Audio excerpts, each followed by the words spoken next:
Good morning, good morning, good morning. It's Thursday, it's February 20th, and today we are taking a moment to look back at, well, some of the food court we've covered, and today the side quest becomes the main quest. Don't worry if you missed stream yesterday or if you've missed previous streams. We will do a road so far on everything that we're covering today, but the cases have been heavy, and sometimes you just have to run down the rabbit hole of what you are covering. And today is the day. All of the rabbit hole is happening. So replay crew, love you. There will be timestamps down below. And as I said, the side quest becomes the main quest because I realize that I can't leave you guys on two cliffhangers in a week. We had a wild cliffhanger in the Karen Reed hearing this week. And then yesterday, we had a cliffhanger in one of the circuit court opinions that we were looking at. And so all I could do yesterday is say, what is happening with this missing juror? And the comment section also said, what is happening with this missing juror? And then the chat said, but Emily, we must know what is happening with this missing juror. And so we have a few food court stories. We have a who done it that we need to get into. But we have to know about the missing juror. We can't not. So we're just all the way down the rabbit hole. The rabbit hole is a side quest. For the 7 people who are going to be in the comments later and say, but we're covering law. Today might not be for you. It's okay. Today's for the lols. Today's for the lols. We have so much going on. And guess what's going to happen next week? We're going to be back in court on Tuesday. Everyone's a bit stressed. We're going to be back in court on Tuesday, and we're going to find out what's going on in Karen Reed. Tomorrow, Karen Reed's team is supposed to file their motion to dismiss. In the app, I will give you my quick thoughts. I'm not going to have time to stream tomorrow, but I will have a quick breakdown of it on Monday in Quick Bits. If you don't have the Law Nerd app and you miss the Quick Bits episodes, you are missing half of my coverage, the shorter half of the coverage, but you are missing half of the coverage because I am keeping you up to date in Quick Bits, which you can also find on your podcasting apps at The Emily Show. But if you have the Law Nerd app, you can just hit the video and then you get ported there. That lives on the EDB Quick Bits channel. Are the Quick Bits quick? Not always. Sometimes they're, plus Quick Bits. Sometimes less. But I will give a quick breakdown on the motion to dismiss and the key takeaways. We will break it down thoroughly next week. I want to make sure that we get into the hearing. So Quick Bits will have the high points of the motion to dismiss. Just what are the grounds? What are the things they're alleging? And then I will probably wait until the Commonwealth responds and do both of them together because we've got that hearing next week and we have some other coverage. Also, there are updates in the Kohberger prosecution. Judge H ruled much like we suspected after watching all of the motions to suppress and denied all the motions to suppress. I can break those rulings down more thoroughly next week, but all of the motions were denied. So nothing got suppressed. There's not going to be a Franks hearing. It's just going to keep going. We thought that was probably the case based on the law and the judge's questioning and what we saw on the hearings. But there you go. There you go. Now you know. It's just going to keep going. The DNA is not getting yeeted. The search warrants aren't getting yeeted. The phone data is not getting yeeted. Nothing's getting yeeted. It is just going forward. That's all. So today is going to be ridiculous. I am leaning 100% into ridiculous. Are we going to get demonetized? 100%. 100%. We're going to get demonetized. Why? Because we're going to watch a bunch of stuff off of social media and all of it has music in it and it's fine. Why? Because it doesn't matter at the moment. There is a wild side quest that we are going to go galloping down. Monetization be damned. Does that mean we violate the rules on YouTube? No, but there's going to be music and it's going to be ridiculous.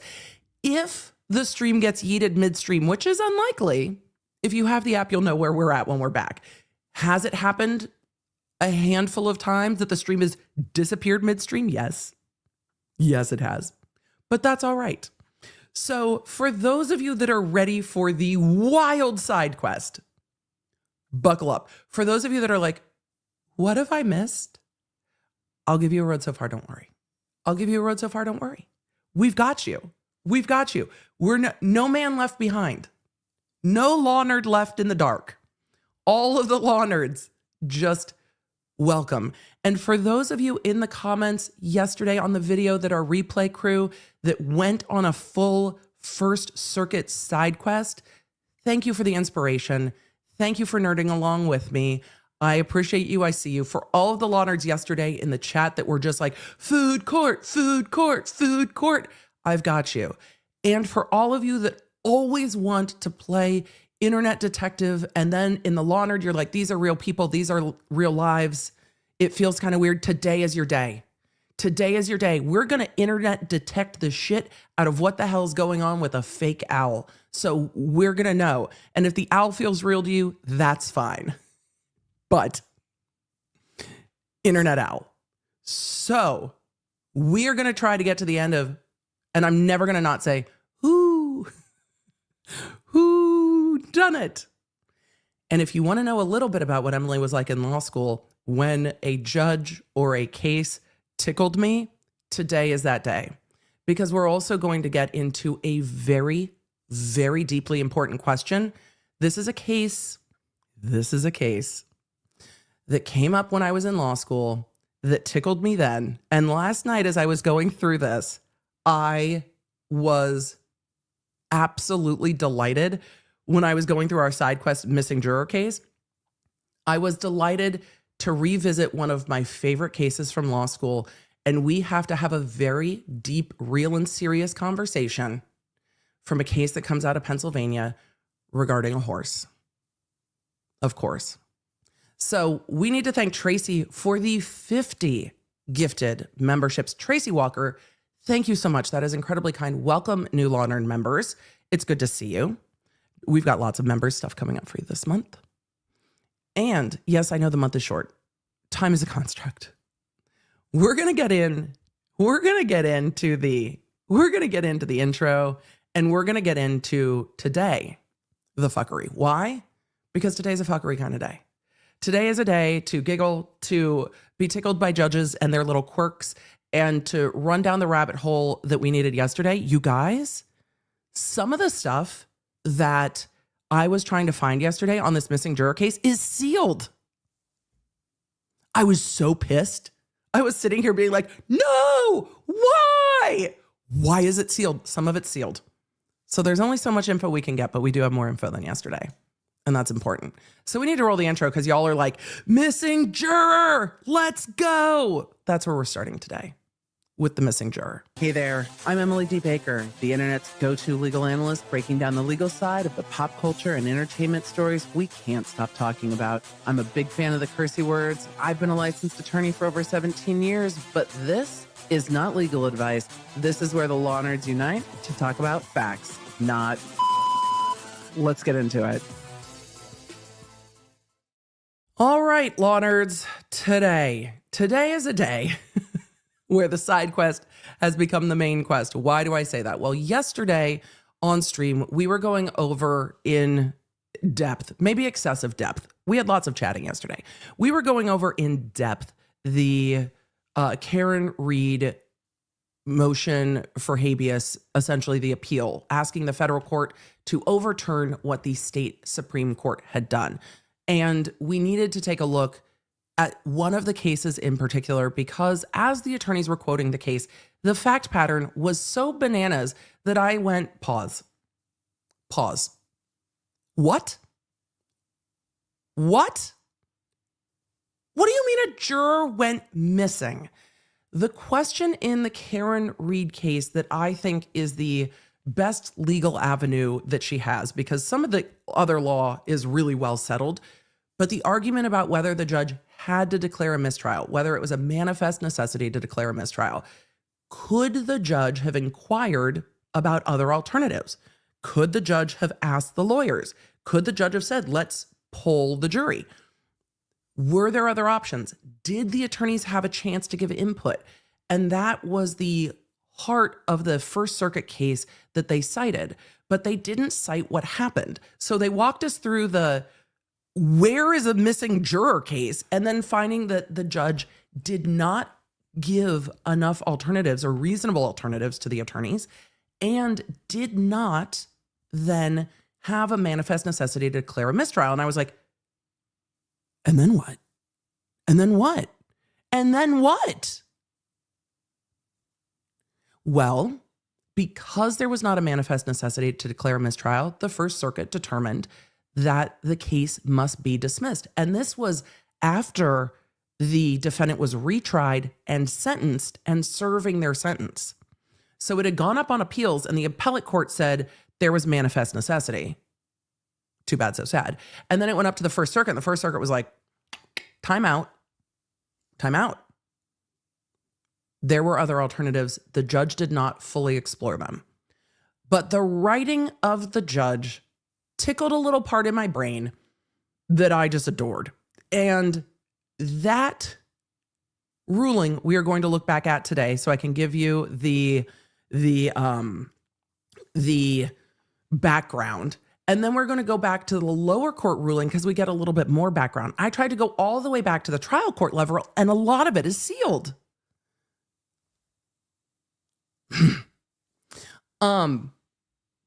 Lauren said, the judge from the First Circuit who wrote that opinion is everything. We're going to talk more about that judge. I went down a judge rabbit hole as well. Why? Because I'm a Ninth Circuit girly. I mean, not by choice. I mean, I guess kind of by choice. I'm a West Coast girl. I went to law school on the West Coast. I went to undergrad on the West Coast. I practiced on the West Coast. My precedent was Ninth Circuit precedent. And I am sorry to the fine justices of the Ninth Circuit. I don't even know who's currently sitting on the Ninth Circuit. I haven't looked long enough. But to the justices on the Ninth Circuit, none of your writing that I have seen is nearly as entertaining as this judge from the First Circuit, who is just a vibe. We're going to talk more about that. We're on a judge side quest from a ruling side quest today. This is the kind of ruling that I actually sent to Judge Abby, and I was like, girl, this you want to read, you just want to read the judge's statement of facts. This is the kind of case I would have seen in law school and called Dr. B and be like, this judge is a vibe. I sit on the internet as a legal scholar. I am not a legal scholar. I'm being sarcastic. I am an attorney who is a trial dog. Am I an appellate scholar? No. Do I appreciate the mental gymnastics? Yes. I use a diverse and robust vocabulary of things like yeet. Sometimes I'll say things like excoriate. And I say fuck a lot. But this judge, oh boy, he's delightful. He's delightful. He's delightful. And so we are going to look quickly at the opinion that just was a delight yesterday.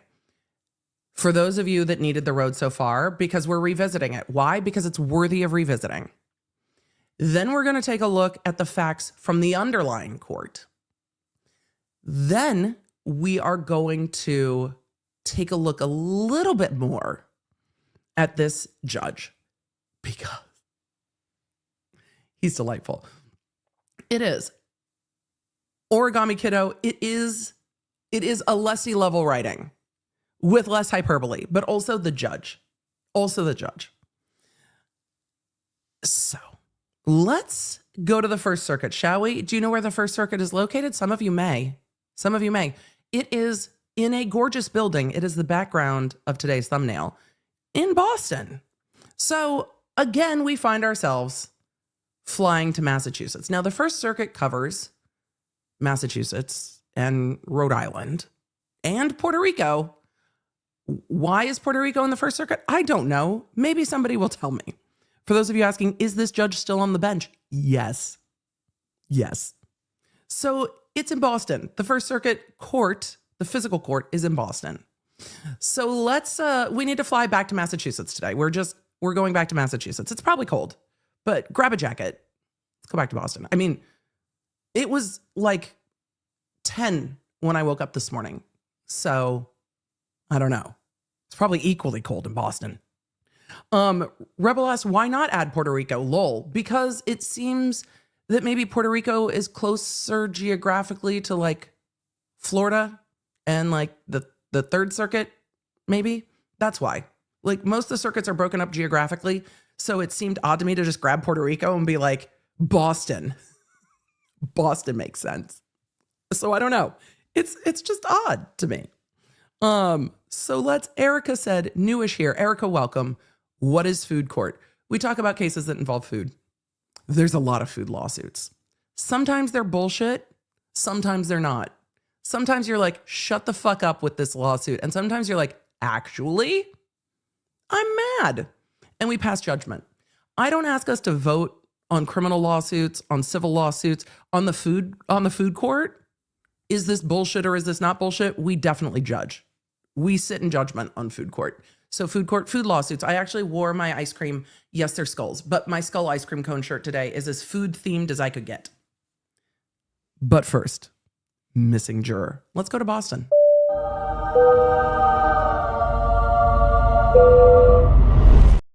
All right, we are back with I know the font is incredibly small. Actually, let me see if I can pull this up from a different archive and see if the font might be a little bit bigger. There's a couple different archives you can pull these things up on. Let me see if I can pull one up a little bit larger, because you know what we missed yesterday, which is completely my bad. I didn't pull up the footnotes, and that is a critical error on my part, and I apologize, because the footnotes are as delicious as the rest of this writing. It just. So give me one moment. I should have pulled that up yesterday when I looked at how small that font was and been like, that's unfair to do to the internet. It's just rude. This is a 2004 opinion. This is going to be much better. All right, there we go. And the footnotes might be a little bit easier to see. So we're going to go into the footnotes today too. The ruling of the case, yes, it matters because it is part of the Karen Reed request to have the court make the same finding, that there was no manifest necessity to declare a mistrial. That's the core of this opinion. But the question and the sass is, where did this juror go? So as a road so far, we're going to review a little bit of what we did yesterday. We're going to take a look at some of the footnotes that we didn't take a look at.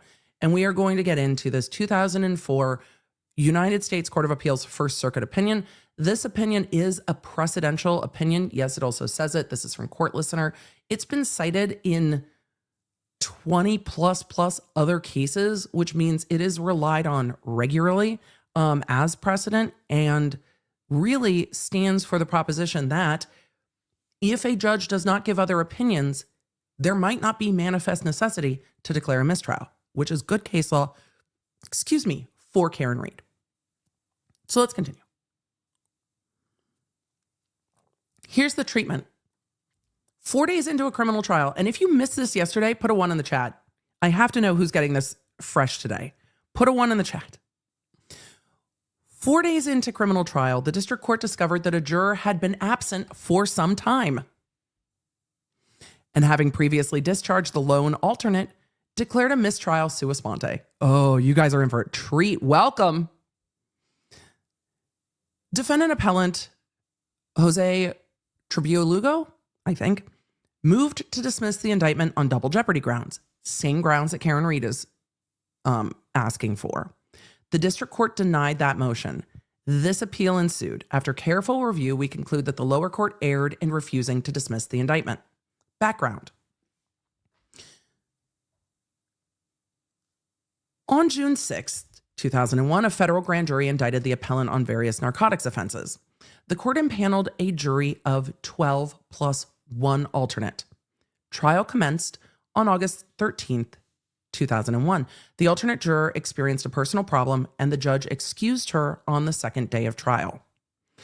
At the start of the 4th day of trial, the courtroom deputy informed the judge that only 11 jurors were present. The judge immediately consulted with both the prosecutor and the appellant's lawyers. He outlined two options: either postpone the trial until the 12th juror could be located or proceed with a jury of 11. Defense counsel asked why the juror was missing and in virtually the same breath began to express her viewpoint. She stated, quote, "The thing is, I'm thinking about, this was as far as she got." Yes, this is the judge writing. "This is as far as she got. The district judge interrupted, declaring, this is simple. The missing juror's not here. She's not here. She might be dead. She might be ill. It doesn't make a difference." Dead ass, that's what the judge said. Might be dead. We don't know. Don't know, don't care. Too bad, so sad. That's the judge cutting off the defense attorney. The defense attorney's like, "Your Honor, I have concerns." And the judge is like, "Stop, doesn't matter. Could be dead, don't care." The judge. So we're dealing with a peach of a judge here. Just a peach. Chastened. Chastised. Defense counsel conferred with her client and informed the judge that the appellant did not wish to proceed at the moment with 11 jurors, but rather would, quote, like to wait for 12 jurors, a 12-member jury. The judge then terminated the sidebar conference, announcing that the trial would be postponed until the 12th juror could be found. Just missing juror. Just gone. Yeet. Almost immediately thereafter, the judge learned that the problem was more complex than he initially had thought. Again, this is the justice writing this opinion. I'm living. Thus, he excused the jury and told the attorneys what he had learned, that the missing juror had been absent during some or all of the earlier portions of the trial. They're 4 days in. 4 days in. Oops. Uh-oh. They rehomed a juror right out of the trial. They're 4 days in. Oops. I love all of you are like, maybe it was snowing. Does it snow in Puerto Rico ever? I feel like that would be very sus. I don't know. Virginia Beach is apparently covered in snow, so it has been snowing on the beach. Who knows anymore? We live in strange times. We're just going to go day by day over here and read the law and sometimes have a joke. So they don't know how long the juror's been missing. The judge then announced that he was going to declare a mistrial because only 11 jurors had heard the evidence, and he did not believe there was any way to cure the defect. The prosecutor promptly asked for a new trial date, but the judge, seemingly anticipating a double jeopardy challenge, declined the request. Defense counsel tried to articulate her client's position. She stated, "Our position is that..." The judge once again cut her off mid-sentence, saying, "Counsel, wait." He then began questioning the courtroom deputy about the number of jurors originally impaneled. This judge is just like... The shape of the fiasco soon emerged. I love it so much. On the morning of August 13th, the first day of trial, 12 jurors and one alternate were sworn. For reasons that remain obscure, we're going to get into that after this. One of the impaneled jurors vanished later that morning. Day one. Day 4, they realized it. No one, neither the prosecutor, nor the defense counsel, nor the courtroom deputy, nay, nor the judge, noticed the juror's absence. And the trial proceeded apace. This state of blissful ignorance still existed when, on the second day of trial, the judge, with the assent of both parties, dismissed the alternate juror. Day 2 of trial, the alternate gets dismissed. The upshot was that only 12 jurors had begun to hear evidence in the case, and only 11 of them had been present for the second day forward. So when they dismissed the alternate, it seems that they were down to 11. After recounting this bizarre sequence of events, the district judge expressed some uncertainty. The district judge expressed some uncertainty about whether, in the event of a mistrial, the double jeopardy clause would bar retrial of the appellant. The judge invited the attorneys to brief the issue. Defense counsel again endeavored to be heard, but the judge again thwarted her attempt. He then reconvened the jury and, acting sua sponte of his own volition, declared a mistrial. Which is what the language in Karen Reed's habeas says, that the judge sua sponte declared a mistrial, didn't ask the attorneys anything, and said, I'm going to declare a mistrial. So this case, in that fact pattern, that the attorneys weren't asked for options, mirrors what happened after the last note was read and the judge said, I'm declaring a mistrial without conferring with the attorneys. That fact pattern is helpful, which is why this case was cited. But also, how the fuck do you lose a juror for multiple days? At a minimum 2. What? All of you are saying, did they take a head count? Not well. Oh, well. Somebody was like, there would be an empty seat. Like a jury panel, if it has 12 seats, there would just be a hole.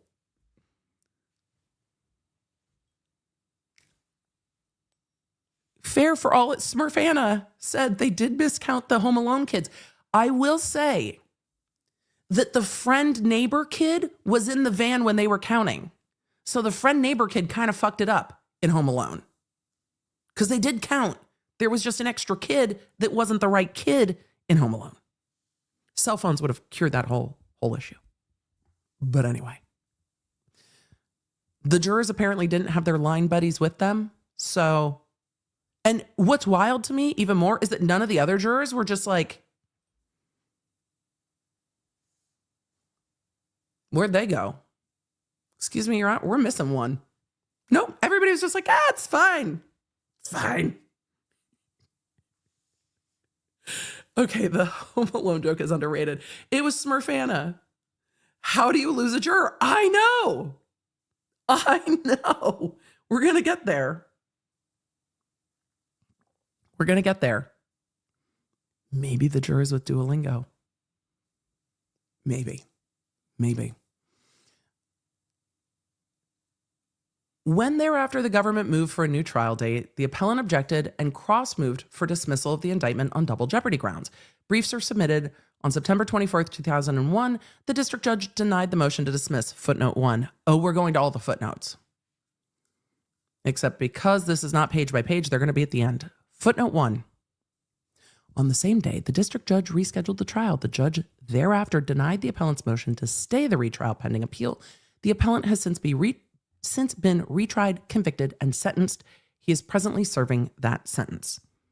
So from 2001 to 2004 was serving the sentence, and then it was dismissed, which is why people asked to stay things pending appeal. Let's go back up to where we were on footnote 1.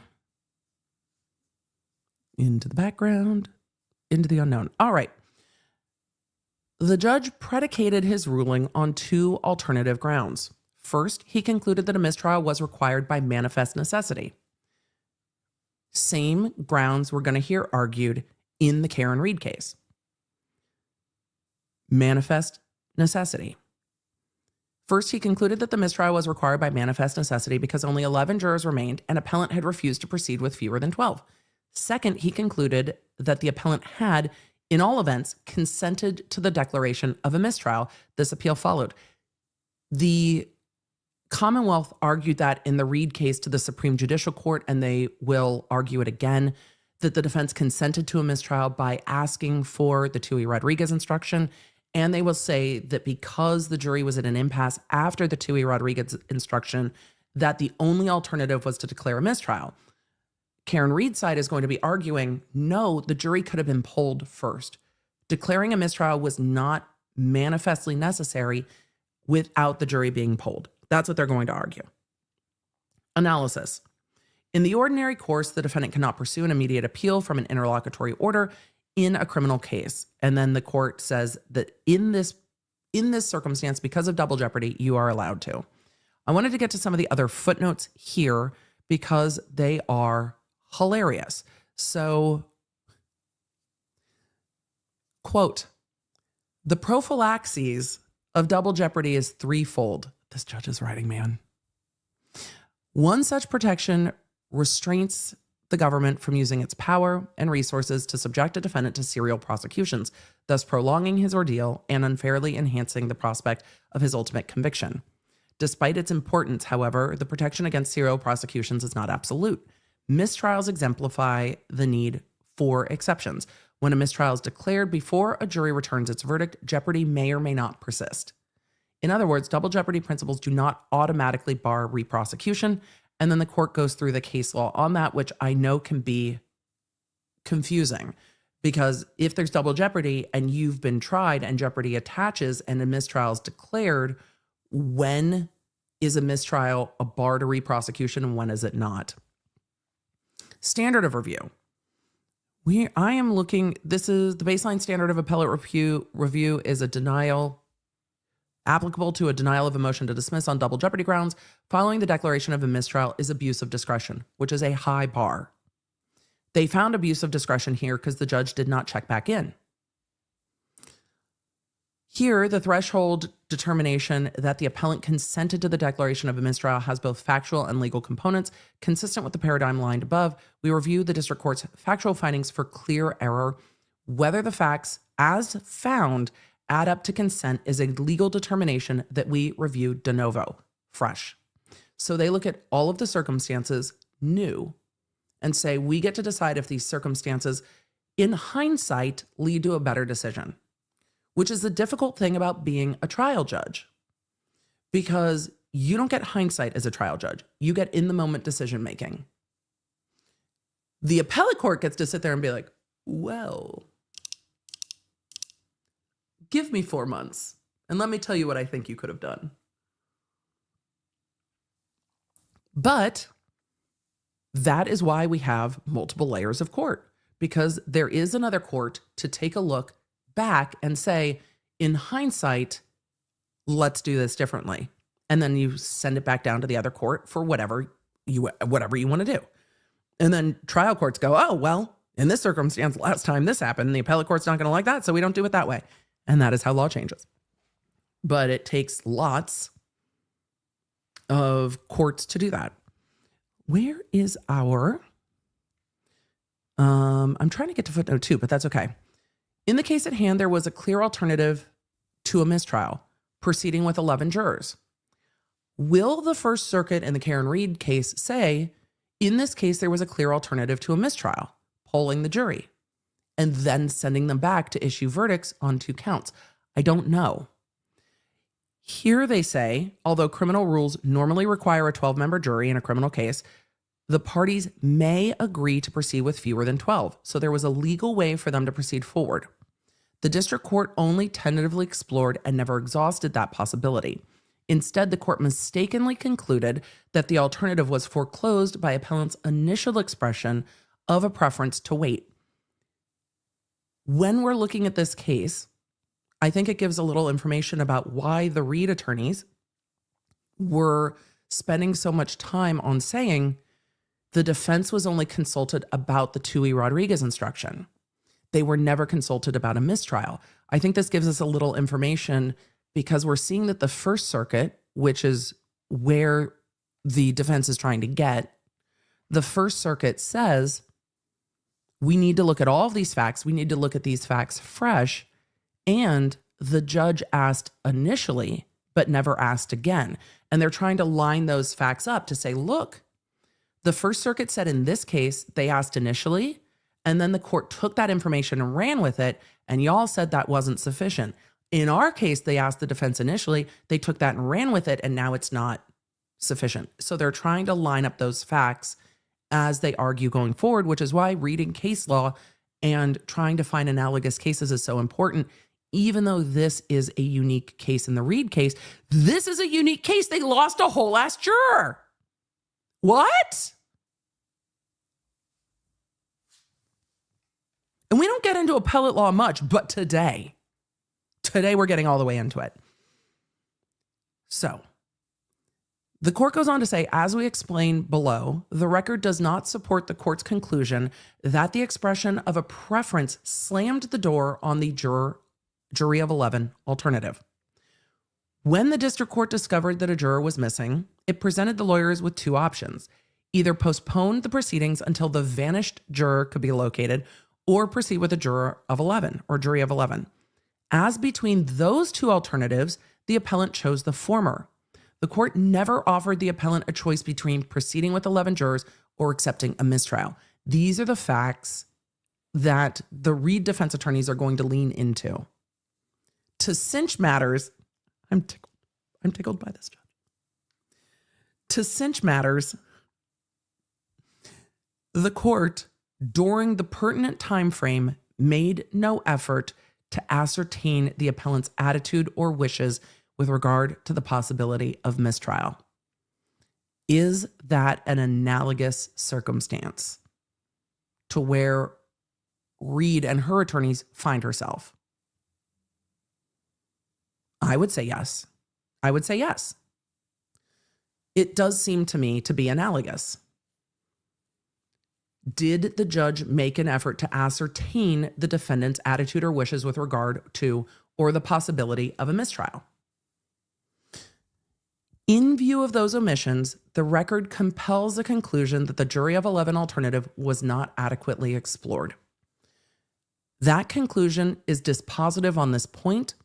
Where there is a viable alternative to a mistrial, and this is why the language in Karen Reed's habeas petition says this, where there is a viable alternative to a mistrial and the district court fails to adequately explore it, a finding of manifest necessity cannot stand.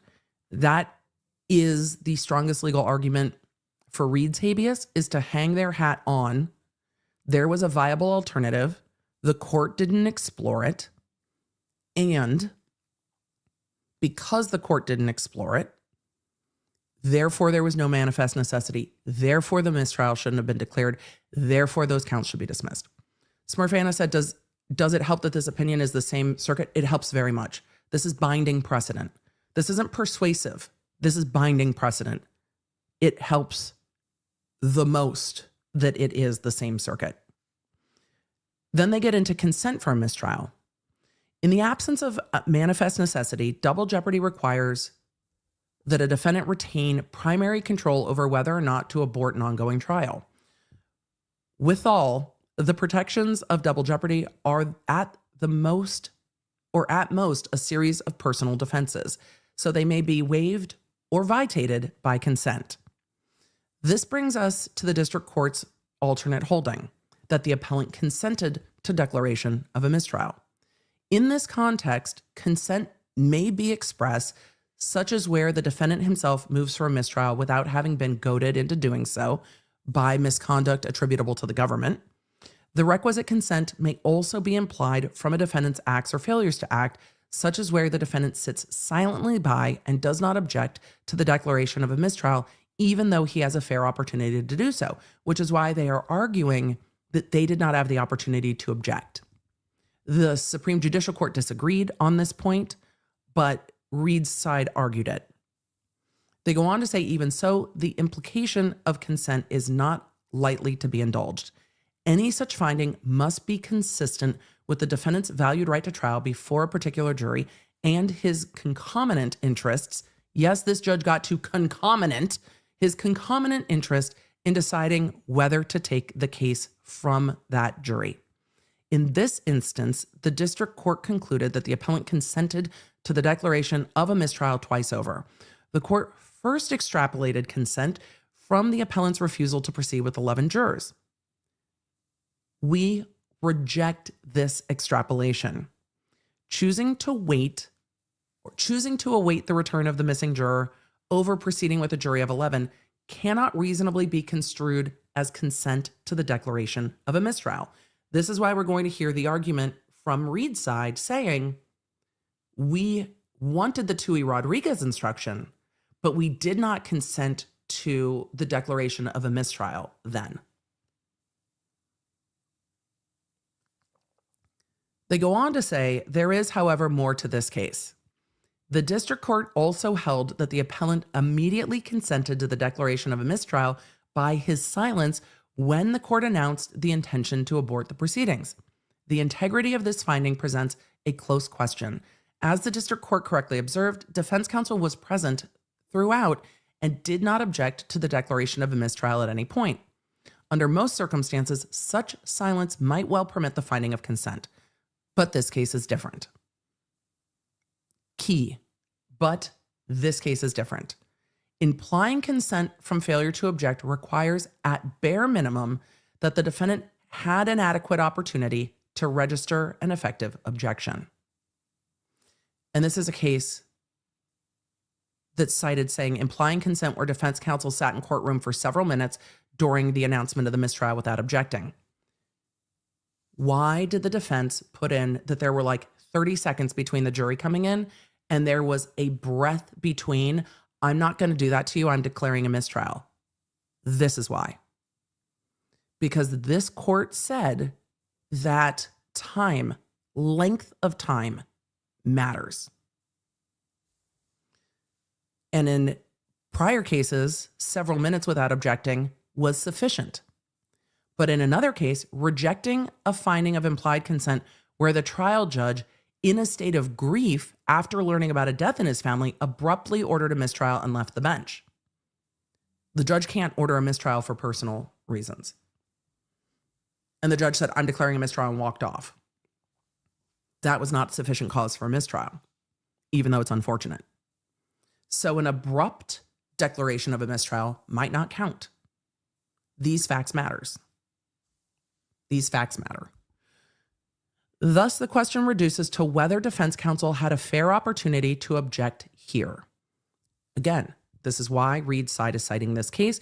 I'm delighted by the way the appellate court has written it, so we're diving all the way into the case cited in their habeas petition because I am delighted. For several minutes, the district court answered the question in the affirmative that the court found that defense counsel had several chances to voice objection. For several minutes after the court announced its decision to declare a mistrial, both defense counsel and the government remained in the courtroom. This came up with the Supreme Judicial Court. The Supreme Judicial Court said everyone was in the courtroom after the mistrial and no one brought it up. They say defense counsel was present as the court questioned the courtroom deputy as to the whereabouts of the missing juror. Next, defense counsel was present while the court expressed its concern over the government's motion to set a new trial date. Finally, defense counsel was present as the court explained the reason for the mistrial to the jury before discharging them. At no time frame,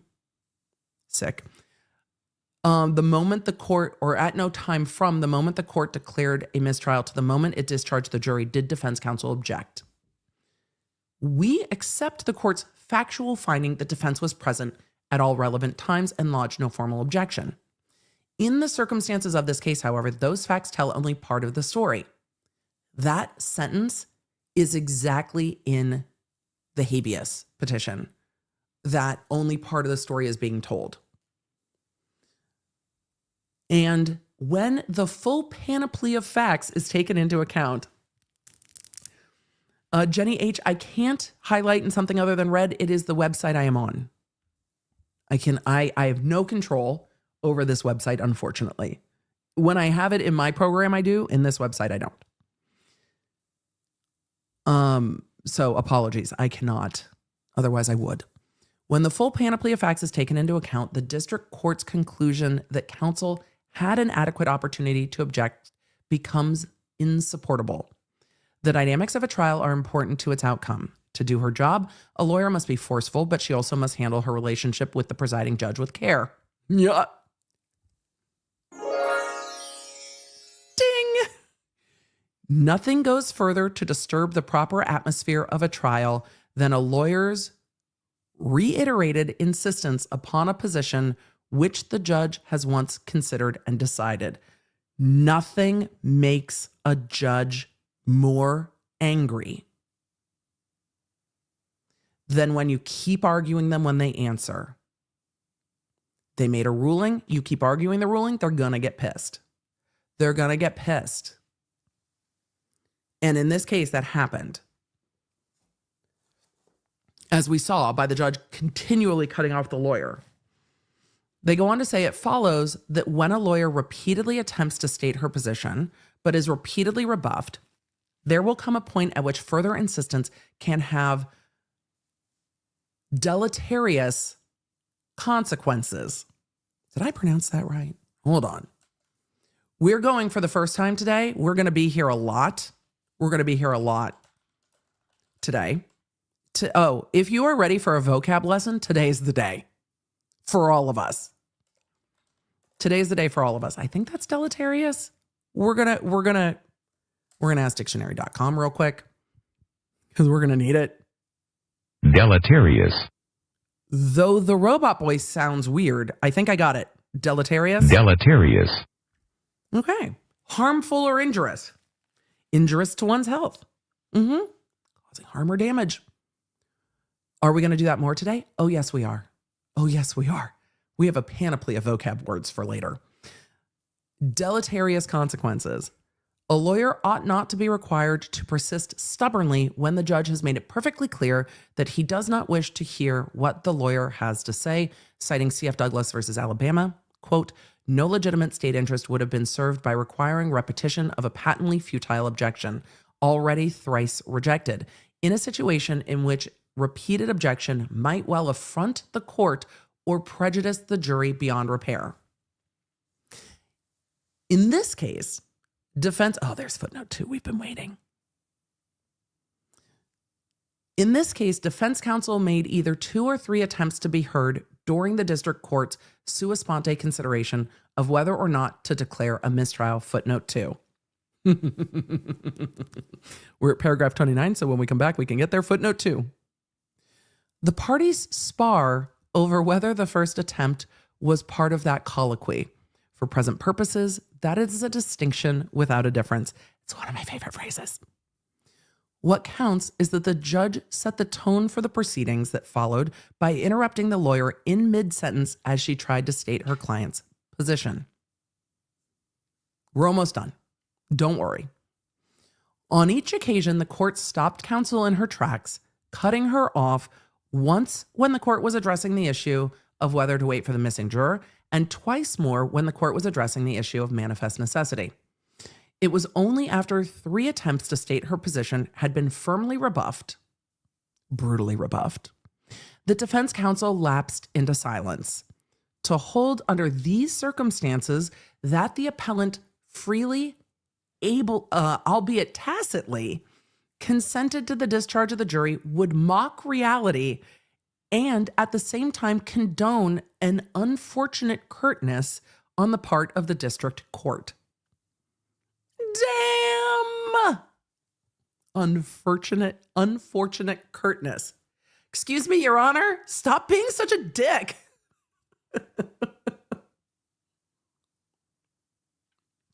Stop being so rude. For all of you saying I love this writing, yep. Unfortunate curtness. It's an affront to reality to say that the defense counsel was silent. Nay, defense counsel was silenced by the court. We do not think that consent to a mistrial fairly can be inferred from enforced silence. Another favorite judge turn of phrase. Let us be perfectly clear. We do not mean to say that being silenced by a judge always correlates with a lack of opportunity to object. Here, however, a confluence of factors, especially the number of times that defense counsel was stymied and the relatively brief period of time that elapsed, militates strongly in favor of a conclusion that consent should not be implied. Footnote 3. They're few, but mighty. In fairness, it seems quite likely that the court was laboring under the assumption that the appellant's earlier decision to wait for the missing juror and, concomitantly, to eschew proceeding with the jury of 11 at that point was an absolute rejection of a jury of 11. Alternatively, ordinarily, counsel would bear some responsibility for clearing up this sort of confusion, and we might hesitate to find an abuse of discretion had the lawyer sat idly by and lackadaisically allowed the court to proceed under a false assumption. Here, however, defense counsel thrice attempted to be heard, and on all three occasions, the court cut her off. When we are annoyed by attorneys doing their job, which happens to me a lot, and I say they're just doing their job, this is why. This is why. This is why defense counsel fight to be allowed to make their record. This case hinges. This person's conviction was overturned and they were released from prison because their attorney fought to make their record and the court wouldn't allow them. Had this attorney not fought to make a record, this case does not get overturned and that defendant stays in prison. This case hinges entirely on defense counsel's advocacy. So when there are times that defense counsel are sometimes repetitiously frustrating, this is why. This is why. This footnote is why. Attorneys know this, and that their case can hinge and that their client's future can hinge on their advocacy. That footnote. Kelly Bishop, in that case, it was a fair few federal drug charges. So that is why. Somebody in the chat already called it. I bet the judge went to Harvard. Correct. That's accurate. That's accurate. We're going to talk about this judge more in just a minute. So the court makes clear in this footnote that in a different circumstance with different behavior on the part of the defense attorney, this case doesn't get overturned. In this case, it gets overturned because there was no sitting idly by. So the facts in this case matter greatly. And then we get to the conclusion. The court says, with all due respect, Rachel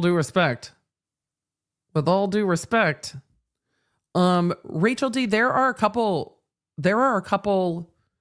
well, we're going to get into some of his clerks, but Supreme Court Justice Jackson was one of this judge's law clerks.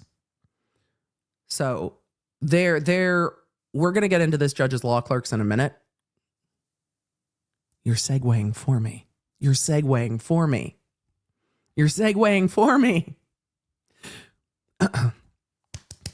With all due respect, and for the good faith of the district judge, which we do not doubt. The unfortunate curtness we will call out, but we do not doubt that you meant well. You just did not go about it well. We conclude that a fundamental constitutional right of an accused should not be snatched away in such uncertain circumstances. Consequently, we hold that the district court's second basis for finding consent is, like its first, untenable. That ends the matter.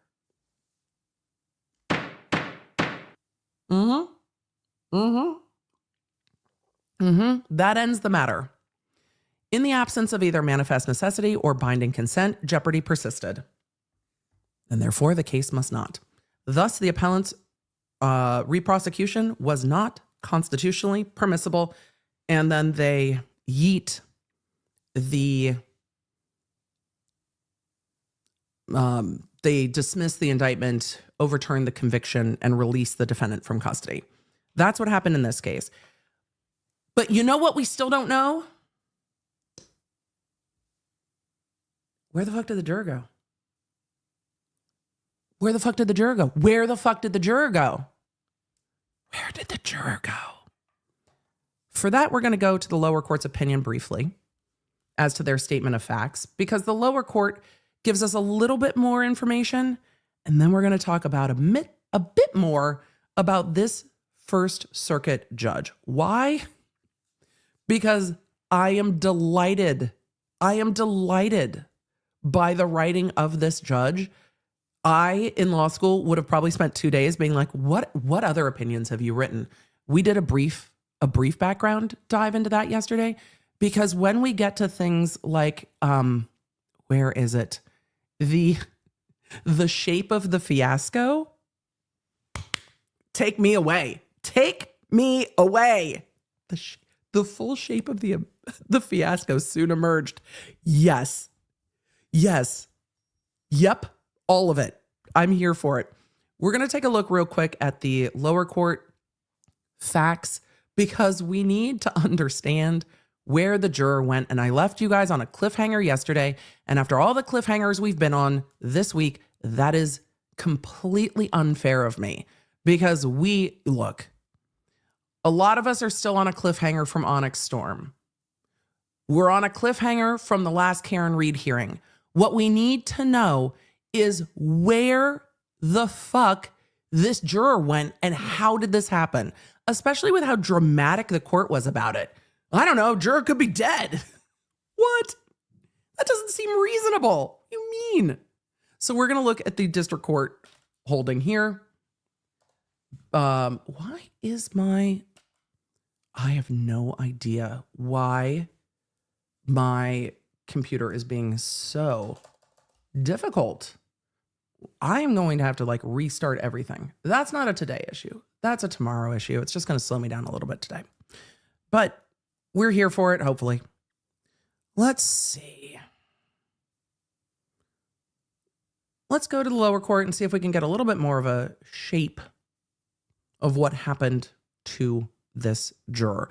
This was not a juror who said, I can no longer sit. This was a juror who went missing. This is the 2001 decision from the district court, not from the First Circuit. So this is the lower court's decision. Also, if it appears later like I'm sitting in the dark, the light outside keeps changing. We'll just deal with it. This is from Judge Lafayette. Before the court is the government's motion to schedule a new trial in the above captioned case. The government's request comes after the court sua sponte declared a mistrial on the fourth day of a jury trial due to lack of a 12-member jury. The defendant argues that jeopardy has attached, and in light of the circumstances surrounding the declaration of a mistrial, the double jeopardy clause of the Fifth Amendment and the Constitution bars retrial. For the reasons outlined below, the defendant's motion contesting his retrial is denied. So this was what was overturned. Facts. Oh, we need them. We need the facts. We need the facts. We need the facts. On August 13th, 2001, 12 jurors and one alternate were selected to serve as the jury in the defendant's criminal trial. Due to some confusion during the jury selection process, juror number 9, I hate that they named juror number 9. Anna, we're sorry, this isn't your fault, was mistakenly not permitted to join the other jurors in the juror box. What? During some confusion, they just didn't allow juror number 9 to be seated. At which point the trial commenced with 12 jurors. The 11 chosen plus one alternate rather than 13.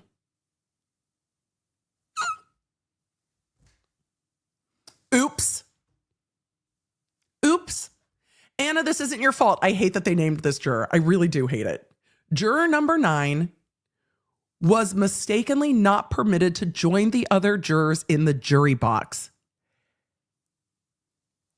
They didn't go missing. They were barred from joining. You're on the jury. Wait, nope, don't sit down. How the fuck did that even happen? What is the bailiff doing? What? So they sat 12 jurors, the jury plus an alternate. 12 rather than 13. No one, not the court personnel, or the attorneys noticed that a juror was missing. On the second day of trial, the alternate juror asked the court to be excused for personal reasons. Footnote 1. We'll get there in a minute. Neither party objected, and the court believed that 12 jurors would remain, unwittingly excusing the alternate juror. The alternate juror is like, I'm an alternate. I have some shit. Can I go? Henceforth, defendant's trial continued with only 11 jurors. Again, no one, including the court, realized that only 11 jurors remained sitting. So day 2, 3, and 4, there's only 11 jurors and no one notices. We need to go to the footnotes. Miguelina sent me a message. I need to read it real quick. Let's see.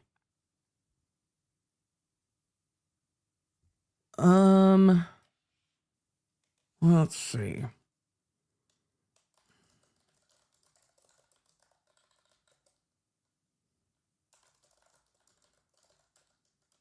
All right. Thanks, chat. Just responding. Streamer stuff. So days go by and they don't notice the empty chair. And the juror's not missing. The juror was barred from being seated. So if they're like, you can't sit here, aren't you just going to go the fuck home? For all of you asking, aren't there 12 chairs? There's normally like 16.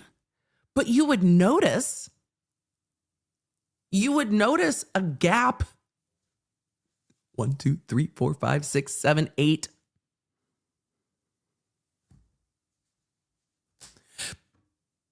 They refuse to seat the juror. The juror gets selected. They refuse to seat the juror. They dismiss the alternate.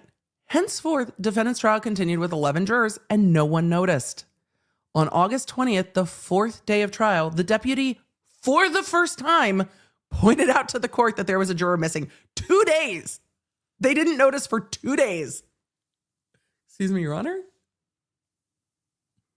There's a juror missing. Oopsie.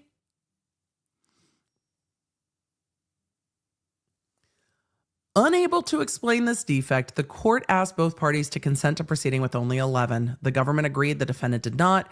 At this point, the court considered continuing the trial or pausing the trial, continuing, meaning staying, not going forward. It's legal sense of continuing, not colloquial sense of continuing. Continuing in this sense means pause, not going forward. I know. The court considered continuing the trial until the juror was found. This option was quickly discarded when the court determined that the juror had been missing at least 2 days and that the court had proceeded with 11 jurors after the dismissal of the alternate. Seeing no viable option, the court declared a mistrial. We're going to go to those footnotes real quick. I love, they're all just citing to the trial transcript. What's wild? Oh, yep. What's wild to me is that they can't figure out how the fuck this happened.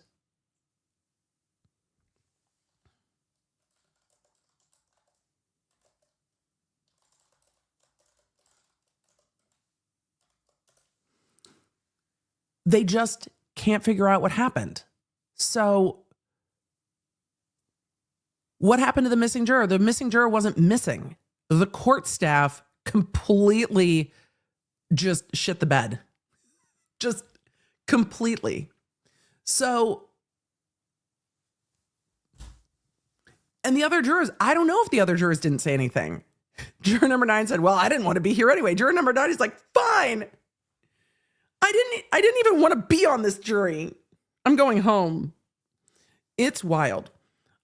Cassie asked, would the missing juror get in trouble for leaving? No, not in this circumstance. In some circumstances, yes. If you just yeet yourself off of jury duty, yes. But in this circumstance, based on the facts presented, due to some confusion, juror number 9 was not permitted to join the other jurors. That juror didn't say bye, like after lunch, just not come back. That juror was blocked from taking their place as the jury or as a member of the jury. So no, not in trouble. They didn't do anything wrong. If court staff says, you're not on the jury, go home, you go home. That's not on you. That's not on you. Poor juror number 9, or maybe blessed juror number 9 was like, peace out. But poor juror number 9 ends up with their name on blast in this, which I hate. They could have just said juror number 9 and left it. No need to put somebody's name on blast because it's not their fault.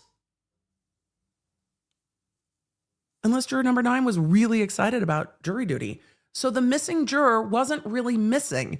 The missing juror was the court staff completely fucking up. The court staff was just like, you can't sit with us. And then they dismissed the alternate. The alternate's like, I have stuff. And they're like, that's good. We got 12. And then it takes them 2 days to notice they don't have 12. When I say that court is wild and unpredictable, court is wild and unpredictable and governed by humans. That's right. It must have been Wednesday. You aren't wearing pink. You can't sit here. It's Wednesday. Yep. You can't sit with us. It's wild. Juror number 9 is like, okay, great. What an absolute shit show. What an absolute shit show. So this delightful writing of the court led me to a brief, less brief than I would like to admit, hyperfocus into this First Circuit judge. Not the one that just wrote that boring statement of facts. The one that wrote the way more interesting statement of facts, Judge Selya. Judge Selya is an OG of the First Circuit, like an OG. And his writing is the thing of law review articles. And you can see why.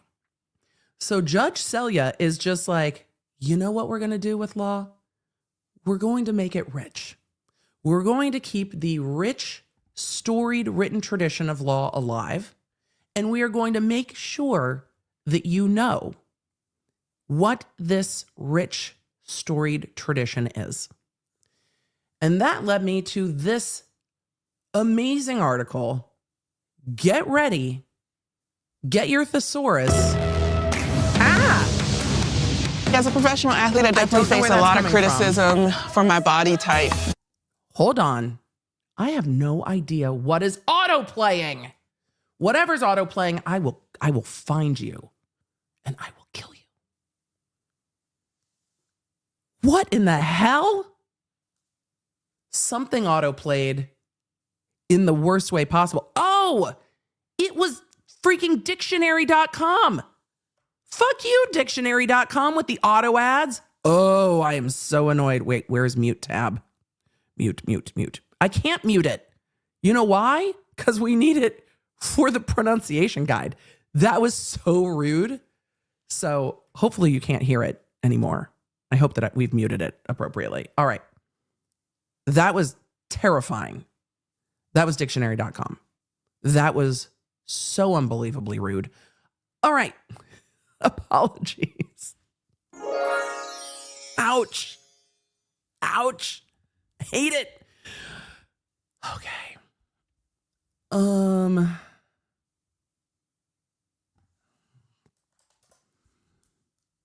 Let's get to this article about the, let me, Miguelina or Chris, just give me a full breakdown of everything that is being asked for at once, and then I'll let you know. Thank you. All right. This team was asking me stuff. This led me to this law.com article marking 25 years on the bench for the judge. This article is from 2008. Y'all, get ready. Get ready. We've got a guide. This is the wrong page, Emily. Oh, girl. Stream better. We'll fix it in post. We'll fix it in post. It'll be fine. We'll fix it in post.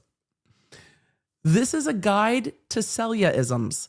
Yes, there is a guide to this judge's unique use of language. Last year marked the 25th year on the bench for Judge Bruce Selya of the First Circuit, one of the nation's most productive jurists. Selya has authored more than 1,250 opinions. This was in 2008. 1,250 opinions. Among practitioners, however, he is best known for his erudite and arcane vocabulary. Cue Imagine Dragons. If you get that joke, let me know in the chat. Which has provoked frequent head scratching by counsel to assist lawyers who appear before Selya or who are required to interpret his opinions. Here's a compendium of some memorable Selyaisms selected with input from his former law clerks, which do include Supreme Court Justice Jackson. I see you. I see you, nerds in the chat. God, I love this community so much. I love it so much. I love it so much. You guys are the best. Oh, the misery. God, it's such a good song. Everybody wants to be my enemy. Okay, so this judge is kind of an arcane. Kind of an arcane? No, icon. Yes, both. We're going to go through the Selyaisms as a dyslexic ADHD lawyer who has zero phonemic awareness, literally none.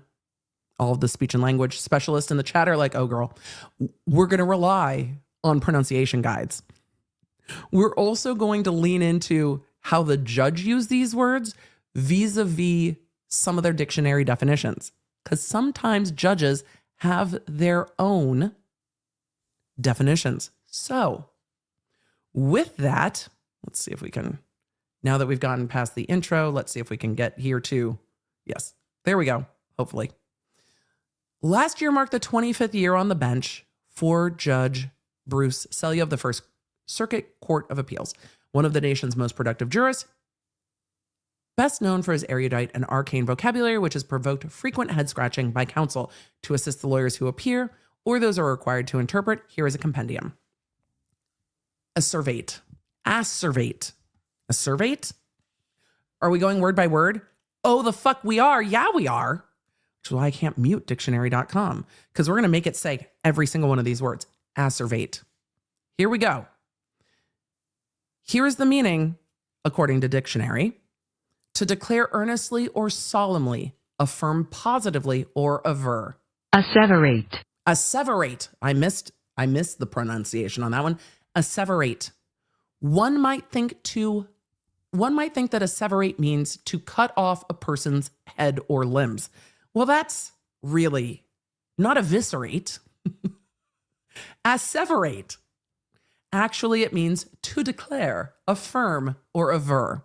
Selya has remarked on the parties' asseverations in almost 700 decisions.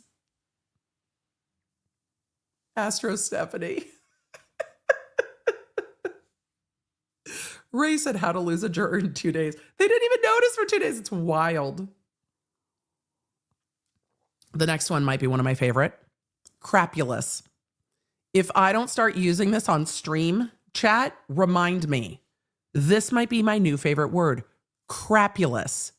The word we have today is Thursday, brought to you by the number 7 and the word crapulous. Yes, I'm going to say it again and again and again. And we're not even to the demonetized part of the stream yet. Crapulous. Crapulous. Crapulous. Given to or characterized by gross excess in drinking, suffering from or due to excess. Basically sums up most of the people in the Karen Reed case. Crapulous. Excessive drinking. To assist me in performing my duties in Selya's chambers, I purchased a word-a-day calendar. When a law clerk is like, I gotta up the vocab game, given that all of these law clerks probably went to Harvard and or Yale and or Princeton, maybe Stanford, maybe, but East Coast, West Coast still has a thing. So maybe Stanford. I love that the clerk's like, I need a word of the day calendar. My co-clerks and I then tried to see who could successfully plant a word of the day in a published opinion.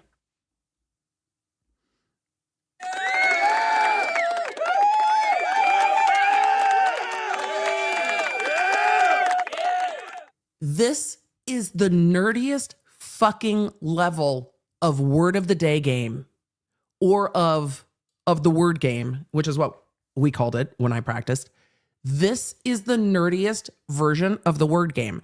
This is the non-trial lawyer version of the word game. We've got a story for you about the word game. I don't know if this happens everywhere. This happened in law school. This is happening in Judge Selya's chambers. This happened when I practiced, particularly as a younger DA. And as a younger DA, there were times where our colleagues would come up with a word, and if you could work it into your trial, particularly your closing argument, you win. Sometimes it was money, sometimes it was a pool, sometimes it was lunch. But the word game was A, difficult, and B, not to be thwarted. So do lawyers do this? Fuck yes, they do. Will all of them admit it? Probably not. Probably not. Probably not. But as we watch trials, I am now going to start keeping in mind whether or not lawyers are playing the word game and what word might be the word. Yeah, meow. What word might be the word? Did I work Superman underoos into a closing argument once? Yeah, I did. Yeah, I did. Did I win money and lunch? Yeah, I did. Can you bribe young attorneys with a free lunch? I mean, only if they're from within your office. Other bribes would never be taken. It's a very serious job. But yeah, I did. And it worked. And it worked. It was appropriate. So, the fact that the clerks in Judge Selya's chambers are trying to use the word of the day calendar to plant words that may end up in a written opinion is 10 out of 10. The nerdiest, most delightful thing I have ever seen. And crapulous is the fucking best. It's just so good. Oh, Steffi Thee said today's number is 9. You're right. You're right. Today's stream is brought to you by the number 9 and the word crapulous. It was a missed fucking opportunity. Thank you. Thank you. Secret word game. Crapulous. To assist me in performing my duties in Selya's chambers, I purchased a word of the day calendar. I'm going to need a word of the day calendar. My co-clerks and I will buy one. Do not send them to me. I will have 15 law nerds. There are 8,000 of you watching. Don't send it. I'll get one. We'll do it. My co-clerks and I then tried to see who could successfully plant a word of the day in a published Selya opinion. Crapulous, meaning stinking drunk, was a calendar word that fit perfectly into a dram shop case. Of course it did. Where a local bar had allegedly breached its duties by serving a visibly crapulous driver. Keep crapulous in mind. We're going to talk about DUIs after this. One of my favorite cases that was decided when I was in law school. God, crapulous is so good. We got to keep moving. I'm not even going to try because I'm going to get it wrong. So we're just going to go to the dictionary on this one. We are, because what? Defenestration.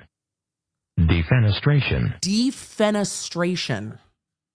The act of throwing a person or thing out of a window. Oh, yeet out of a window. It has a word? Defenestration. Don't walk past an open window if Selya is inside writing an opinion. He is liable to defenestrate anything and everything. Items thrown out the window in Selya opinions include speedy trial claims, punitive damage awards, arbitral awards, claims of co-fiduciary liability, and laws that unduly favor in-state interest. The latter, Selya has noted, quote, routinely will be defenestrated under the Dormant Commerce Clause. I use yeet. He uses defenestrated. The judge is just like, be gone. I have hurled your claims out the window. Yeet. Yeet. Defenestration. For all of you who are saying, from French for window, maybe. Guess what I don't do on Duolingo? French. which is going to come back to bite us later when we look at French Duolingo. Defenestration. Great word. I'm going to also get dehors wrong because it sounds like the beginning of WAP. I'm going to go to the dictionary on this one. If your evidence is dehors on the record. No. There are no. If your evidence is dehors the record, don't try slipping it in. Damn it! We full-throatedly can't try slipping it in. Don't try slipping it into a brief to the First Circuit. No slipping it in on dehors. Consent. Consent only. Only consent. Also, dictionary.com has objected.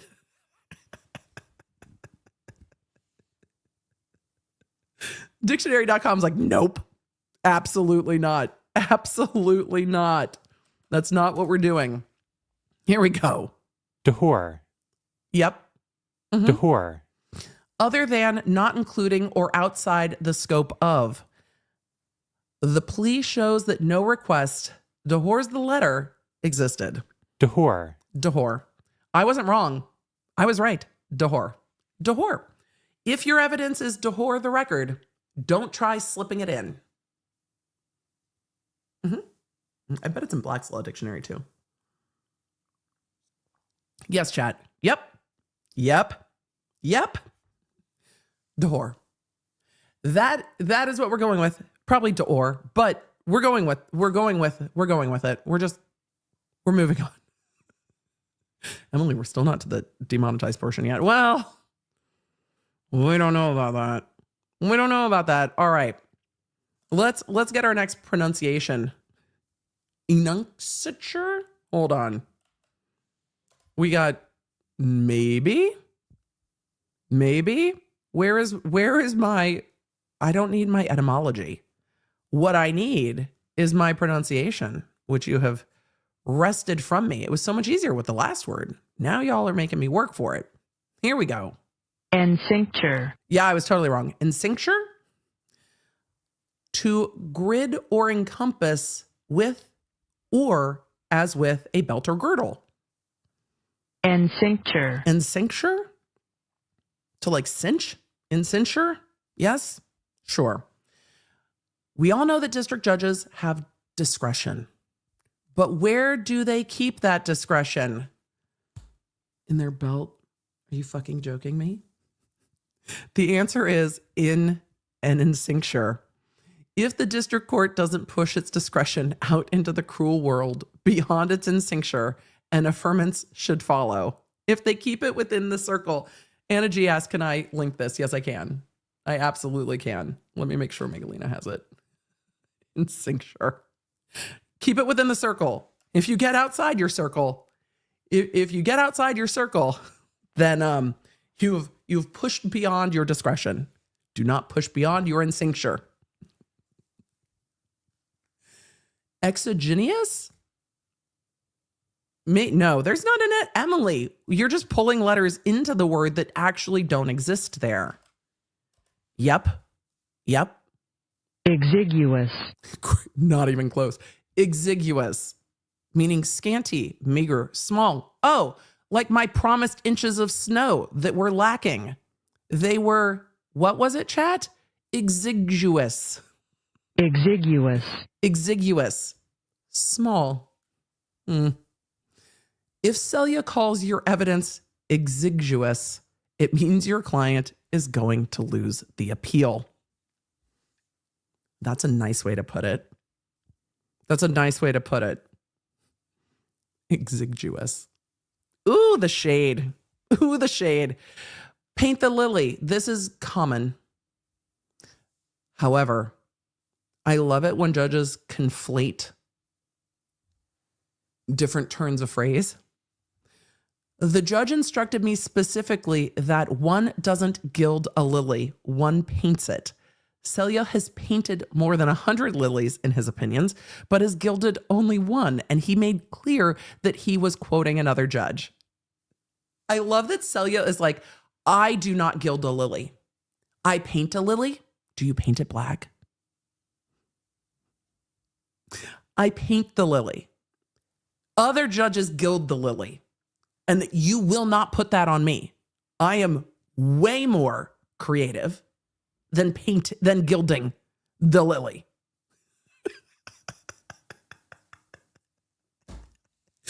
Paint the lily. The fact that they know that paint the lily has been referenced in more than 100 opinions is ridiculous, and I love it. And if you're asking why the law clerks are speaking as if this is going in opinions, it's because they help write opinions. Law clerks help write opinions. It's what I did as a law clerk, not at the circuit court level, but you help write the opinions and the judges go through them and add their own flair and reasoning. But yes, you outline and help with opinions. So that is why the judge is instructing the law clerk about painting the lily. This is not horticulture advice, by the way. If you need horticulture advice, then, you need to go check out Epic Gardening, because my friend over at Epic Gardening does amazing work. He would probably not advise painting or gilding lilies, I would imagine. All right, let's continue on, because we're not done with the wordplay that is this judge at all. Let's see. Perlustration. They describe what the appellate court carefully does on the record before ruling against you. Perlustration or persecution? What? I need a pronunciation on at least one of these, or I'm just going to keep butchering it. But I love that it's a careful examination or investigation. Here we go. The thorough examination. I still need my pronunciation guide, which has now yeeted itself. I don't know why Merriam-Webster's does not help us. Help me help you. Your guide does not help. I actually need it to say it. All right, back to dictionary.com, even though it pissed me off. Because it was working. It doesn't matter. Oh, no. Dictionary.com's like negative ghostwriter. The pattern is full. All right. Proper pronunciation to be determined by those of you that can. They're synonyms and describe what the appellate court does before ruling against you. But what they actually mean is careful consideration, essentially careful weighing. This is 7 words. I refuse to believe this is just the one. It is not. It is not just the one. Also, it has outstripped dictionary.com at this point, and there is not going to be a pronunciation guide. I appreciate all of you that break it down visually, but with no phonemic awareness, even the visual does not always help me, so thank you. But this is the practice of disposing of heretics by burning them in boiling them in oil. Philanthropism? Close? No, something. Refers to the practice of disposing of heretics by burning them or boiling them in oil. Another judge challenged Celia to include the word in a decision. The word game. The word game. They played the word game. And another judge was like, bet. Which resulted in its sole reported usage in secular courts, at least. For the record, Celia declined to co-sign a misguided prosecutor to the judicial equivalent of philothropotarism, philotheoparapatism. Thank you, chat. We're going to try. Yeah. Philotherapop. Yes. That. But I love that they word gamed it and the judge put it in one ruling that they would not co-sign a misguided prosecutor to the judicial equivalent of being boiled in oil. Rapacitate? He probably won lunch or a whiskey or whiskey and lunch because appellate judges do a lot of reading in their office. And I imagine they enjoy a good lunch. All right. but I wouldn't know. Not the level where I practice in court. Though I am delighted by all of this. Appellate court would stress me out. Nope. Rapacitine, we have outstripped dictionary.com quite far. To rapastinate means to plow the same ground a second time. Oh, well, that's a fantastic word. I'm loving it. Because we say that a lot. To retread the same ground. Rapastinate is way better. When considering appeals that raise previously decided issues, Selya and his colleagues have come down firmly and repeatedly on the side of no repastination. I'm going with more like pasture, repastination. You know who could use this word in their rulings? Judge Summer. Judge Summer could have used this word all day long. All day long. Because this was the habit and practice. The habit and practice of relitigating formerly tread ground. Ooh, we saw it in New Mexico a lot. No repastination. Repastinate? Mm-hmm. Like pasture. That makes sense. This is a joke. No, it's not. Mercury retrograde. No, that word is not retrograde. It is Rhodomontade. with flair. Rhodomontade. Round and round the rhodomontade. A frequent image in Selya's opinions is the criminal snared by his own rhodomontade, meaning an extended boast or brag. The hubris gets you. In civil cases, Selya is responsible for framing the evidentiary standard under which, on a motion for relief from a judgment, courts need not credit bald assertions, unsubstantiated conclusions, peripatetic circulations, or hyperbolic rhodomontade.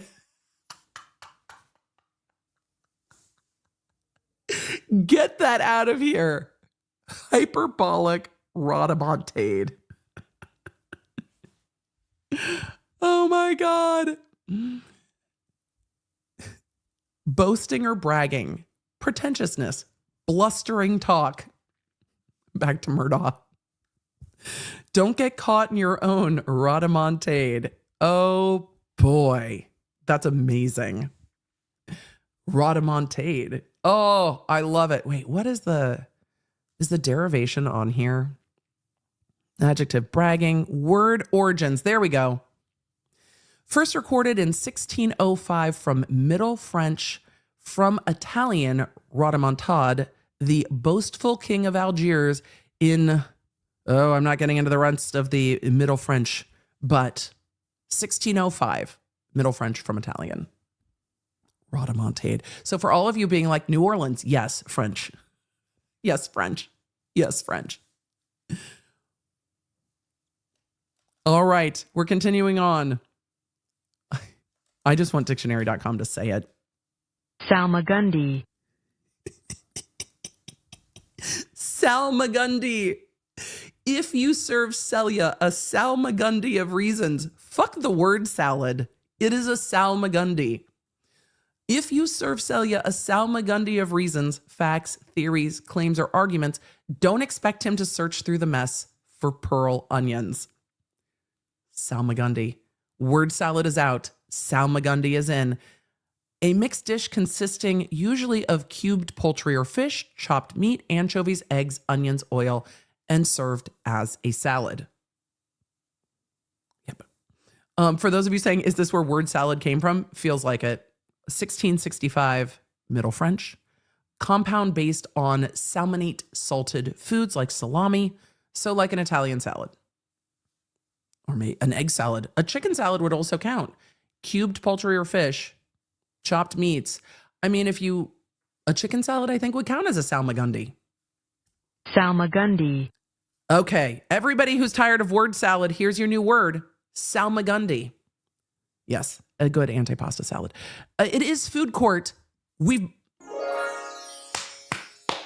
is food court day. It is food court day. We have brought it back to food court. The next one sounds like it goes with just, you know, the dehors and the crapulous, because what is a sock dogler?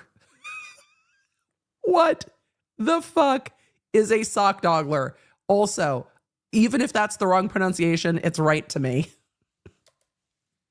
Because what? Sockdolager. Sockdolager. All right, close enough. The sockdolager, something usually large and heavy. A decisive reply, a heavy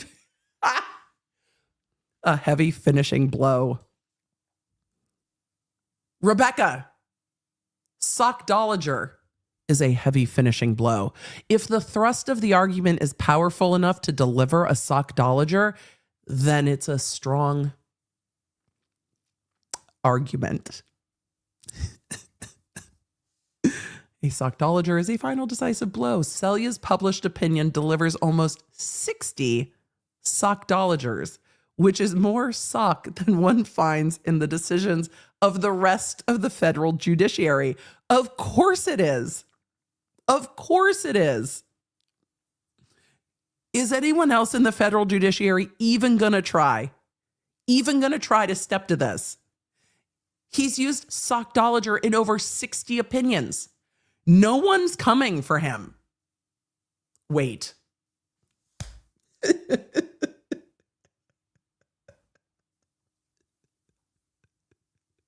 I'm just going to move on.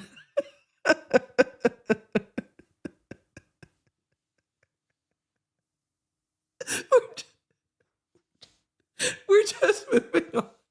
Emily.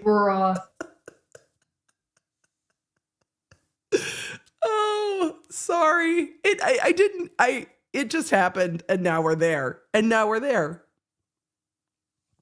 We're moving on. Oh, the sockdolager is a good one. The sockdolager is such a good one. So is the salmagundi. I mean, it's so good, chat. We have a whole new Launer dictionary today, thanks to the Selyaisms. Wait, nope, wrong word. We need to move on. We need to move on to this one. Tenebrose? Maybe, maybe not. Let's see if we get a pronunciation guide on this. Yes, we do. Dark, gloomy, or obscure? Tenebrous. Tenebrous? Tenebrous. All right, close enough. When the law is tenebrous or murky, the First Circuit will elucidate it. I love it so much. The First Circuit takes a dim view of magical arguments. Oh my God, don't tell the TikTok psychic. Don't tell the TikTok psychic that the First Circuit isn't here for the thaumaturgical? Magical? No.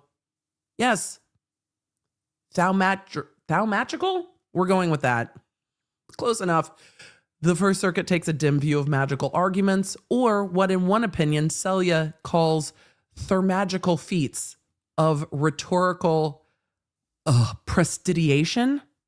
What opinion is that sentence in? Thaumagical feats of rhetorical prestidigitation. Damn, that's a sentence. God damn. That is so good. I love that. I need to find that opinion. We're going to read it later because it's so good. All right. Inception. No. Ultra. Nope. If dictionary.com fails me on this one, I'm out of luck. Ultracrepidarian. There was never a chance. Ultracrepidarian. Ultracrepidarian. Ultracrepidarian.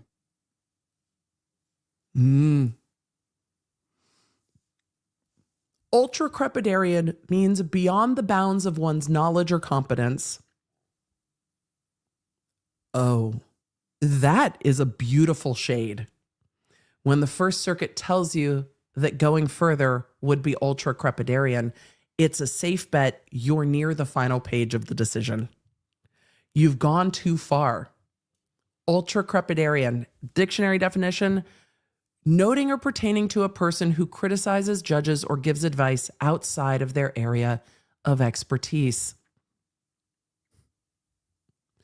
Oh boy, does that apply to a lot. Ultra crepidarian. You've stepped outside your area of expertise. All of Twitter.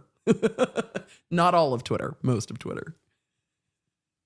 When everybody all of a sudden becomes an aviation expert in wind shear factors. Yes.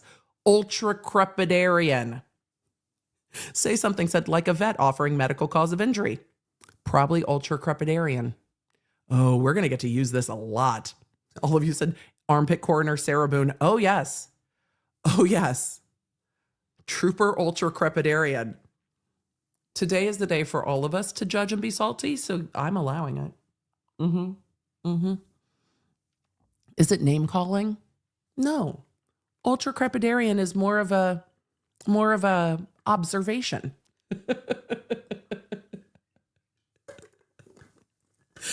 Oh boy. I love ultra crepidarian. This has been elucidating and delightful. I am delighted. Vaticinate. I was close on that one. Vaticinate. This is what a federal court does to determine state law under the Erie Doctrine. We'll get there. It's not an eerie guess. It's a I'm going to get it wrong now. Vaticinate. It's a vaticinate, which is a prophecy or to prophesize, to vaticinate. Vaticinate. We are deriving it from our crystal balls. And this article ends with, we need go no further. Further affiant saith not. We need go no further, which was in the opinion that we read that landed us here. This signature phrase is contained in more than 1,000 Selya opinions. After 25 years, despite such repeated cautions, it's encouraging to see that Selya keeps going further. This is fucking hilarious. And I love all of it. I love that the law clerks are probably tickled. I imagine that applying to be a law clerk in this judge's chambers is deeply competitive and that you have to be incredibly witty, have a deep vocabulary that goes beyond yeet, and a sense of humor. Because this deep dive into the Selyaisms are fantastic. Oh my God. Ecrapulous, the word games, it's all so fantastic. It's all so fantastic. Yes, we linked this below. But as I was going through all of the delight that is the hors d'oeuvres. No, the Salmagundi of Selya's opinions, the respect that the federal bench has for the writing style of Judge Selya, who clearly loves what they do, is a bright jurist, and has a turn of phrase that is just, it's clearly a joy to them to not only be a federal judge, but to write opinions that are legally sound and intellectually and verbally delightful. The vocab on this was just delish. But when I was in law school, an opinion came down that involved a judge quoting the beginning of Mr. Ed. A horse is a horse, of course, of course. And as I was going through this, I could not get that opinion out of my mind. So what is a girl to do? I'm going to bring you with me. Just like this is stuck in my brain so is that opinion.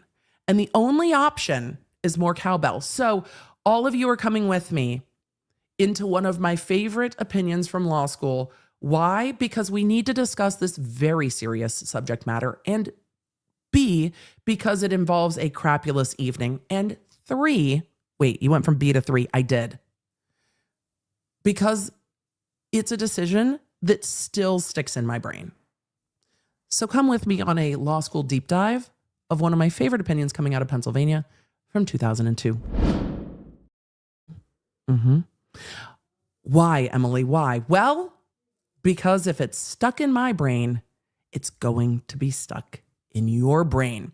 So welcome to Noel versus Travis. Emily, get it up on the screen. You can't say get it up today, Emily. You can't. You can't. You can't.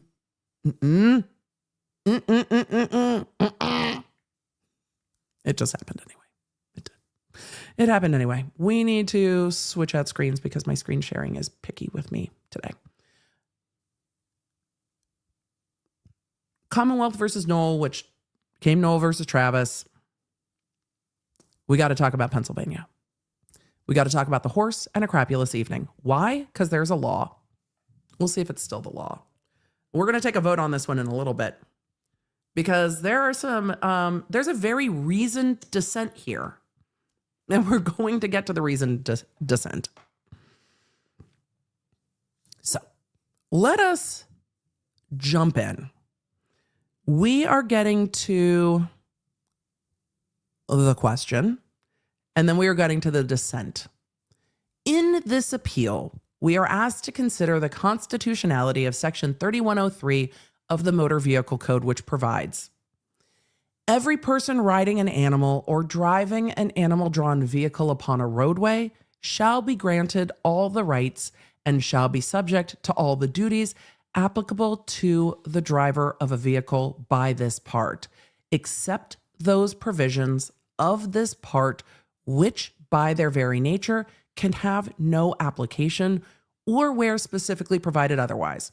So the Motor Vehicle Code applies to persons riding an animal or driving an animal-drawn vehicle. For the reasons set forth below, we agree with the trial court below that Section 3103 is unconstitutionally vague and therefore affirm. Here's the fact pattern. On April 7th, this is Pennsylvania. Yes, Pennsylvania. On April 7th, 2002, the Pennsylvania State Police stopped Carol Noel and Keith Douglas Travis while they were riding horses on a public highway in Springfield Township, Mercer County, because they appeared to be intoxicated. DUI horse. DUI horse. And the question becomes, but what if the horse is sober? Can't the horse drive itself? It's a horse. If the horse isn't drunk, who is driving? The humans were crapulous, but if the horse is not crapulous, is it drunk driving?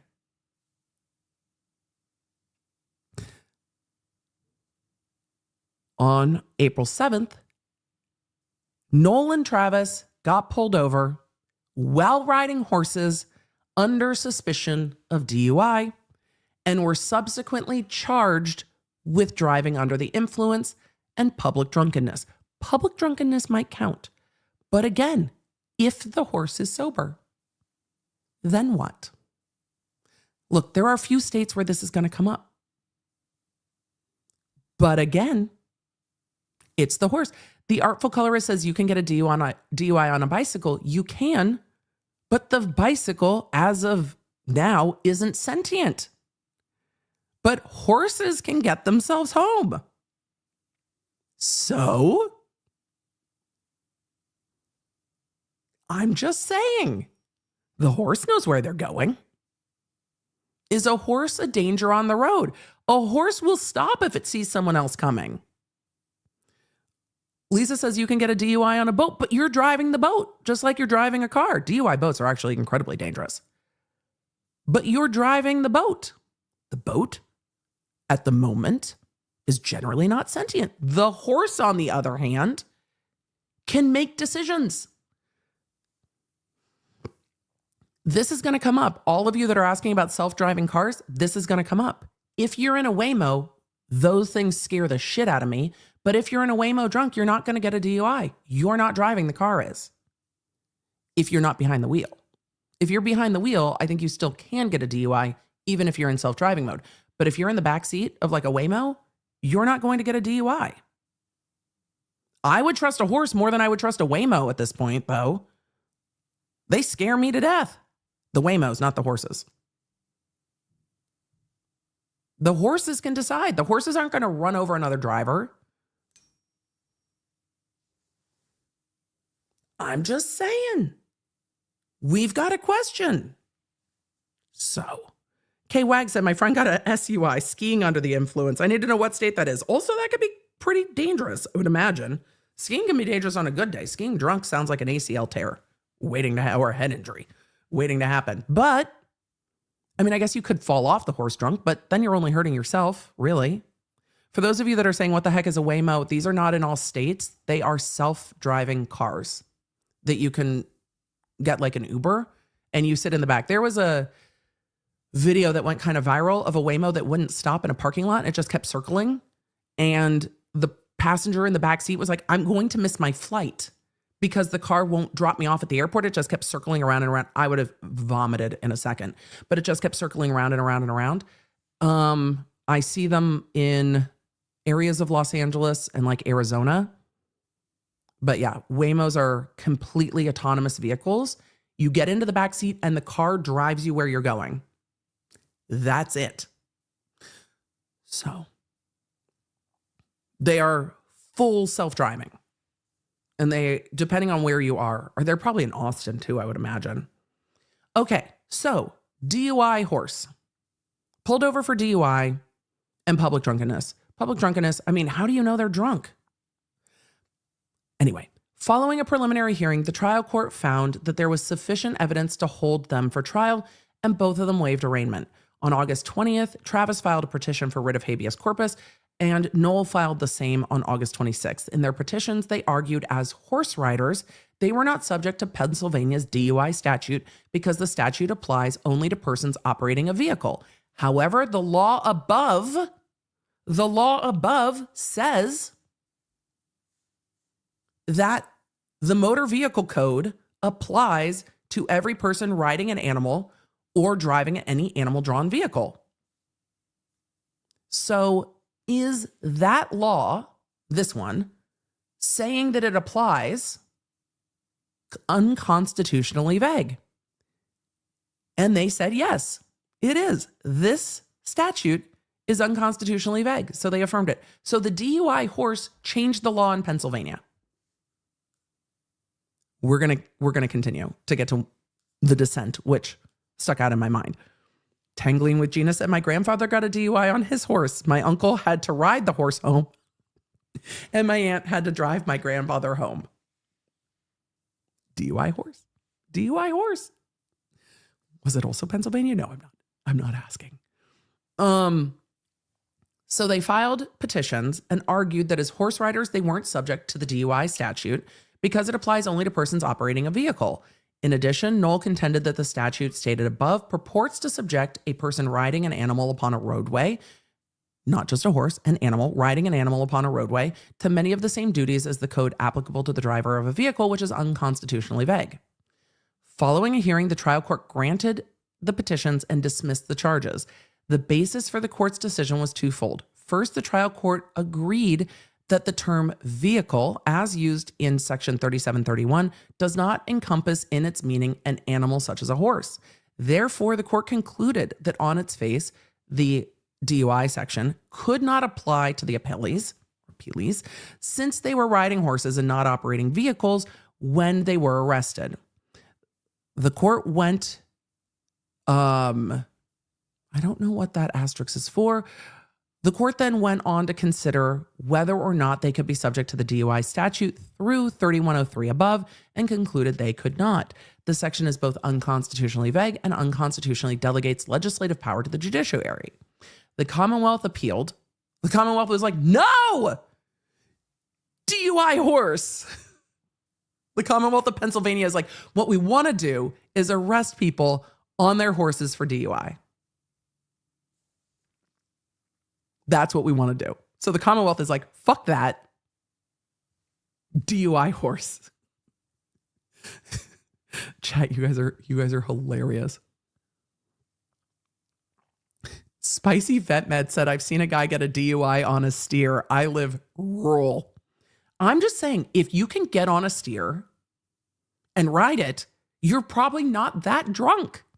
But you may be that drunk, but that, Emily, you've seen people with DUIs above a 0.4 operate a vehicle. However, operating a vehicle now is like a push button. You used to be able to tell if people couldn't get their keys in the ignition. Now you just have to push a button. It's made it much easier. But yes, you ask good questions.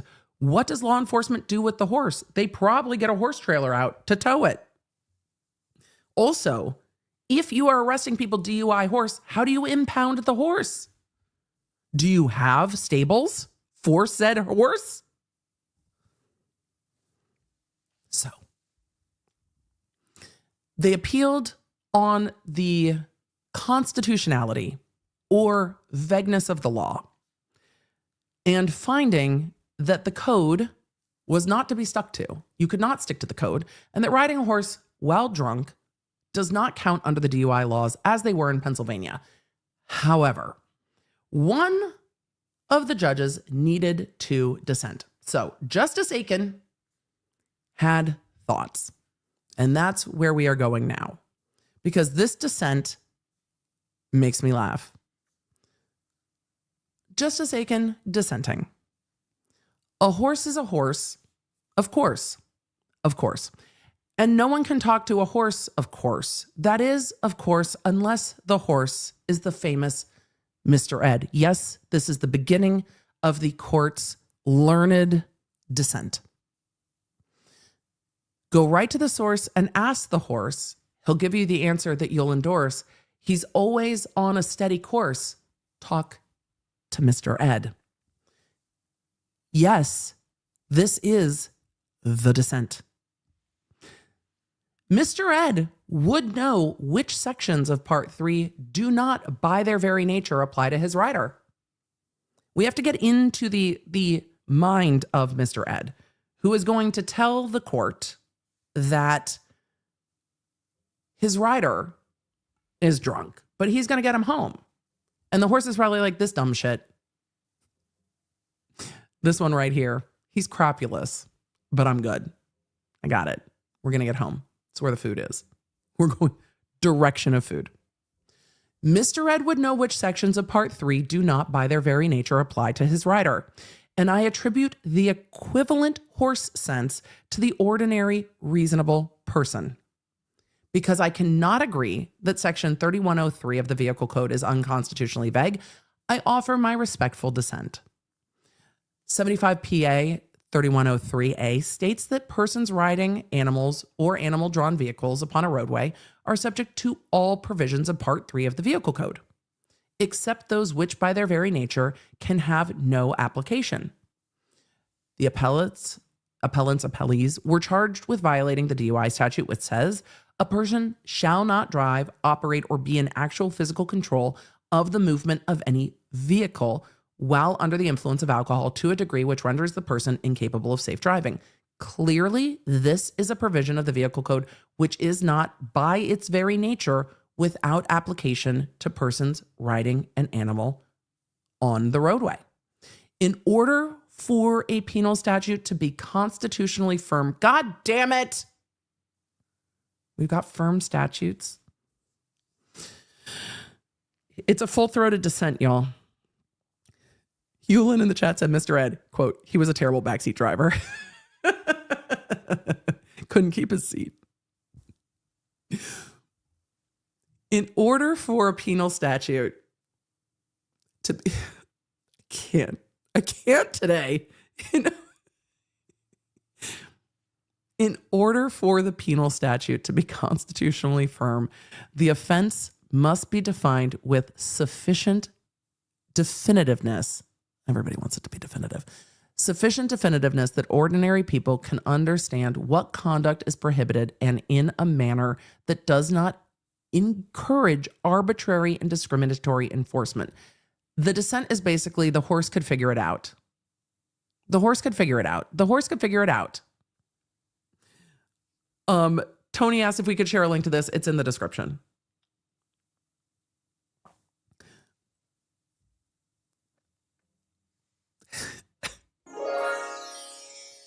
The judge should rein it in a bit. Eponassus. Yes. Yes. Good to see you. Just call me hen. Yes. We've gotten to penal firmness today. But the judge's argument when we are debating the very nuanced subject of constitutional law and whether something is vague or not vague, he's saying it's not vague. You can read this and see DUI is about a vehicle. A horse is not a vehicle. Therefore, this statute doesn't apply and it's completely lined out because there's an exception that says which section by their very nature do not apply.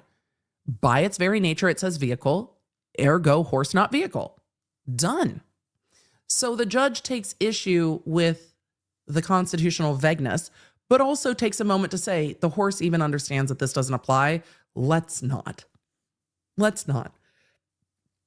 Due process simply requires the statute in question to contain reasonable standards to guide prospective conduct. The majority rides far afield.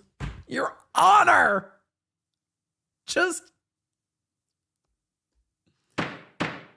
The majority rides far afield. That was intentional.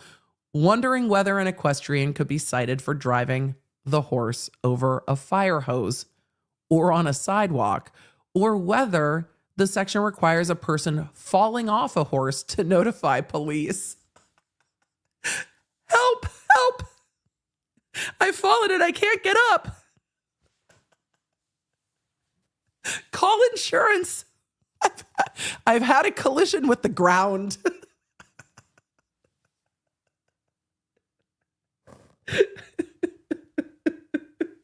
Your Honor, my horse sniffed the butt of the other horse.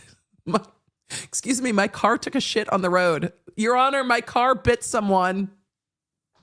I need to call the police. My car bit a human. Wait a second. Emily, that's way too on the nose for today.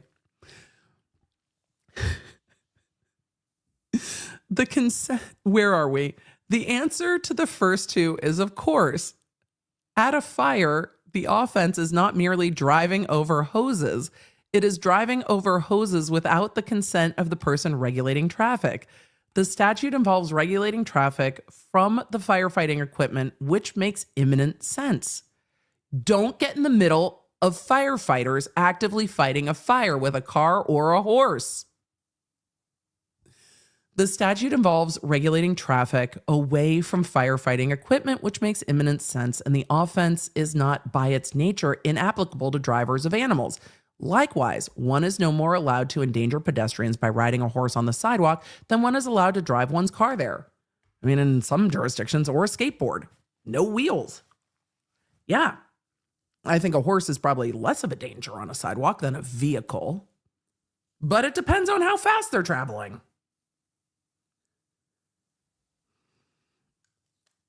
So, likewise, one is no more allowed to endanger pedestrians by riding a horse on a sidewalk than one is allowed to drive one's car there, momentarily or otherwise.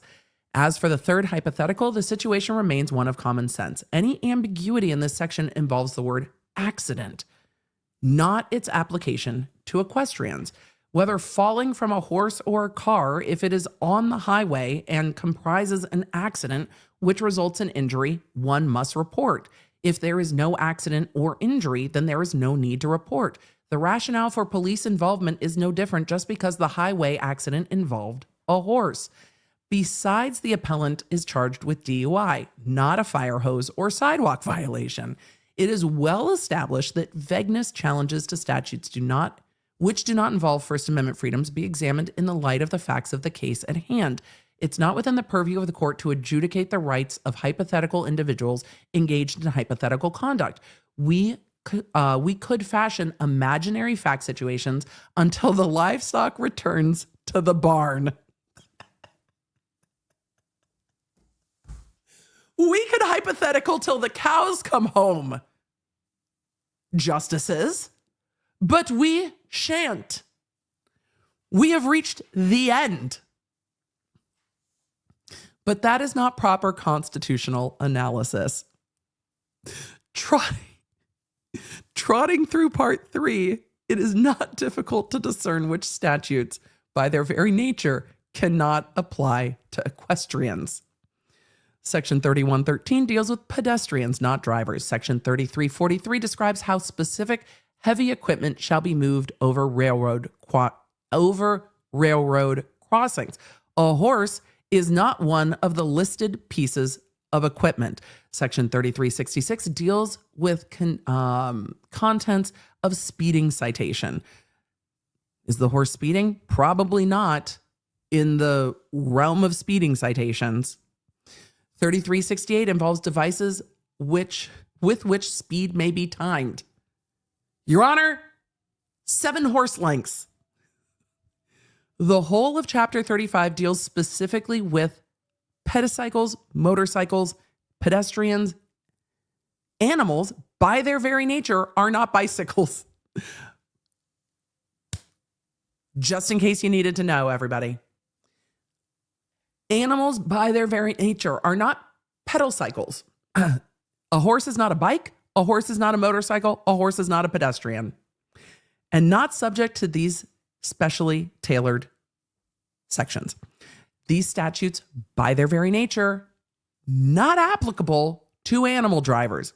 Interestingly, they are not by nature applicable to the driver of a car either. It is the rules of the road that apply to the driver of the Mustang and Mustang alike. The wordplay, Your Honor, just.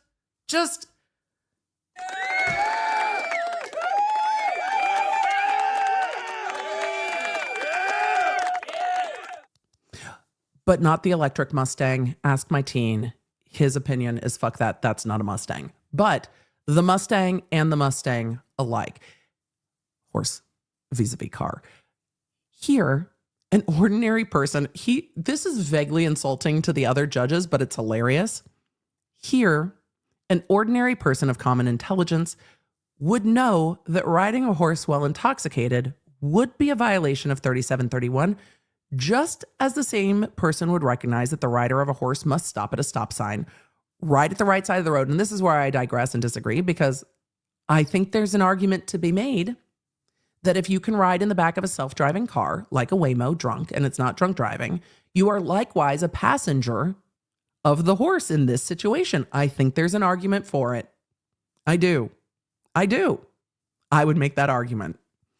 Also, how drunk do you have to be that the police clock you riding a horse drunk? Crapulous is the only acceptable answer. They are saying that an ordinary person would recognize that riding a horse drunk counts, but the law says vehicle. Goes on to say a horse is a horse, of course, but the vehicle code does not divorce its application from perforce a steed, as my colleagues said. It is not vague, I'll say until I'm hoarse, and whether a car, a truck, or horse, this law applies with equal force, and I'd reverse instead. Because I cannot agree that this statute is vague or ambiguous, I respectfully dissent. There is an equivalent section of 3103 for pedicycles, motorcycles, each excluding offenses by their nature inapplicable to the particular use of highways. One must assume the same vagueness arguments make these sections unconstitutional as well. So, when I talk about some of the judge's opinions that absolutely delight, this is one that frequently, though I don't always agree that you should get a DUI on a horse, we can argue whether or not DUI horse makes sense. In fact, we will poll whether DUI horse makes sense. In 2025, when you can get a Waymo, which is for those of you that are like, what the fuck is a Waymo? We're just going to Waymo real quick. This is not an ad for Waymo. This shit terrifies me. I'm not saying that I would do it. I have friends that live by the Waymo, that love the Waymo. I don't know why this won't type while I'm screen sharing. That's so weird. I've got to restart the computer later. Today is not the day. We've got to get to Duolingo in a minute. But let's see. Do we have a video of a Waymo?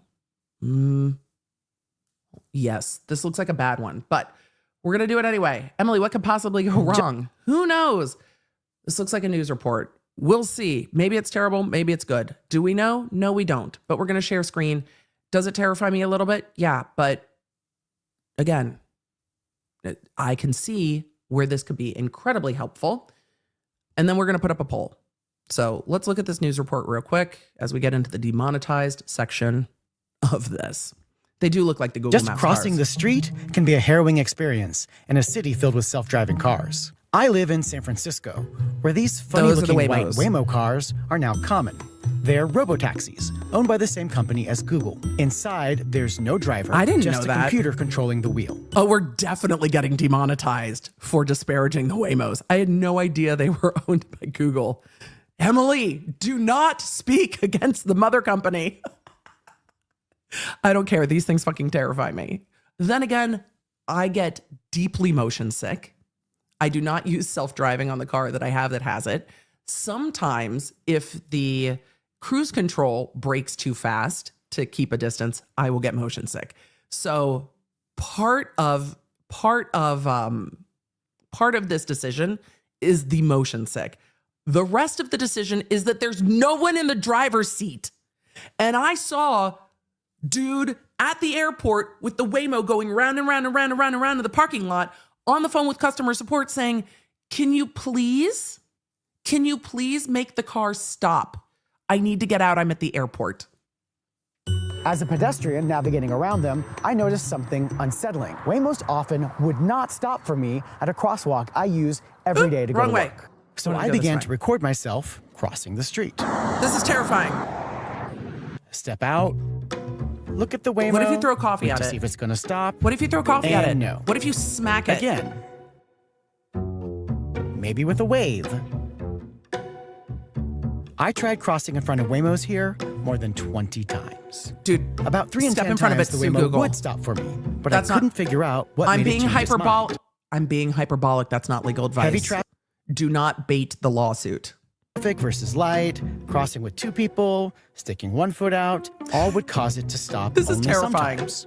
I could make it stop by darting out into the street, but that's not how my mama taught me to use a crosswalk. I mean, California's road laws are very clear about crosswalks. they are. Anytime there's a pedestrian in one, cars are supposed to stop. Look, I know many human drivers don't stop for pedestrians. It's difficult though if the Waymo doesn't perceive that you are in the crosswalk, but not like all the way in the crosswalk, because they're supposed to stop. If somebody's in the crosswalk, Stephanie, yeah. Oh no, it's a whole thing. It's a whole thing. Crosswalks take your life in your hands. If somebody is standing where he's standing, they are supposed to stop if they see a person standing there, but it doesn't happen. One of the most devastating cases, and I'm not going to tell a story about this case because it will derail the rest of our stream, but one of the most devastating cases I had was a crosswalk accident. It is a huge issue. But yes, this is a lawsuit waiting to happen. Either. But isn't the whole point of having artificial intelligence, robot drivers, to be smarter, that they're safer? Agreed. Because they actually follow the laws? Yes. I showed my videos to Waymo. It didn't acknowledge. I don't disagree.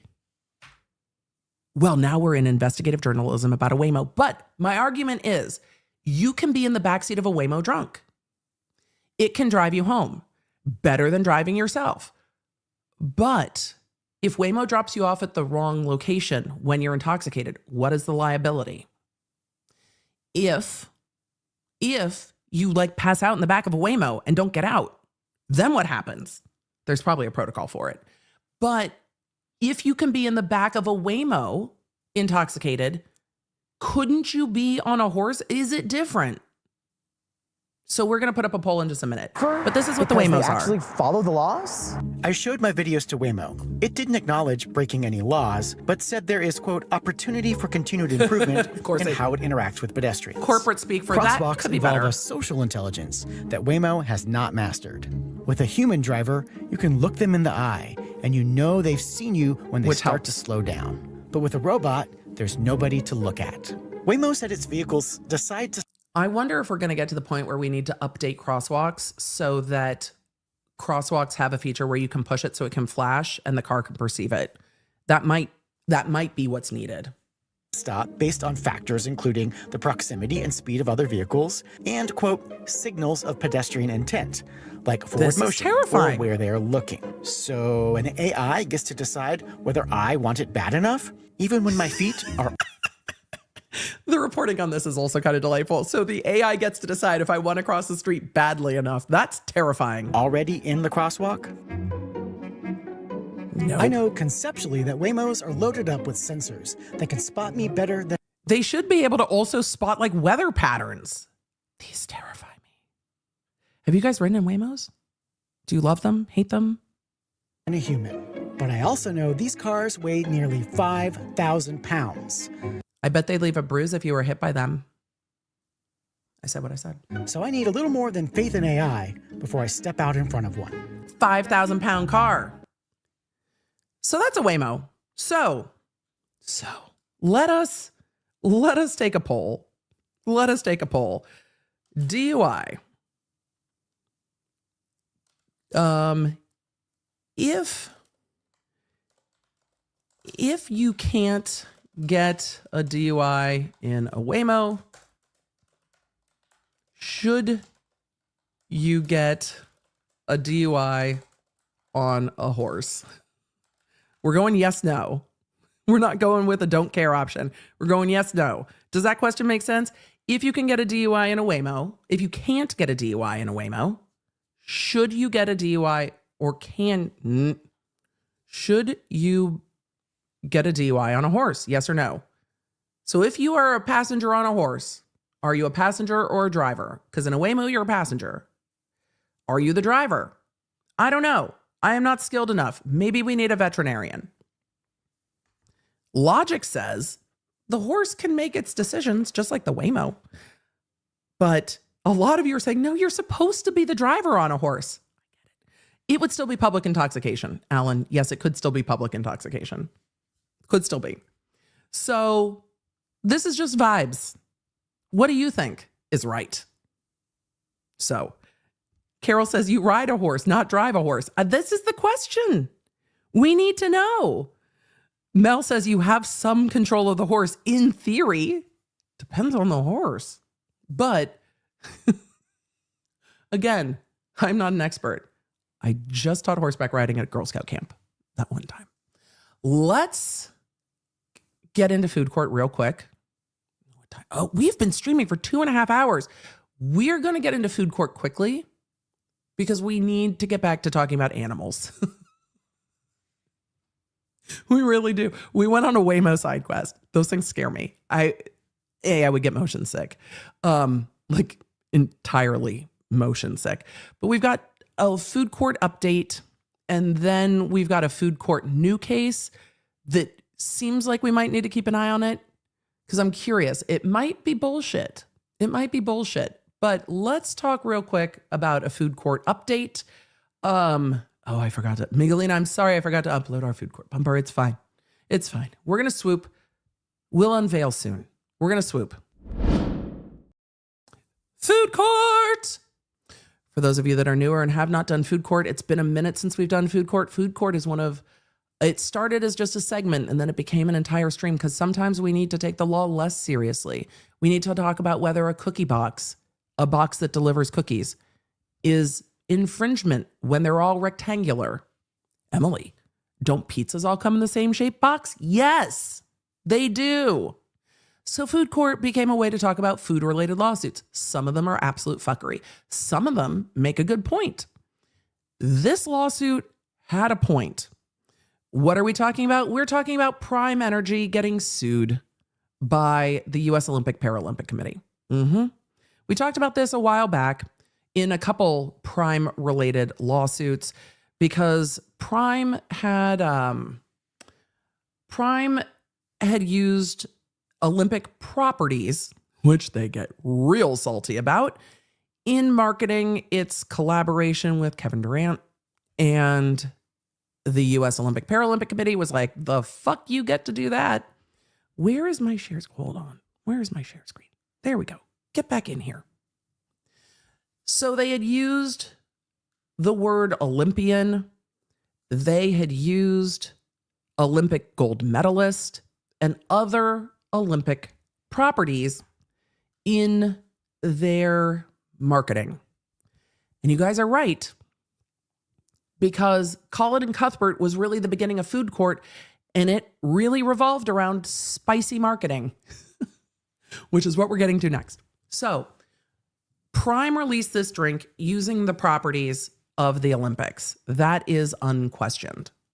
The Olympics own the right to all shit Olympics. Prime used it. Prime was, and this is me speculating wildly, but based on being a human that exists on the internet, I'm guessing that Prime was just like, ask forgiveness, not permission. We'll deal with it later. Because it's not like you don't exist in the world and know that the Olympics will fucking sue you. Also, we are going to have to do a food court with a special guest, because I have a special guest who was involved in a food court Olympics lawsuit. It's going to have to wait for another day. It's going to be a whole episode, because yes. So this had to be an ask permission situation. They sold it, and the sale of it was not blocked.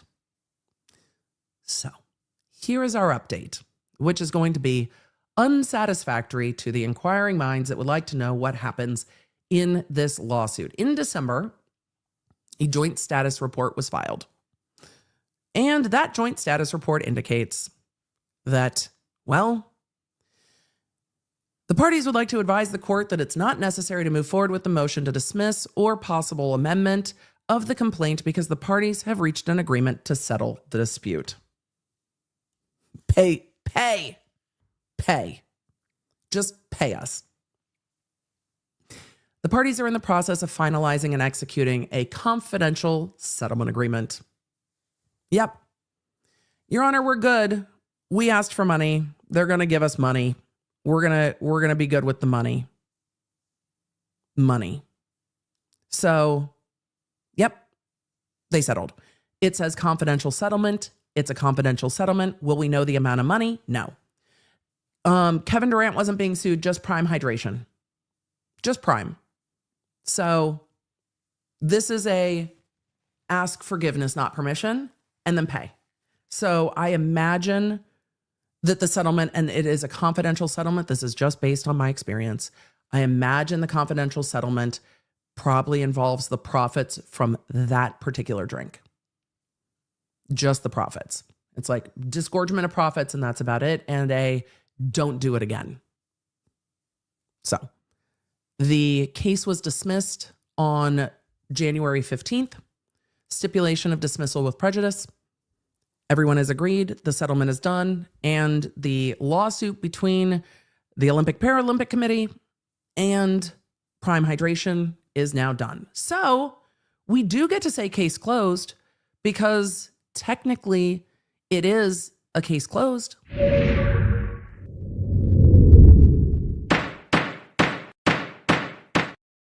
And we don't get to say that enough. But we did a whole Prime being sued by everybody day for food court. It was more drink court, but for food court. And it's done. So the Prime Energy case has resolved. But we have another case that we are going to look at very briefly, because we need to get to duo. And I want to get to duo, and you want to get to duo. I'm tempted to just save this for another day. Should we just get to duo, chat? Should we just save this next one for another day? This one might be a deeper dive. Here's the rub. We'll give an overview and we'll get to duo. Let's get to duo.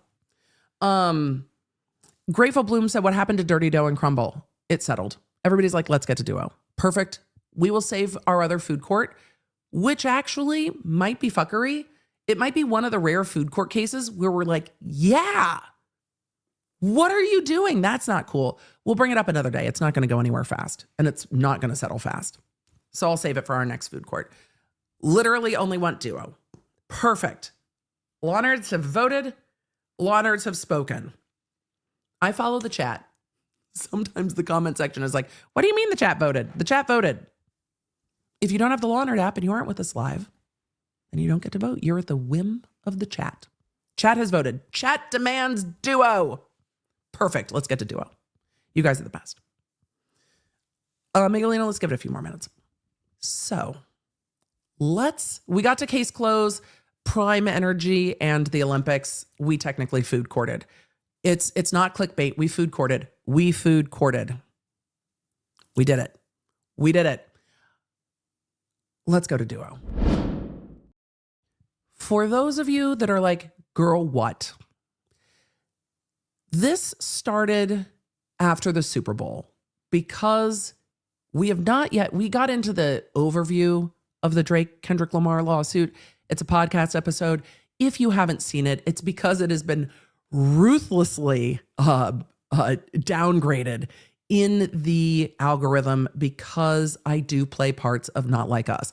For all of you that remembers that we're on that members only recording, I was like, let's see what happens.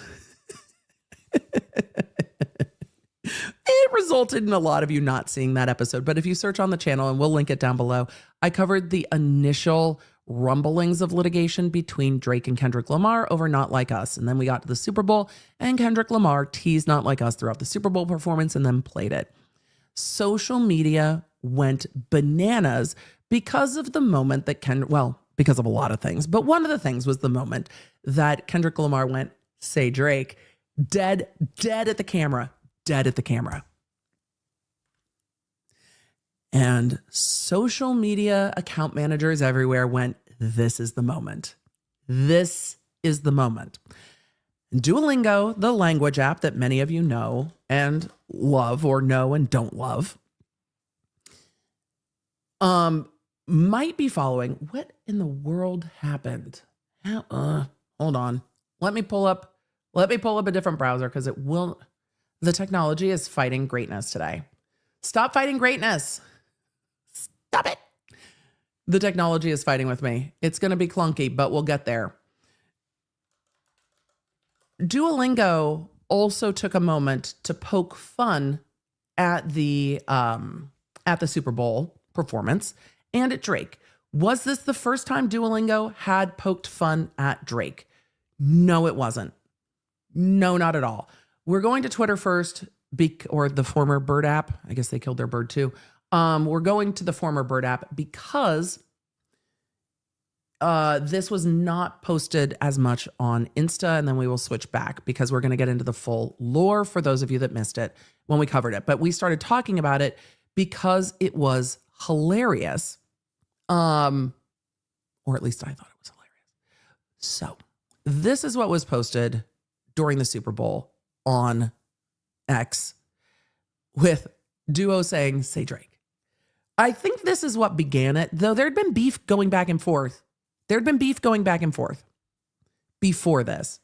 So when we get into the rest of the lore on Instagram, so I can play the sound, remember that this started with say Drake.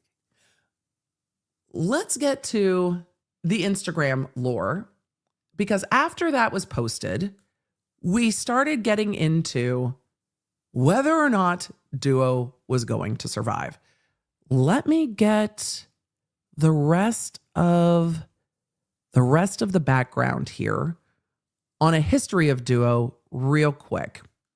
So let me pull that up. Are we going to look at the comments? Yes, we'll look at some of the comments. Do not worry. Do not worry. We're going to get into all of the things. Do not fear. But this is a beef for the ages. I just want to find the first post first amongst all of the other nonsense, because it is so much. Where is the post that I want to go? This is the post I wanted to start with because I think it is a good background. No more needs to be said.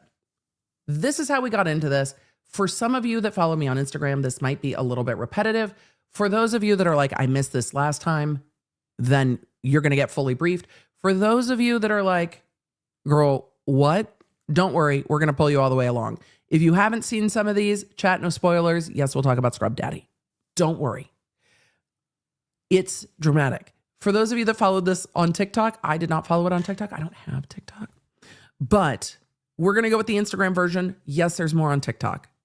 Yes, there's more on TikTok.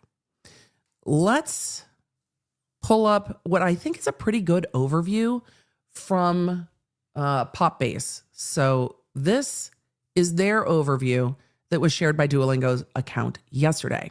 Again, I thought it was a good overview. There we go. In Loving Memory, a look back on Duolingo's life in 10 moments. This is in memoriam of Duo Kishana Renee Lingo, aka Duo the Owl. So as I refer to Duo the Owl as Duo the Owl.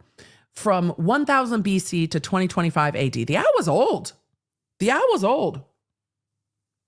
The owl was old.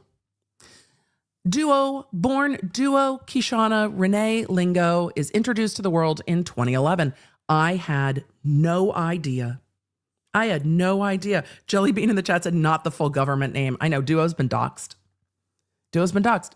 Sweet and Salty said old but wise, as it should be. Because we need to talk about who killed Duo.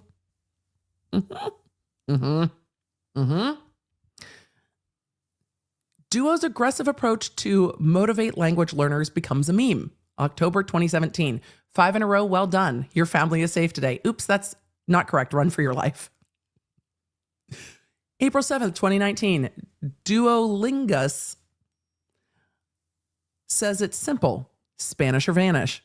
Duolingo parody. Well, which makes sense when the meme is 5 in a row, well done. Your family is safe today. Oops, that's not correct. Run for your life.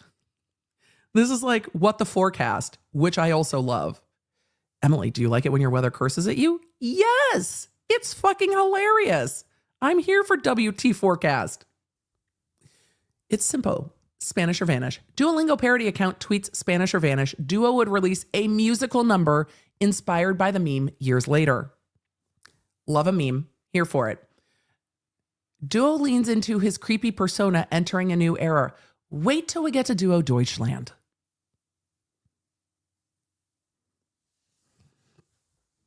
Because creeper persona, circa 2019. Joins TikTok where he terrorizes employees, simps over Dua Lipa, and creates general chaos. He's escaping! The killer is escaping! Help me! We have now entered the meme era and the demonetized part of this stream. I will say one more time, if you don't have the Law Nerd app, get it. Lest we be yeeted off the internet by UMG. So Duo starts causing chaos on the internet and simping over Dua Lipa. There's history here.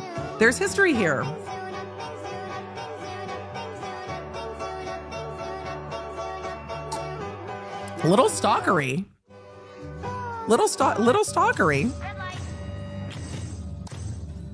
Apparently there's beef with Google Translate. Are Waymos involved?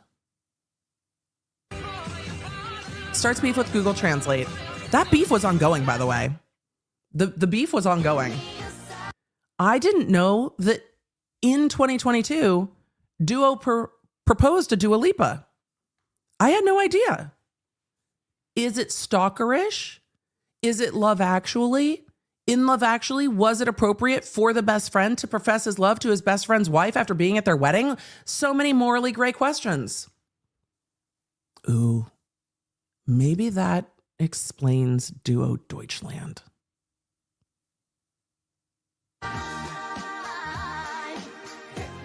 Keep in mind.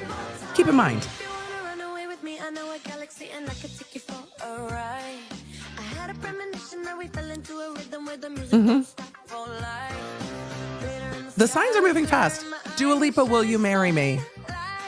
The marketing team had the most fun with this. The marketing team had the most fun with this. These signs are hilarious. Flew to NYC to shoot my shot. The marketing team is loving all of this. I didn't get to read all of these. You want me. I want you, baby. Quoting the music is so good. It's so good. Love the green jumpsuit. I love that it flashed up on the screen. I'm 100% taking it as a sign.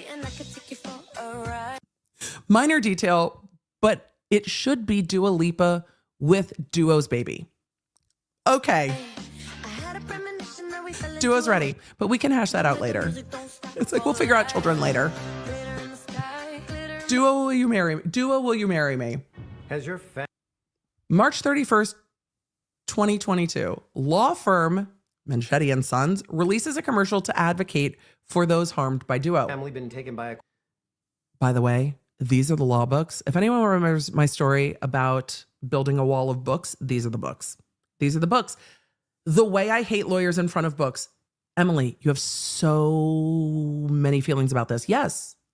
If the book does not have dragons sprayed onto the edges, I do not want to see lawyers in front of books. Lawyers in front of spicy books, standing in front of spicy books.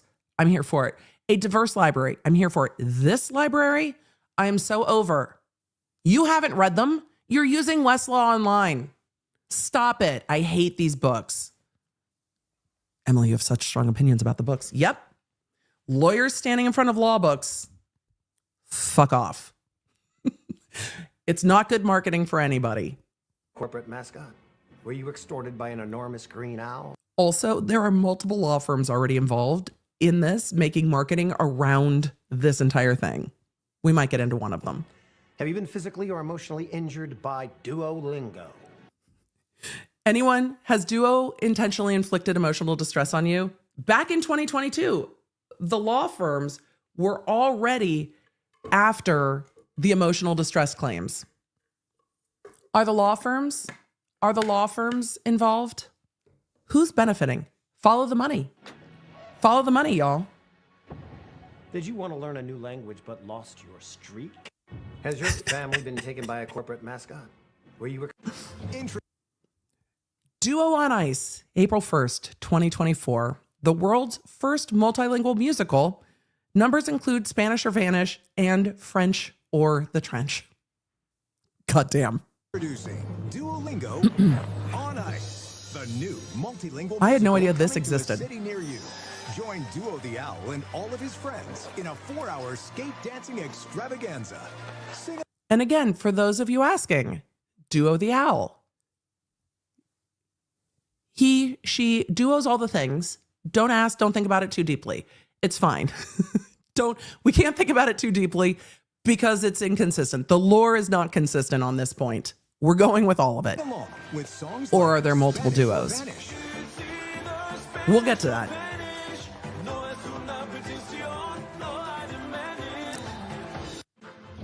Spanish or Vanish. So, February 11th, this brings us to where we entered the story on stream. February 11th, 2025, Duo is pronounced dead after getting hit by Cybertruck. This is where we pick up the story.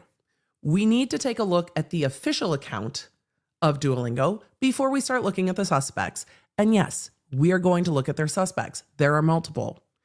There were threats made to Duo back in October of last year. Yeah. So there are threats against Duo's life. Also, Build-A-Bear has been asking for the corpse of Duo in the comments. Build-A-Bear said, "We have plenty of stuffing left in the stuffing gun."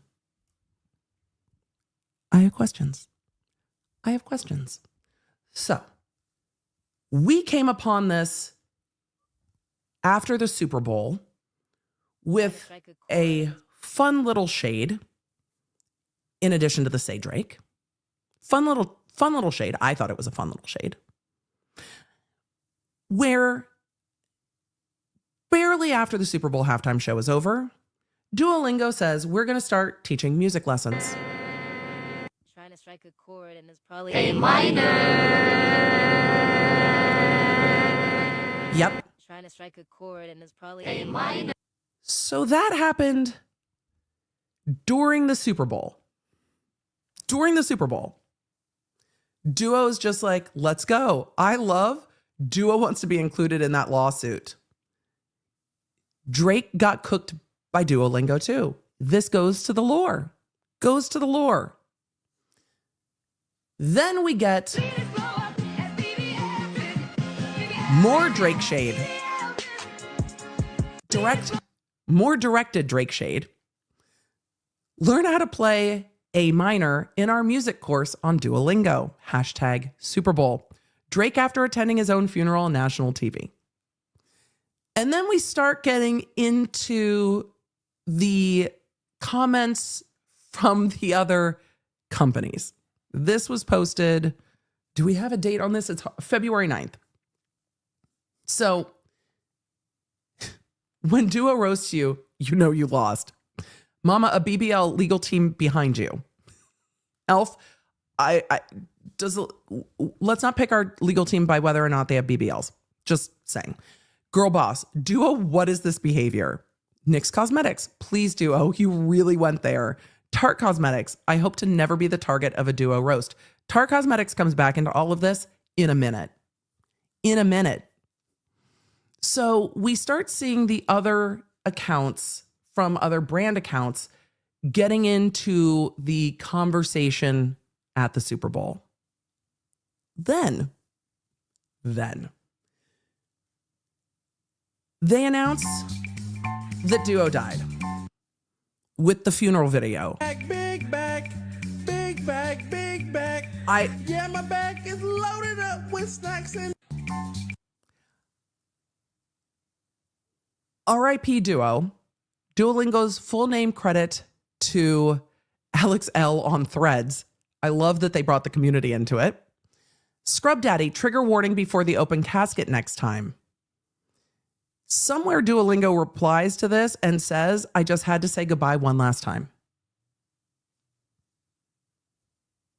So is Duo dead at this point? Question mark. The rumors are true. He forgot to thank Beyonce.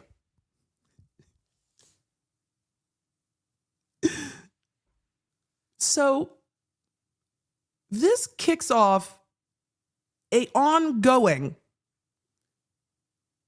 social media moment. Mikkel says, I want my lawyers with BBLs, Big Black's Law. That's fair. Big's Black Law Dictionary. This is fair, Lyndon, or is the estate of Duo acting on Duo's behalf? Or did Duo fake its death? Crime Junkie Podcast, give us a call. 10 out of 10. Cheez-Its, they died doing what they loved. Charlie Tuna, bye, buddy. I mean, adios, amigo. Okay, Charlie Tuna, calm down. So then people started asking what might have happened. And we see that in some of the comments, which I shared last stream, Duolingo says we're looking at a Canadian rapper. Duolingo has questions. Then we get the official statement. Update, officials have identified cause of death. More details to follow. Thank you for holding space for Duolingo. Dua Lipa said till death do us part. Duolingo posted this message. We covered it on stream. It's with heavy hearts that we inform you that Duo, formerly known as Duolingo Owl, is dead. Authorities are currently investigating his cause of death, and we are cooperating fully. TBH, he probably died waiting for you to do your lesson. But what do we know? We're aware he had many enemies, but we kindly ask that you refrain from sharing why you hate him in the comments. If you feel inclined to share, please also include your credit card number so we can automatically sign you up for Duolingo Max in his memory. We appreciate you respecting Dua Lipa's privacy at this time. Again, the comment sections, and which again, you will see more of the brand accounts on your phone. It is not always easy to see on desktop. But Scrub Daddy said, I won't rest till I have answers. We're going to get Scrub Daddy's answers in a minute. Monster Cat, we want answers and we want them meow. The only note I have for that is A, all caps, stop it, and B, write meow. right? Meow. Would have been hilarious. But that's just me. Oh, this will not scroll. It will not scroll. I keep trying to zoom in. Grinder. This death has the girls in shambles. Grinder is up in here in all of the comment sections, by the way, as we went through all of this. It is hilarious to me. 10 out of 10 hilarity. So they had posted that. It is pinned now to their account, but you see that there is much more to discuss. Oh, then we get lots of, what happened? We need to know. We're looking at a Canadian rapper for this. All the brand accounts are up in the comments. There are so many comments. If you want to go down a rabbit hole, all the way down the rabbit hole, it is a hilarity. Grinder is thirsty. You guys are so funny. Then we get the video purporting to know what happened. We'll see. We will, there was a trigger warning.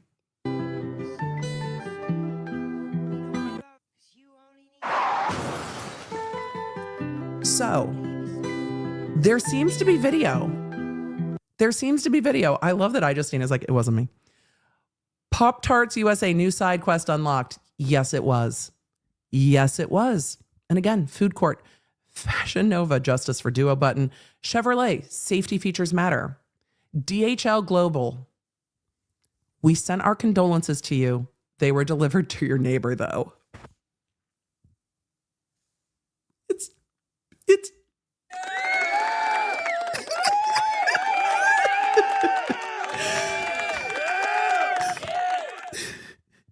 we sent our condolences to you.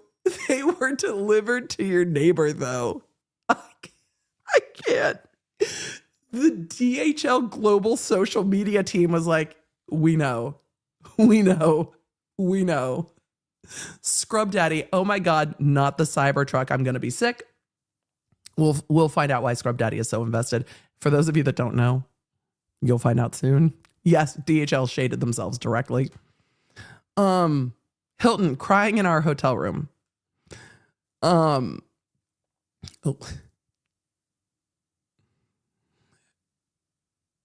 do not know how to pronounce Bella Seiko. I see their ads all over social media. If you know, you know. Low-key jealous of how hard the owl got railed.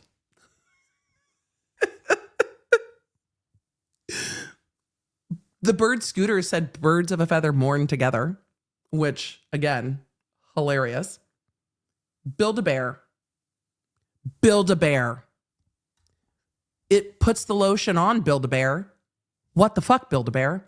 Is the skin still around? We have a lot of stuffing left in the stuffing machine. Build-A-Bear. What the fuck? What is that? Build-A-Bear? Some dark shit. However, Grindr and Bellisco might have questions about getting stuffed. They might want to know.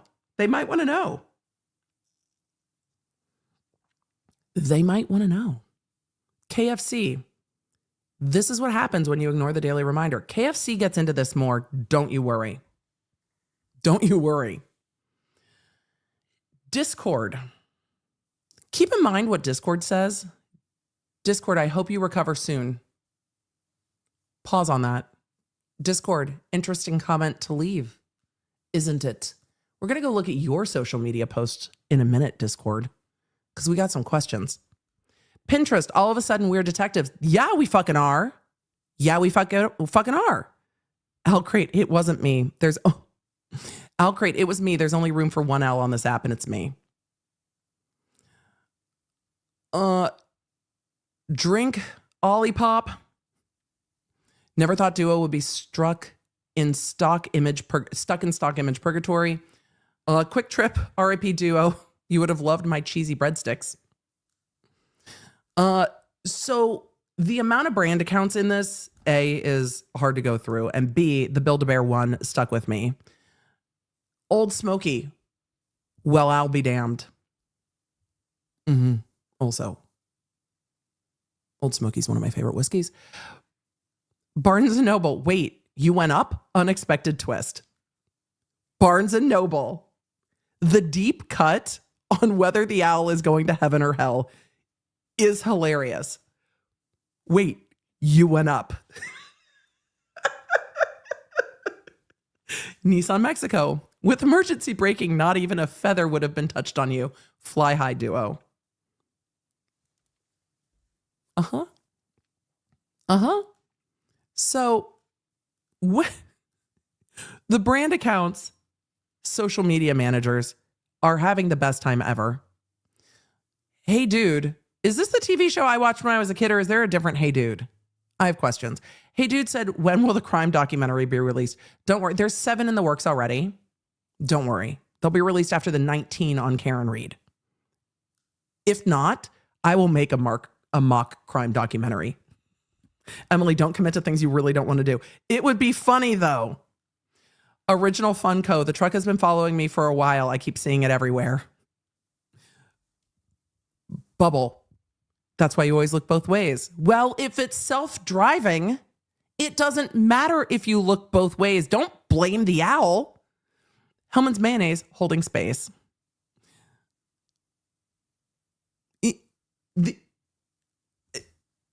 The brands are sending me. It's just too funny. Nerf. R.I.P. my dude. Utz snacks. The same truck just drove past my factory. Beware, Utz. Beware. Beware. Baskin and Robbins. May he slay in peace. Okay. So, again, all the brands up in the comments. There's a few we need to look at. Who did we say we needed to look at more? Yep, Discord.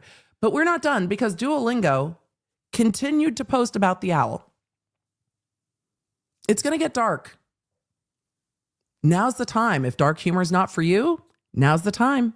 I will see you Tuesday in court. I will see you Tuesday in court. R.I.P. Duo, he would have loved this emotional manipulation. We've heard from authorities the best way to channel your grief is to unlock more, and to unlock more about the investigation is to do your lesson. Together, if we try, we can bring Duo back.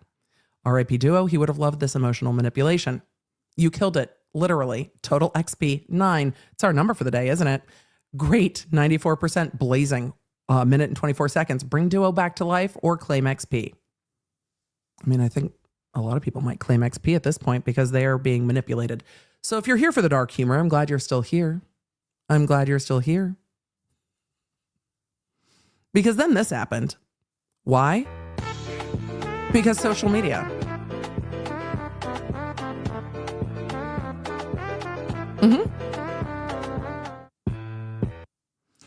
So then we get Great Wolf Lodge saying, Duo, we hope there's an 84-degree water park in the great beyond. Squishmallows, squishmallows, squishmallows. Can you add rat to the languages so we can understand this? Gotta keep an eye on them too. Keep an eye on them too. Kraft mac and cheese. Sweet moves, little fella. R.I.P. Duo. Thanks, Kraft mac and cheese. I was really sitting here wondering, what does Kraft mac and cheese have to say? Though the comment we didn't get to on the other one was Dunkin' Donuts saying first Spidey, now this. Also, this 10 out of 10 out of 10. 10 out of 10. This is how it started. This is how it started. That's how it started.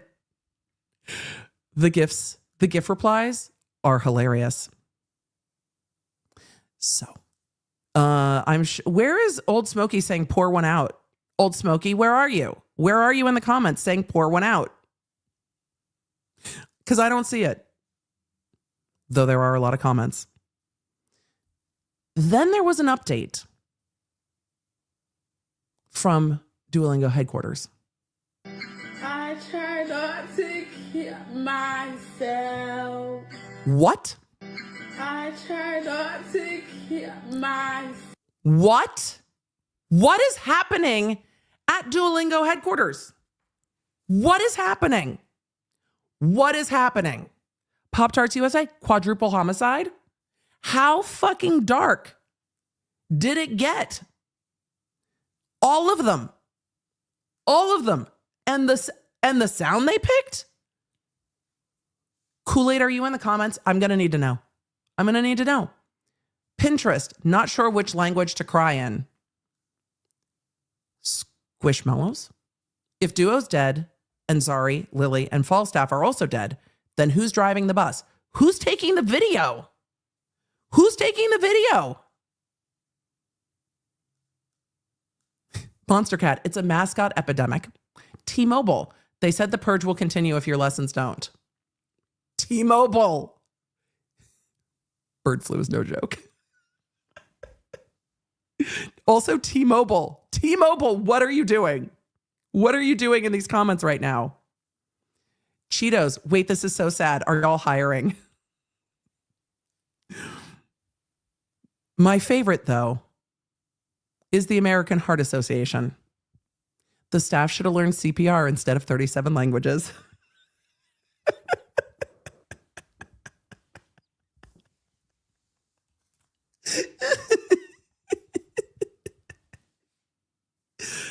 This is a modern take on a Shakespeare play?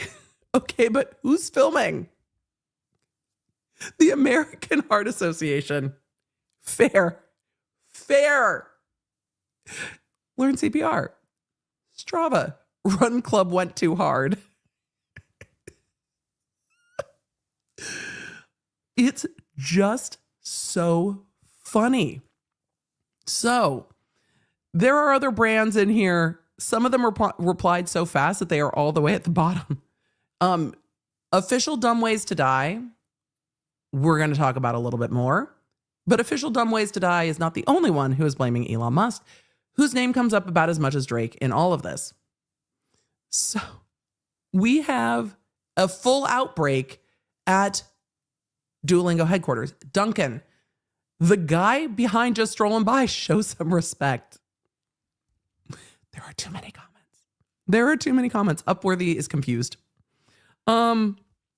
So we have quite a lot of mascots at Duolingo headquarters that are dead. It is a unintended or unforeseen turn in all of this, and I am not sure where we go. Carnival cruises. We weren't emotionally prepared for this. Maybe you need a cruise. Maybe a cruise will make it better. So everyone at Duolingo headquarters, it seemed all the mascots at least, died. And then they got to the causes of death.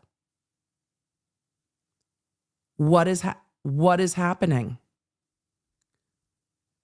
Zari died because there was no bidet. Lily died because she was hugged. So now everyone's dead, it seems. We haven't heard any more about the Cybertruck, but there's a message from the CEO. And I think we need to let the CEO be heard. It's Luis von Ahn, in all of this. CEO of Duolingo, otherwise known as Duo's daddy.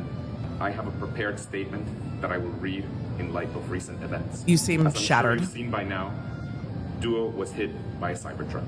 And it looks like, in fact, every character at Duolingo is dead. On behalf of their friends, family, and Dua Lipa, we honor their memory. I guess in the end, Duo finally answered the question he posed to so many of us: Spanish or vanish? It's hard to believe that just last week I was speaking to Lily. Right before she ended the video call, she told me he was okay. These words will echo in my soul for eternity. We know he threatened many of you, sometimes gently, sometimes with unhinged persistence, but it was never personal. His mission was clear: make education accessible, one terrifying notification at a time. Now, Duo's streak on Earth has ended. It's our turn to stand together to continue his legacy. First of all, the fact that there's no quiet in the background for the CEO recording a message, hilarious. Second, Spanish or vanish, top notes. Third, Duo ended his streak on Earth is 10 out of 10. We're carrying the torch forward. As a company, as a team, and as friends. While Duo is dead, Duo... I think a gray hoodie would have been hilarious, but I'm here for the black shirt and jeans. Was stronger than ever. Rest assured, no employees were affected by this. Except maybe emotionally, he was a good owl. We're excited to rise up to the occasion in the face of the loss of our twerking, fuzzy, lime green, fictional crusty friend. So in his honor, let's do what he would have wanted. Open up the app, Do a lesson. By the way, the app now has the dead owl face on the app. And share your fondest memories. And maybe, just maybe, skip the streak freeze. Keep the flame lit for Duo. Who knows? He might just come back. The manipulation. Who knows? He might just come back. Death isn't real, kids. Instagram. Duo's daddy kind of looks like Jack Antonoff. Okay. Kayak. Duo's daddy deserves a trip somewhere to grieve in peace. Duncan. I don't believe you're Duo's daddy. American Heart Association. Our hearts are with you, Duo's daddy. Bubble. Who's got Duo's life insurance? These are the real questions. These are the real questions, by the way. Olay. I can't glow on like this. Who else is going to watch me do my streaks and skincare? Bird. Gone too soon, but not forgotten. H&R Block. Oh, yes, H&R Block. What do you have to say? A head of household should never have to make a statement like this. I mean, it's funny. I wish it would just let me scroll while I'm zoomed in. It's so annoying. Ugh. Instagram on the computer. The best way to share it, to go over it with all of you. Oh, it just crashed. That's lovely. I wanted to go through a few more of the comments, but it seems like it just doesn't want that to happen. We're just official dumb way to die. I miss Duo's threats. Please come back so you can lock me in your basement. Wonder Bread USA sending Duolingo team so much love. Send them bread. Carbs make things better. It's just facts. 19 Crimes. Pour one out for Duo tonight. Thank you, 19 Crimes. An alcohol brand needed to come in with Pour One Out. 19 Crimes is the right one to do it. So we've got all of the brands back in this, but then there's more. Because the joke about Twitter, I think, was a 10 out of 10.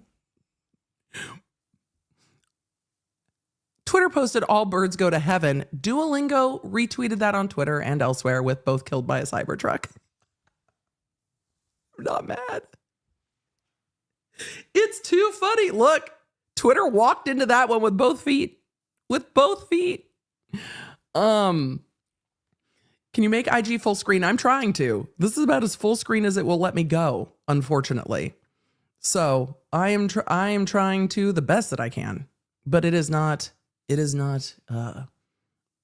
super cooperative. Grinder. Lots to unpack here. Clearly Canadian on the next episode of Murray. Clearly Canadian. 10 out of 10. 10 out of 10. 10 out of 10. Let's see.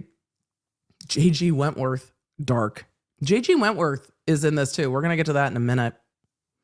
So again, the brand accounts.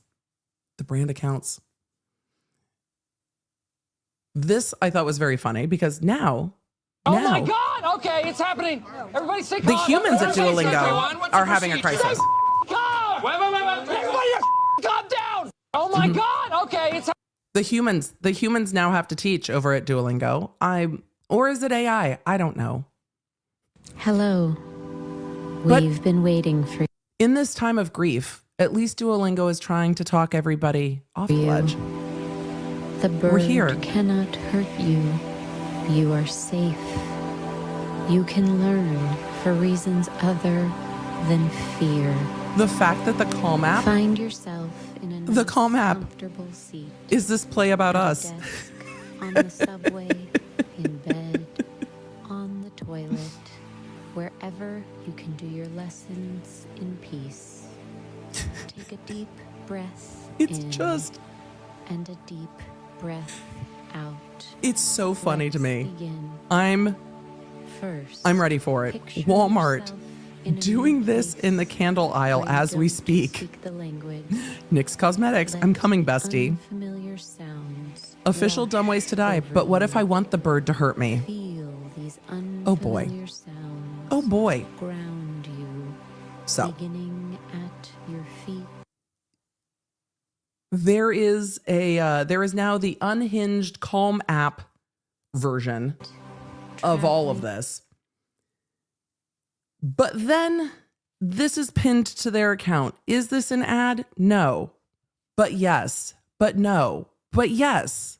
So 2025 has got us all knocked down, but not to worry, we're monetizing grief because we are a corporation. For the low price of $29.99, you can prove you really love Duo and Friends with a custom. we're monetizing grief because we're a corporation. Purchase a coffin for your plushie today. Coffin. Why process your emotions when you can process a payment? The writing. Why process your emotions when you can process a payment? There's Lily, deleted but never forgotten, and Falstaff, who was somehow gone before TikTok. And rest assured, proceeds will go into funding more of our stupid marketing ideas. These coffins are non-refundable because death is irreversible. Be sure to get yours now before they're gone, because once they're gone forever, just like Duo. Go to store.duolingo.com to purchase. I don't know, y'all. I don't know. However, non-refundable because death is irreversible is hilarious. So this Bubble said top 10 saddest anime deaths. I don't know. If we did a ranking of anime deaths, I don't know if we're in the top 10. Duncan, sure, why not? Duncan's like, we're here. We're here now. We're here now. So this is where we got to with Duolingo. We will get to the other Duolingo accounts because different countries are really mourning in their own way. And I think it's important to take a look at how those other countries are processing their grief. It seems important to everyone. So let's just take a moment. But I also still wonder if Duo is maybe living abroad, because Duolingo Deutschland is not sorry or sad. Duolingo Deutschland is having the best time ever.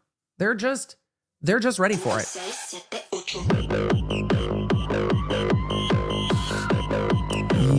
Yep. So look, we all grieve differently. We all grieve differently. We really do. Duo might have faked their death. We're going to get into that too. It's possible. Everyone grieves in their own way. Remember him? This is him now. Feel old yet? Okay. Okay, Duolingo Deutschland. Sure. But this sent me. Hello to all our German friends. This absolutely sent me because now the German Duolingo account is competing with the other Duolingo accounts. You were good. I'm waiting for you to be great. And next, Kendall. You didn't stick out to me. Next is Brooke. Next, Nia. You're third on the pyramid. You were third overall high score. And France Mackenzie, ending up on the bottom was not what I saw coming. Pyramid, going 3 for 3. Once again, is Maddie. On the bottom. So, Duolingo Germany is like, we are not here for any of your bullshit. Also, Duolingo Germany is a whole different vibe.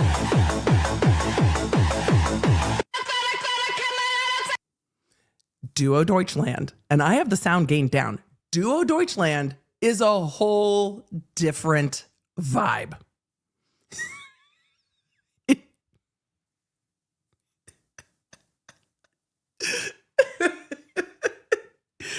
And I realized that when I stumbled upon a particular post. Hold on, we will pull it up. This post was a while back when I was like, wait a second. One of these things is not like the other. So give me one moment to pull it up, because I was surprised. I had not been following the lore closely enough, clearly, of Duolingo. So where did it go? I have it. There are the amount of Duolingo posts I have, y'all. It's not insubstantial. So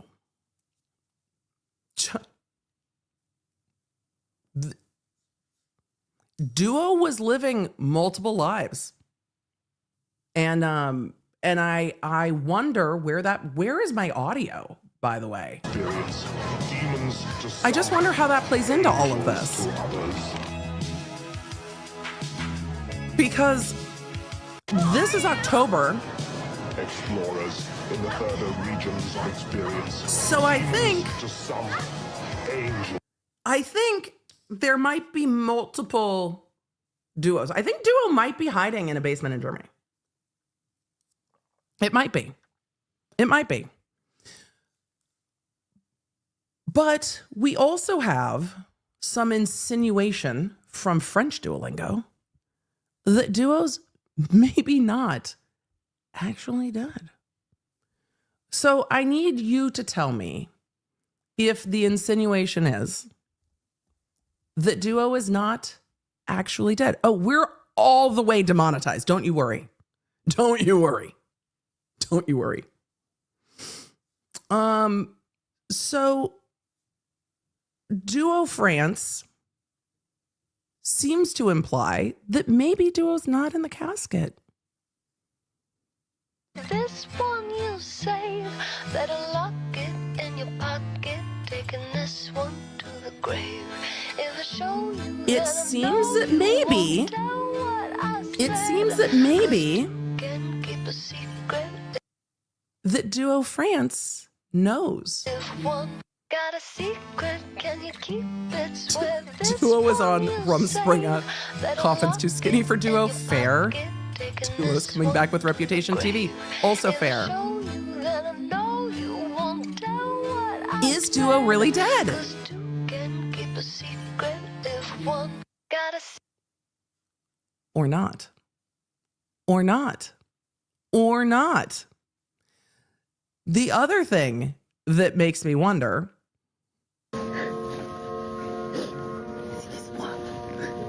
is the French Duolingo staff just have a quick question for Duo. Also, if you do not do your French lessons, I'm sorry. You're going to have to Google Translate. They just need to know.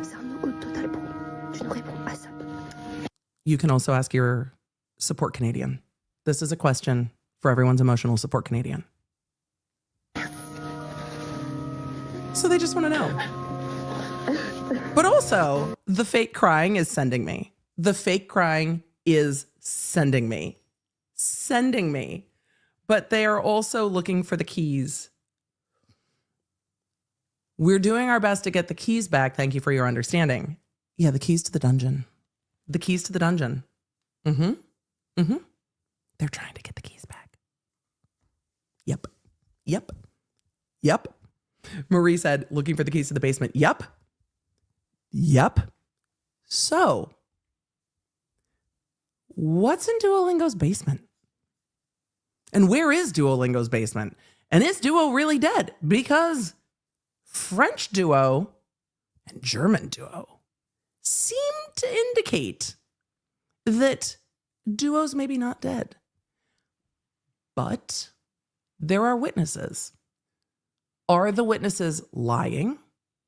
Are the witnesses in it for the social media clout circus? And I think we need to determine together if the witnesses are in it for the clout circus, because they might be. But then we're also going to have to look at who has motive. And who do we take a look at for motive? Well, we're going to take a look at the close circle and the close circle of who might have been having relationships with Duo. So first we need to look at the witnesses. Then we need to look at the inner circle, because the inner circle is always the first place to look. So let us start looking at the witnesses, and then we're going to look at who's trying to help find Duo. So give me 1 second, because tech wants to fight with me today. But we have a couple to keep an eye on that may or may not know something. Let's pull up the first one. And then we're getting to Discord. Because Discord, I think, knows something. And that we need to suss out. Let me reshare the screen. I promised you it was going to take a minute. All right. Hopefully the sound plays along because I think the sound is necessary in all of this. Oh, apologies for eating noises. Because eating noises. The drumstick account is going to get you on that. But they know something. The fact that they're like, that owl twist around like a tornado. Drumstick, what is happening? Also, you just put on the wipers? You just put on the wipers? Watching the owl ascend? Just the wipers. Just the wipers. That's it? That's all? Discord did it. They admitted it. Old Smoky. Time to get some serious answers now. The amount of replies is hilarious. But the lore's not done. We're not just here with Drumstick. There are others. Many others. And we need to look at those too. We really do. Because, well, there are others. Discord, and again, pleading the fifth is appropriate. It is. But if you plead the fifth, it does not work if you post a video of yourself at the scene of the crime. I'm just not legal advice, practical advice. But why does Discord have beef with Duolingo? Are people spending more time on Duolingo's app? Are people using Duolingo to violate Discord TOS in other languages? Discord, what are you doing? Though Discord does say, restore my 4-day streak. That's dark. It's dark. Restore my 4-day streak. Discord, getting into it with the owl? Really? I want to know what the other brand accounts think of this. I really do. What do the other brand accounts think? Because I only see Ego coming to your rescue. I don't see anyone else on your side. Is Scrub Daddy coming for you, Discord? They might be. I don't see anyone up here in Discord's comments. I really don't. I don't. Other than Ego. Ego's like, I'm here for you, Discord. Everybody else, not up in the replies. So, Discord seems to have beef over their streak, which, I mean, it seems a little extreme over a 4-day streak. I mean, a 400-day streak, maybe. But a 4-day streak seems a little extreme and unhinged. However, we're not done yet because there is another account that would like to tell you how they feel about it. Well, there's multiple. Emily, how many Instagram accounts are we pulling up? All of them. All of them. Subway Surfers seems to indicate that maybe it was an accident. Subway Surfers out here just being like, I found something. So, with the song,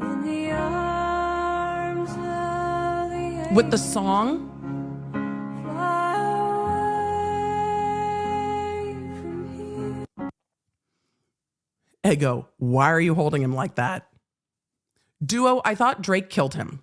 Yeah, defamation lawsuit when? Defamation lawsuit when? Damage to reputation. But now, Subway Surfers is like, hey, maybe us. We found him. We're going to talk about KFC in a minute. Again, Subway Surfers seems to know something, but the music. In the arms of the angel.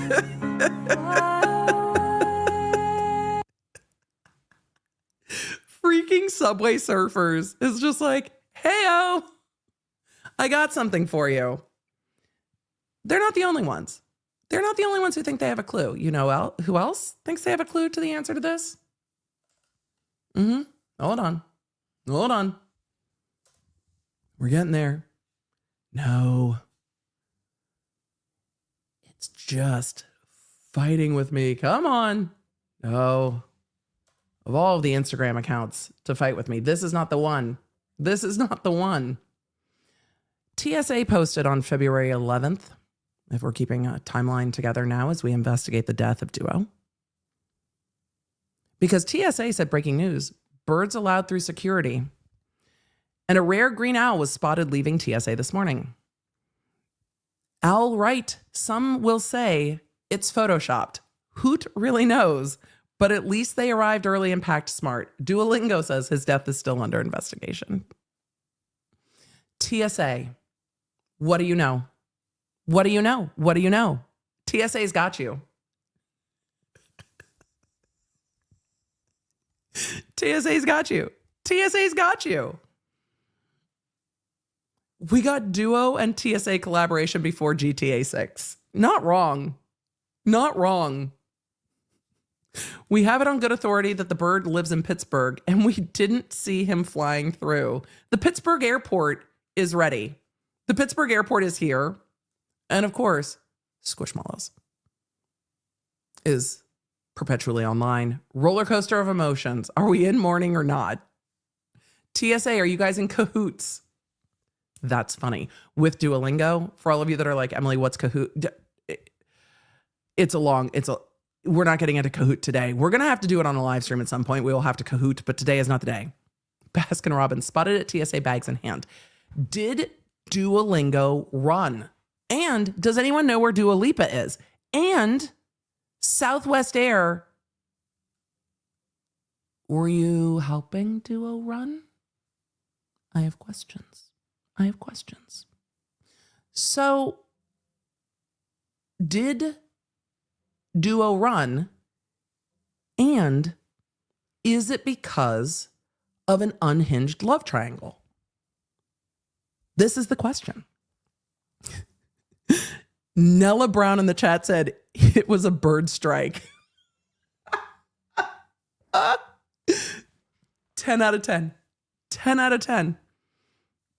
Was it because of the love triangle that is playing out? So we're going to have to take a look at the love triangle, and then we're going to have to take a look at the death threats, because there were some, well, we'll talk about whether or not you think they are death threats. We'll get there. But first in the love polygon is Dumb Ways to Die. Dumb Ways to Die seems real mad. Dumb Ways to Die says, looks tasty. This was posted February 10th. Looks tasty.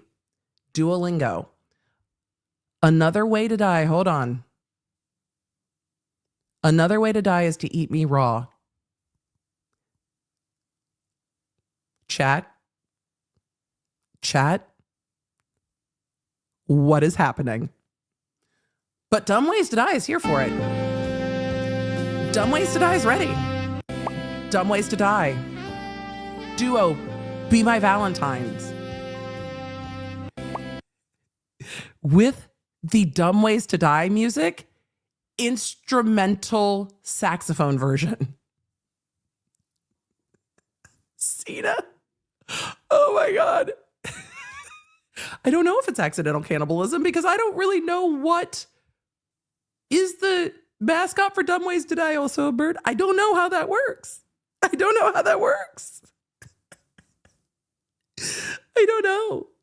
know. Yes, all of the social media managers are thirsty and unhinged.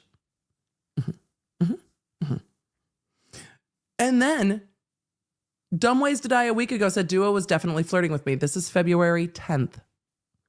And then posted later, Duo died rather than choosing to be my Valentine. Or did Scrub Daddy get up into the comments and cause problems? Because this is not the end. Dumb Ways to Die had a pretty big response to all of this. So we need to take a look at how mad Dumb Ways to Die is, because Duo said, eat me raw. And Dumb Ways to Die seemed to say, yes, please. And then the worst he could, that should say Duo. The worst he could do, is say no. R.I.P. Duolingo. Official Dumb Ways to Die. I can't believe Duolingo died rather than accepting to be my Valentine. Raven starting problems saying, I heard Scrub Daddy has kids with Duo. And then someone in the chat, well, someone in the comments section said, would you say Duo ghosted you? It was hilarious. He really said, I'd rather die. I guess you could say he ghosted you.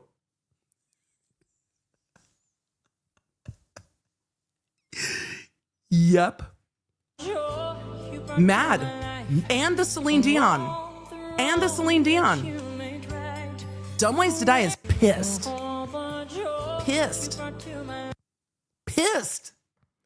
So what is Dumb Ways to Die doing? And then back to mourning. I don't think I'll ever recover. When he wanted to be Duolingo's baby daddy, but now he's dead and Scrub Daddy beat you to it.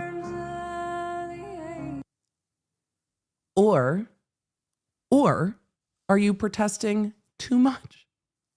Marie in the chat said Duo really chose Vanish. So what do we know about Scrub Daddy? And for those of you that were here previously, you know about the relationship between Scrub Daddy and Duolingo. But for those of you that don't, we need to get into the Scrub Daddy side of this lore. Because yes, there is Scrub Daddy side of this lore.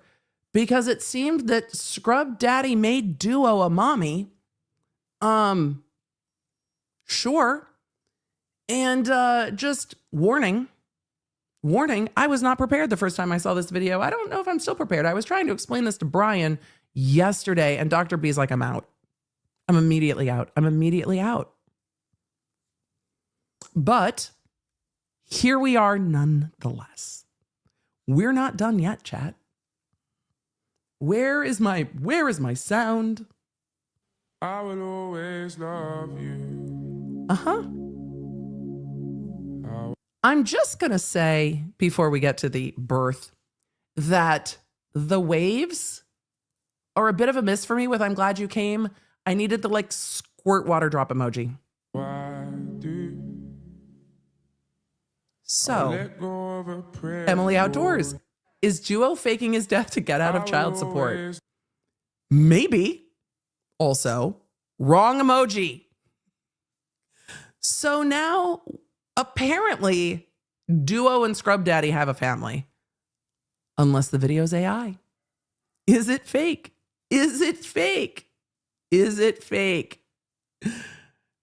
Jesse said, Emily, you've got to watch the original one where they played the I'm Glad You Came song. I'll take a look. Duo cheated on Dua Lipa. I mean, who knows what their arrangement was? You know, celebrities are busy. Dua Lipa might have been like, I mean, maybe. But if you're also going to start a family, maybe Dua Lipa's not ready for that yet. It was like, shoot your shot. Who knows? 1035 KTU said, did Duo die in childbirth? Or did Duo run away? Teletubbies with the AO. Scrub Daddy, please respect my family's privacy during this difficult time. 5 Below. Really didn't like that birth, but we can babysit the kids. Now that Duo's gone, we're not the step parent, but we can be the parent that stepped up. In all of the comments, Cheez-Its, thinking of you and your family. Cheez-Its at least provide snacks. Tarte Cosmetics. Duo said you were separated. I'm going to be sick. Tarte, what are you doing? Bubble. Duo was survived by his ex, Scrub Daddy. I don't know, man. Dumb Ways to Die didn't think this relationship was over and seemed to take it pretty badly. Dumb Ways to Die seemed pretty upset. Really, Truly. Lanaj, our condolences. Lanaj, send Lippy. Send Lippy. Jesse, I'll find it. Is it on Scrub Daddy's account? Because I'll find it. We will find it. If only Murray had an account. I mean, this is if we ever needed Murray to figure out who the father is and who the mother is. I think we need both. We need both in this case. Who parented the sponges? Camping World. We're all in this together. Though the sponge would work well if you were camping. So the Scrub Daddy account had to say, please respect our privacy during this time. I will say the Scrub Daddy account moved on really quickly because it was literally that post. Then it was this. This was actually first. This was before Duo died. It's a 10 out of 10. Emily, how demonetized are you all? I love it so much. But moved on quickly because this immediately shifting our focus to a different green bird today. I love the Tasty Cakes in the comments, the OG green birds. By the way, Tasty Cakes being regularly sold at the grocery store in Tennessee, 10 out of 10. Tennessee gets a lot of Pennsylvania goods. Scrapple, Taylor pork roll, Tasty Cakes, Yingling. It's 10 out of 10. I'm not mad about it. So I'm glad that Scrub Daddy seems to have recovered. The Eagles are really what brought it together for Scrub Daddy. Bubble too soon. Jalen Hurts takes priority. I mean, fair enough, Squishmallows. Fair enough. So Scrub Daddy seems to have moved on. I will look for some of the Scrub Daddy social media presence is a lot.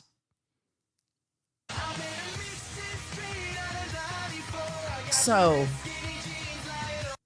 there it's a lot. They're pinned. I'm just because we did this last time. I'm just saying it's a lot.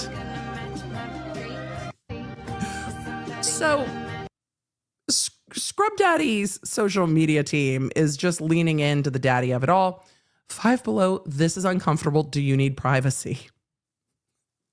Scrub Daddy, clearly you do not match my freak. Scrub Daddy's like 5 Below, get the fuck out of the comments. Get the fuck out of the comments. Get out. So people are jealous of Scrub Daddy's relationship with Duo, which is wild. I think all of these social media accounts are now not for work, but I will look at Scrub Daddy Glad You Came real quick. We're going to Google and see. Emily, this might be a bad idea. It's fine. The agent that monitors my internet activity must be entertained at this point. Let's see. No, that's the wrong one. We'll find it.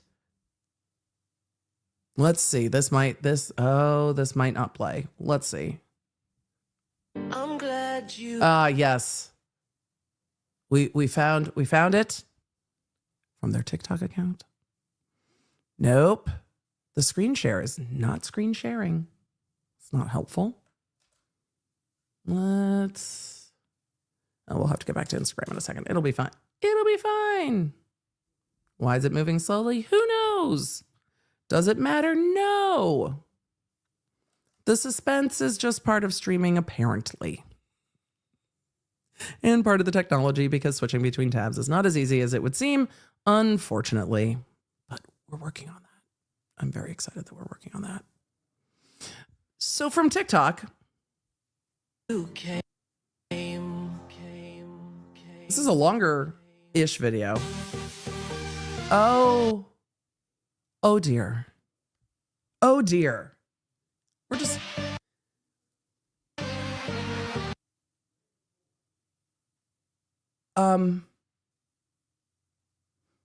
Okay. That's a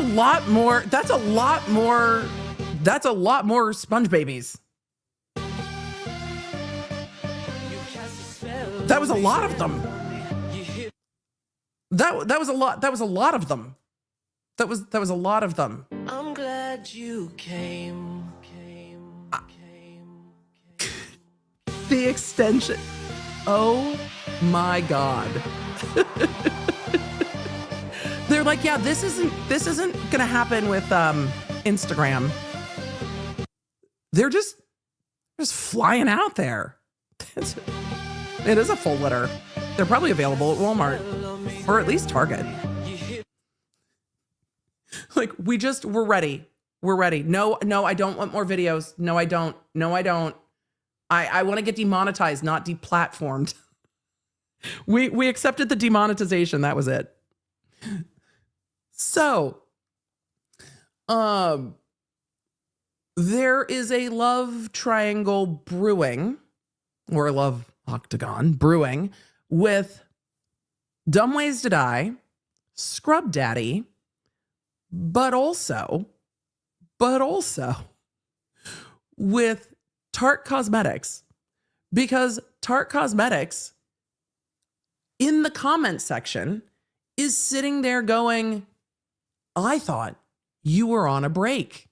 So Tarte Cosmetics is not happy with finding out that Duo and Scrub Daddy were still involved in some way. And as you must do in 2025, when you are upset with the way a relationship is going, it seems that taking to short form video media sharing platforms is the only option. So Tarte Cosmetics is sharing their grief during this time. It's just confusing. It's just confusing. So you're telling me Duo the Owl died before I could confess my love to the bird. What Canadian rapper do I need to be looking for? I may never heal from this. I mean, at least the under eye bags will be covered after crying. Duolingo, let me know who I need to be looking for. And if you rise from the dead, can we go on a date? Lol, thank you.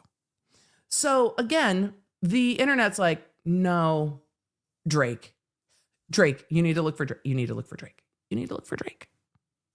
So that is the defamation by insinuation of all of the brand accounts insinuating that a murder has happened. Amy Dean in the chat said AWOL or A-owl. That is the question. It is the real question.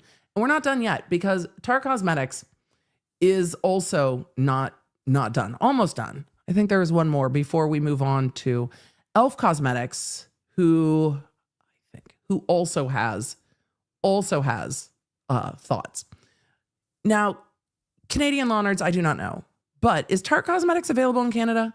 Because it seems that they are promising to come to Canada to save Duo.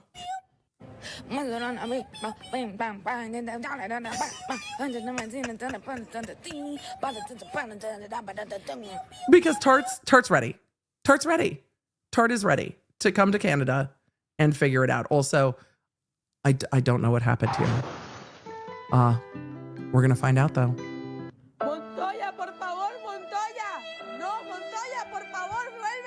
This is how I find out my situationship died. Suddenly I relate to Montoya.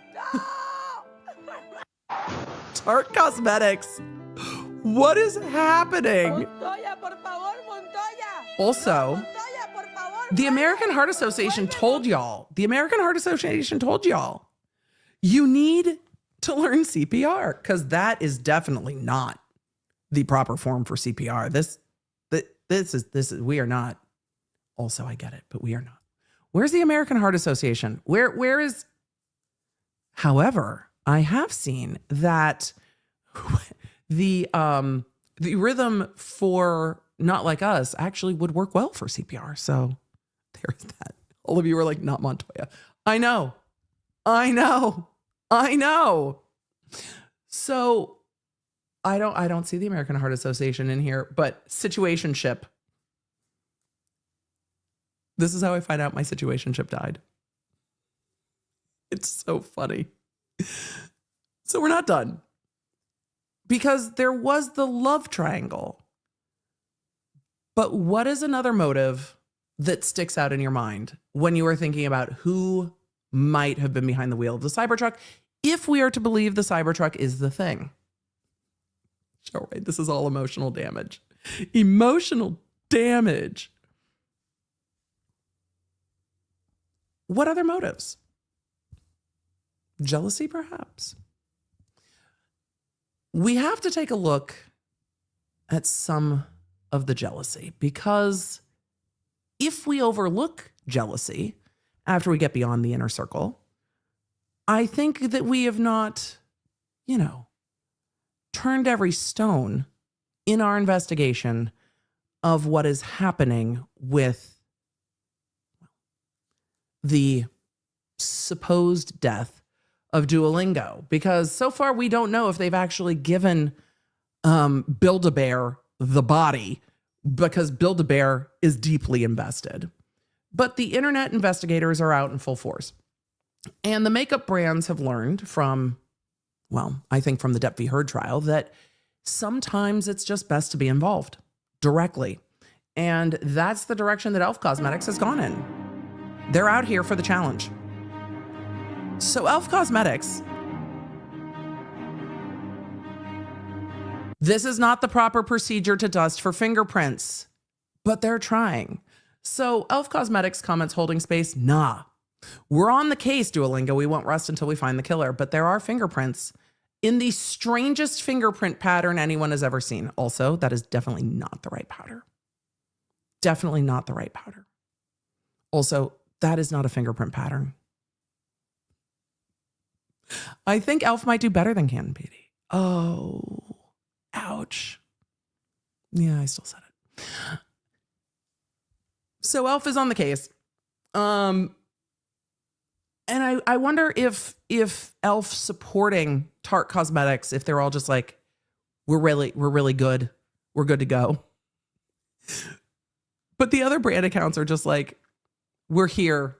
We're here for it. We're here to figure it out. We're here for the investigation of it all. So Elf is trying to uncover where the jealousy might lie. And I think we should too. Truly. Let's get into some of the other mascots who are standing to benefit. Because follow the money is a really good way to go with all of this. And I got questions. First, this one. But don't worry, there's more. The Angry Bird in front of the Cybertruck. But the music.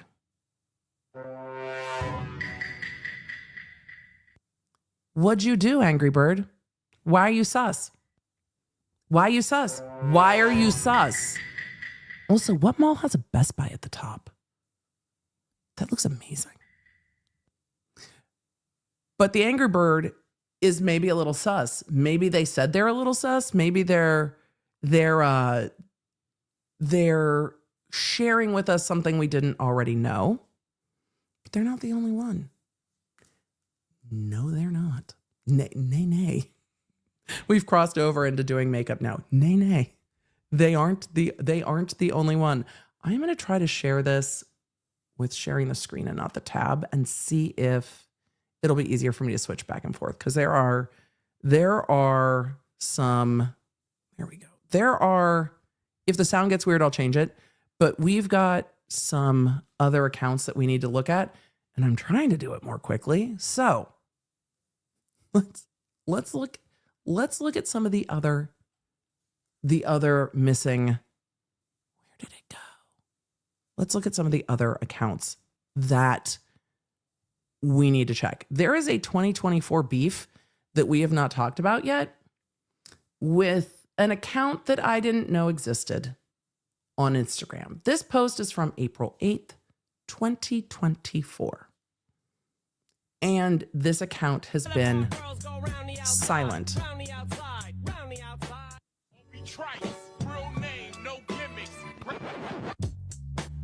Pillow pets. Emily, how demonetized all? Pillow pets. Why you starting shit? Also, Pillow Pets has said nothing about the death of Duo. Nothing. Pillow Pets has been radio silent.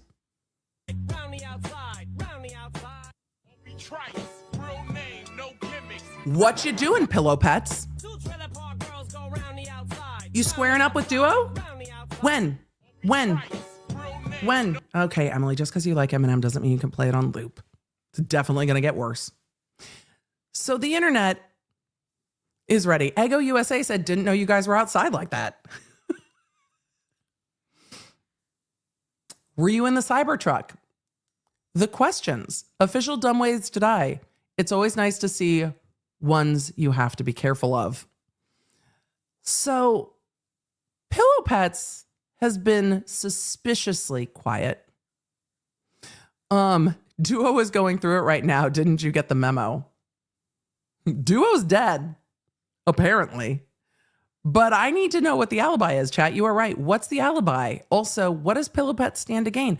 Pillow Pets at least isn't in here saying, do you still have the body? Because that Build-A-Bear shit's unhinged. But I also wonder why Pillow Pets has not wished condolences, has not commented on this situation. There's no official statement. There's nothing. Hey, T. What? I'm streaming. We were just talking about, we're not done talking about Duolingo. No. I'm going to mute my mic. No, we're not covering that case today. No, it's not. Today, we are covering Duo, and we covered whether you can get a DUI on a horse, amongst other things. We'll talk about it later. It kind of depends on what state you're in. But then we were arguing, if a horse can drive itself, is it really a DUI if a self-driving car is not a DUI? Yes. Travis is like Rumspringa. Friend, do you need me? We're finishing up the mystery of Duo. No? I love that you have to bend all the way down to say hi now. Okay. Yep. I'll come. No, you're good. I'll come find you. All right, friend. Still snow days. Chat says hi. Lots. Yes, he's tall. All right.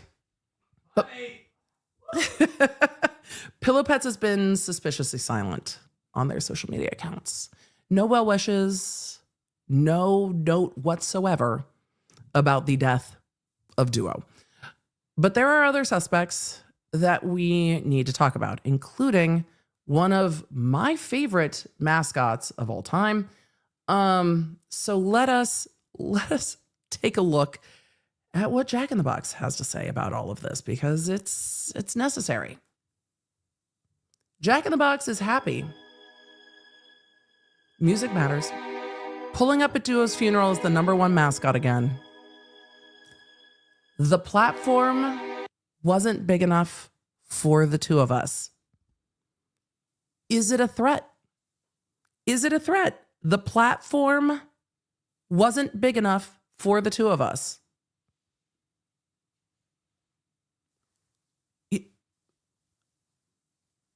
Is it a threat? And this was from 6 days ago. Does this next post change your mind? Or does it make you hungry? I'm not going to ask. Emily, leave it be. Because this is probably one of the funniest ones. We'll see what you think. All right, let me unmute, because this also is from Jack in the Box from 4 days ago.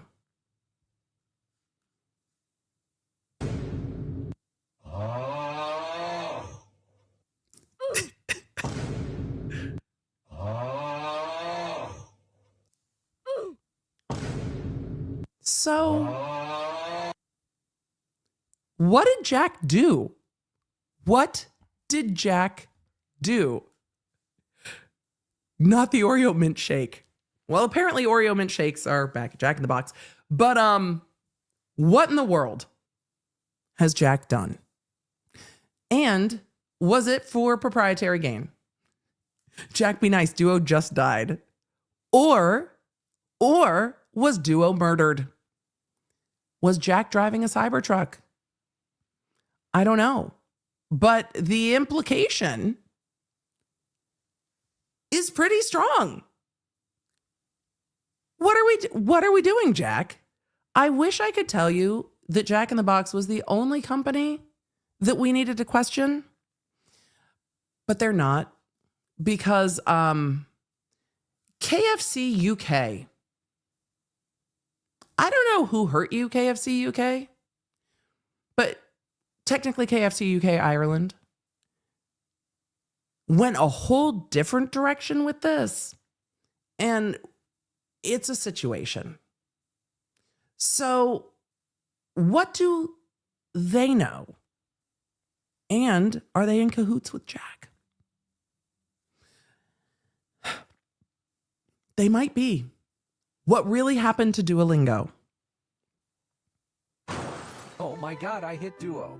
Please be alive.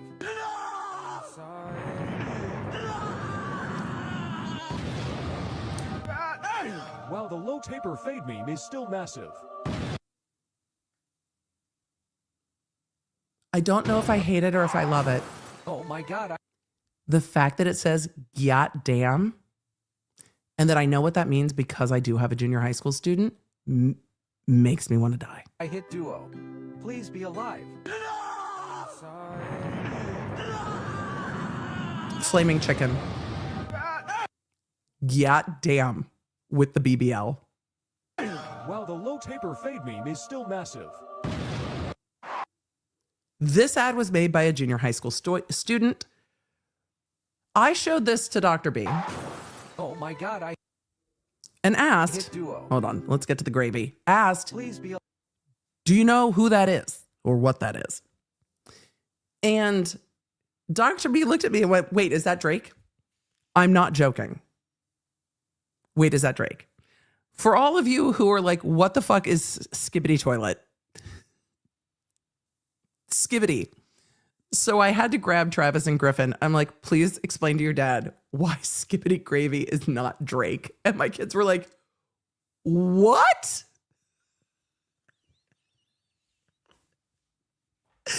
Dr. B, is that Drake?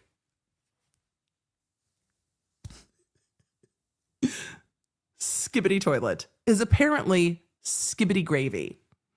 And not only is it Skibbity Gravy, but it seems to be a confession. However, if Skibbity Gravy is also dead, is there anyone to prosecute? No. Alive. No. Because it seems that everybody's dead. So if Skibbity Gravy died, Ego US, what in the AI? Yeah, we're all terrified. But apparently Skibbity Toilet's getting a movie. This is the thing, though.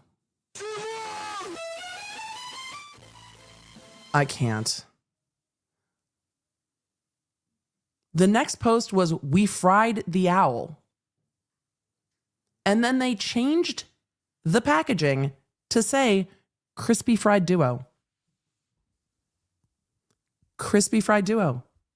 So I think KFCUKI Ireland has taken control. And yes, Gen Z is now marketing. Because this sound...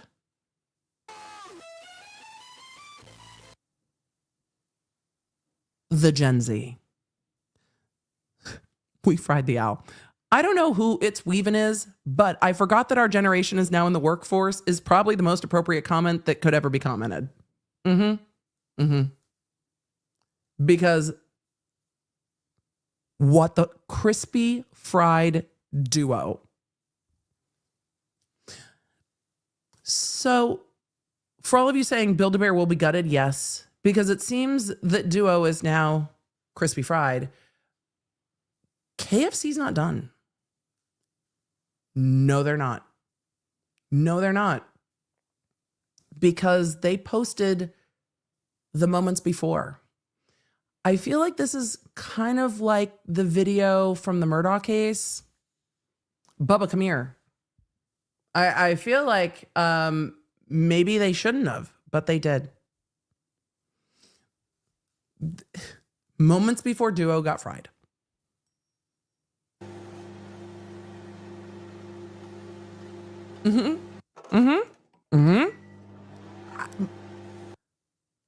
Why? Why? This I promise. Can I get one fried Duo with skibbity gravy? The problem is there are going to be people saying, I want Teletubbies. Is AO their only comment? This is So too early, KFC UK Ireland. Fried Duolingo is massive. I know who ate Duo. So UK Ireland has just doubled down on the not only did we fry the bird, we ate the bird, and we've now doubled down. This little holder is so demure. Just turn it upside down. Open it up, it's like an open sarnie. When I double down, I double down. Wait. I hate everything. But they've definitely doubled down. Not just in food. There is no chill. There is no chill at all. There is no chill. There is no chill. They are not the only ones, though. They are not the only ones that have doubled down. Just wait. Just wait. Because the eating the owl seems to be the next level memes. From multiple accounts. There is also, I think, a threat of vengeance in this post. So we need to talk. Oh, hold on. I need to refresh that so we can start at the beginning and have sound. Streaming is dynamic. IHOP. IHOP, what are you doing? The comment says, when the owl pisses you off for the last time. This was 7 days ago. IHOP. IHOP. What? Stick to pancakes.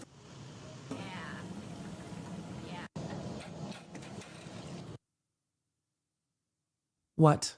Also, chicken and waffles is fucking delicious, but IHOP would not be the first place. So IHOP, yes, shenanigans, hopped on in. They sure did. Originally said, it does sound like a confession. When the owl has pissed you off for the last time. IHOP, what are you doing? What are you doing? Also, Eggo, chicken and waffles. I'm just saying.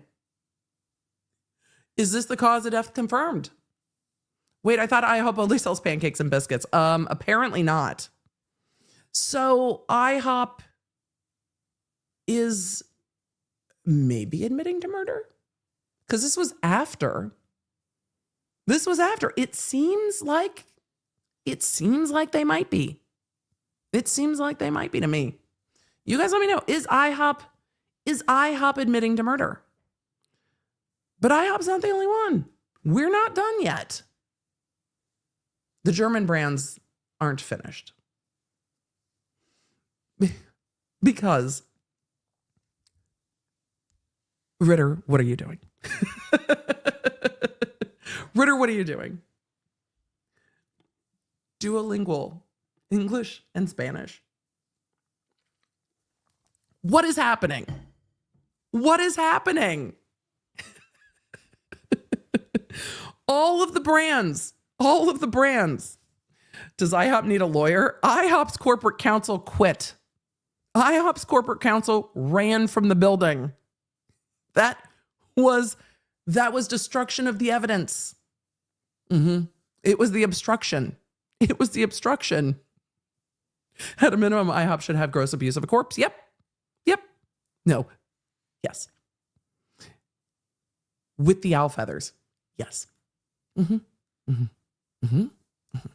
So, no, I'm the chocolate says duolingo, and then it says English and Spanish. Yes, it's German, but it has two different sides of the chocolate. Ritter, by the way, also delicious. So there are multiple food companies that would like a piece of Duo. Bruce Rivers should analyze all of the self-snitching. There are so many levels of self-snitching here. So many. But again, Ghost says, is IHOP chasing clicks? They might be inserting themselves into the fray in the clout circus. Because I think Dumb Ways to Die seems awfully suspicious. So does Pillow Pets. And it might be a fake confession for social media clout. Kaylee said, isn't that a violation of the Migratory Bird Act? No, they took two coconuts and they were just banging them together.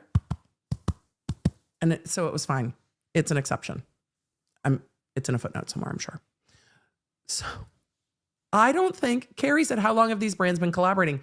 I don't think they were collaborating. I think the social media teams took it and ran with it, except perhaps Scrub Daddy. But IHOP was just like, damn it, we're in. So really, we have a wild swath of evidence on the internet. Look, the internet's forever. And if you're out here confessing to crimes and showing the evidence, I think that it's going to be a problem. The law nerds, I don't know if we're going to solve this all today, because I don't know if we've reached the end. But there are so many brands involved in this. Netflix also seemed to imply that Duolingo was perhaps in Squid Games. So, was Duo playing Squid Game? I don't know. Maybe. Netflix has thoughts. Netflix, crime documentary when? Crime documentary when? Hold on. We also, I think, need to end with the appropriate mourning of Duolingo. So as we wrap to get to questions, because I'm sure there are many, we need to mourn appropriately with J.G. Wentworth, because I said we would circle back. We miss you, Duo. Duolingo, after you get your structured settlement, don't hesitate to call me to get cash now. Structured settlement and I need cash now. Call J.G. Wentworth, 877 cash now. I am an annuity, but I need cash now. Call J.G. Wentworth, 877 cash now. 877 cash now. Look, at least you don't have to worry about whether it's real Forge or fake Forge. You know where your money's going. No worries. Real Forge, fake Forge. No Forge involved. And I think a fitting tribute to the owl. Cassandra said what's most of the chat is saying. No, I finally got this damn song out of my head after 6 months. After 6 months. Chat, I'm sorry. I'm sorry for all of you that were like, God damn it. Also, I think it's appropriate that J.G. Wentworth is like, yeah, we got you. We got you. We got you. I have a structured settlement. Sorry, we got to close the loop. One more. Just one more. We're already demonetized. Or sponsored by J.G. Wentworth. We're not. But we could be. But I need cash now. Call J.G. Wentworth. 877 cash now. 877 cash now. So law nerds, I think we have looked into quite a lot of suspects today. There is a very messy love triangle. There is a lot of jealousy. There is a fight to reign supreme on the internet with Angry Birds, Jack in the Box. Yes, T. Come here. What's going on? You need this question answered now. Do you need a structured settlement? No, I was just... You need cash now? Chat, hold on. Travis needs a question answered. I'm gonna put on a music bed. I'm gonna see what's going on, buddy.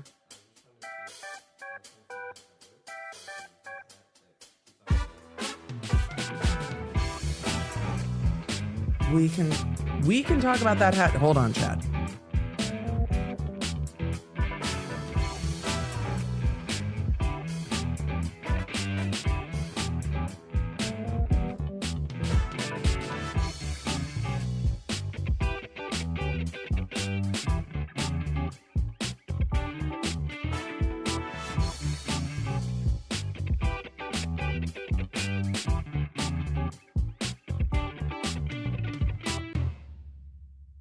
I know what you mean. Don't love it, Trav. Thank you. You're welcome. Trav wanted to know if I liked a hat on him. I do not. Do not worry. He's going to go try on another one. We had to answer the question. So we have a love octagon. We have Dua Lipa. We have Baby Owl Scrub Daddies. We have multiple companies saying that they have eaten the victim. We have threats dating back to at least October of 2024 and suspicious silence. So who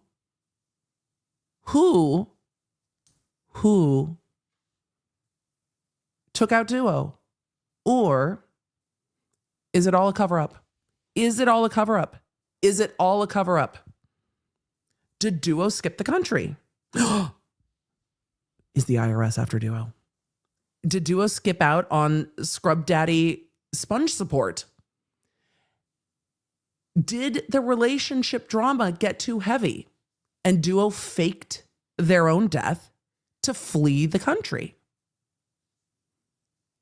And how many food violations are we looking at? Because it seems that at least, well, Jack in the Box, IHOP, and KFC are involved. It does seem, though, that Chick-fil-A has stayed out of it entirely, which is also maybe suspicious. Chat, what do you think? What do you think would have to say about all of this? I just wonder who's to blame. Or is there collusion to just keep us from paying attention to the fact that all of the other mascots at the Duolingo headquarters are also fucking dead? And they seem to plan it because those plushies are already for sale and they would have taken at least a couple months to order. So was Duo the Owl a Duolingo whistleblower? Is this really a corporate espionage situation? Is the call coming from inside the house? And who benefits the most? Is it the one selling merch? Is it Discord? Was it Subway Surfers? Has Duo been rehomed? Is Duo in witness protection? I don't know. But I feel like we need to know more. Also, what in the fuck is with Build-A-Bear? Can we just side quest for a moment? Was it a plot by Google Translate? It's a fair question. It's a fair question. And was it really a Cybertruck? Or was it a Waymo? we got a side quest real quick because what the fuck is with Build-A-Bear? For those of you that follow my social media on Instagram, if you don't, no shade. It auto-played, I'm sorry. If you don't, A, no shade. B, no judgment.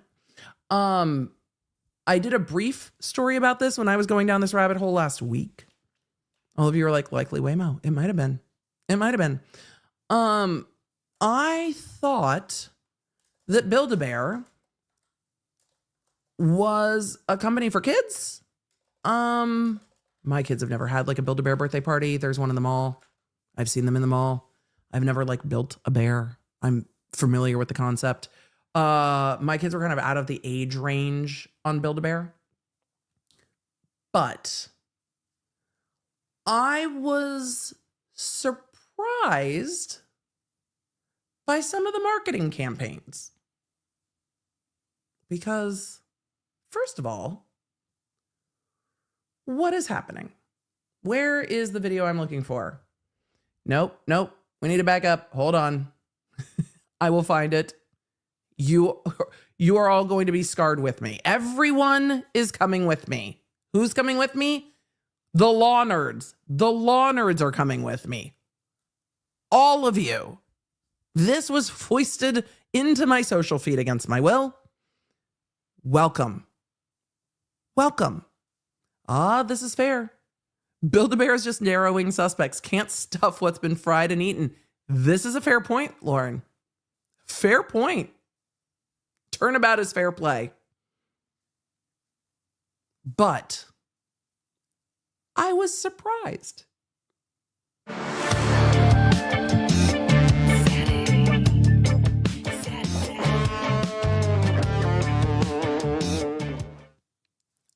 Chat.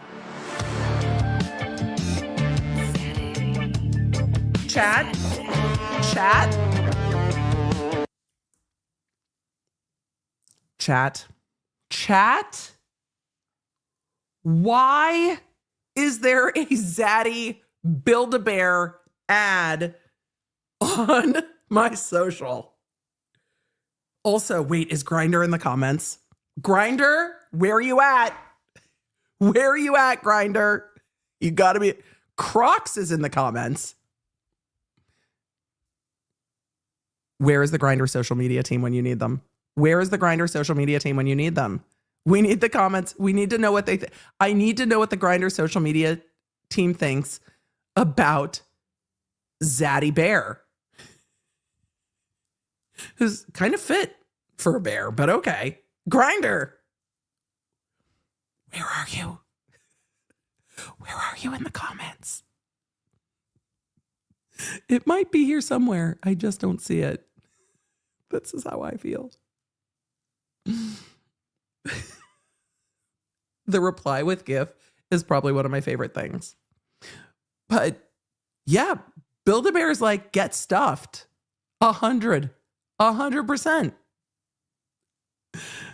9-year-old me who religiously played Bearville would have never thought to see this. The problem is all of the 9-year-olds are wrong account, Build-A-Bear. Build-A-Bear. That's not for the gram, Build-A-Bear. It's actually a really fair point. Terry, just wait. Just you wait. We go from Zaddy Bear. The music is killing me. We have gone from Zaddy Bear, and yes, they have a cougar. Can't call it a bear. It's not a bear. It's a cougar. But yes, they do.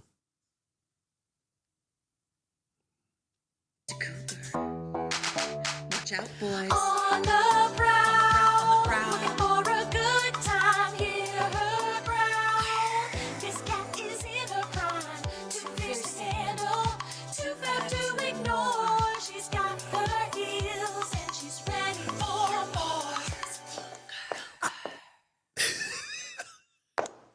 Yeah. Yep. Yep. Watch out, boys. Watch out, boys. Looking for a good time. Hear her growl. This Hear her growl. This cat is in her prime. too fair to ignore. She's got her heels and she's ready for more. Uh-huh. Uh-huh. From the zaddy to the cougar. This was from February 3rd. She's on the prowl. This cuddly cougar is in her prime and looking for a good time. Get your paws on her exclusively online in the Bear Cave, our website with hilarious gifts just for adults 18 and up, link in bio. Why does Build-A-Bear have an 18 and up website? Also, maybe, why does Build-A-Bear have a Bear Cave website?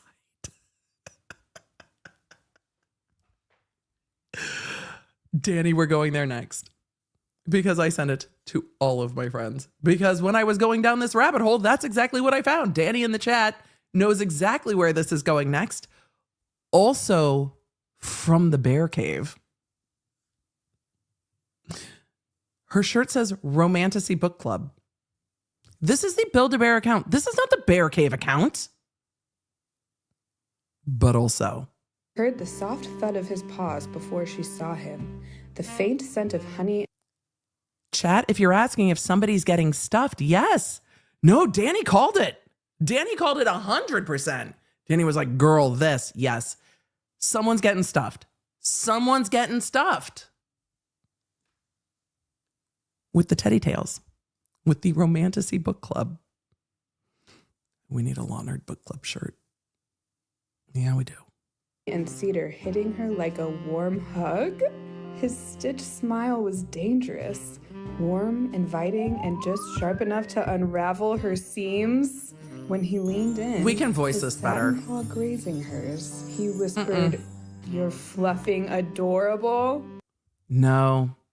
Ending the sentence on the upswing is killing me. I'm sorry, Gen Z. Stop it. Stop it.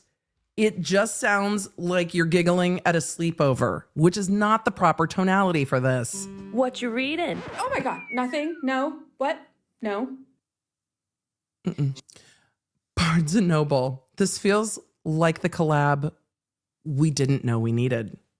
Look, here's the thing. She heard the soft. Where is my mute button? There we go. You can't voice it with, she heard the soft thud of his paws? No. No. No. Take it down a little bit. Take it down a little bit. I love that Barnes & Noble is in here immediately, though.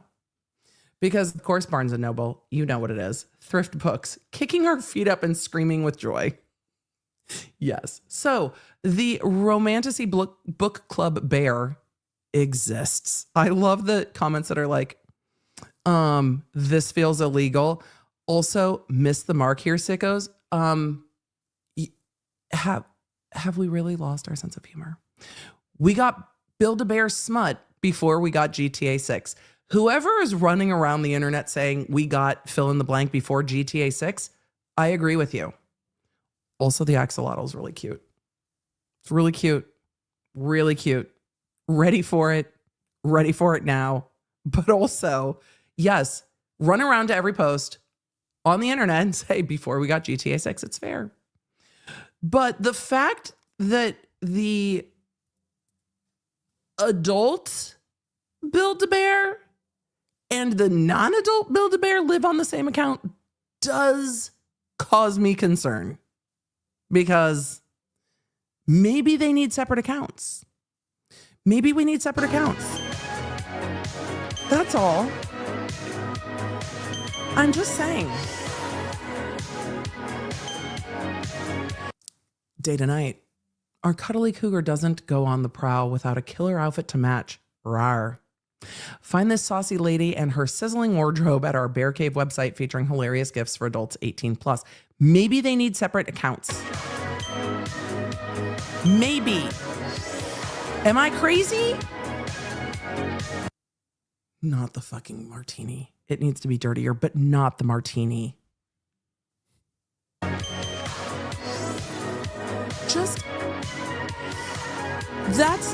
I'm here for the laugh. I really am. But it's on the same account that's marketing everything else that's marketed towards kids. That is not my favorite. I need separate accounts. But I'm here for the jokes. American Eagle on the prowl is crazy. I'm again here for the lols. Oh, also a tribute to the Super Bowl, because the outfit.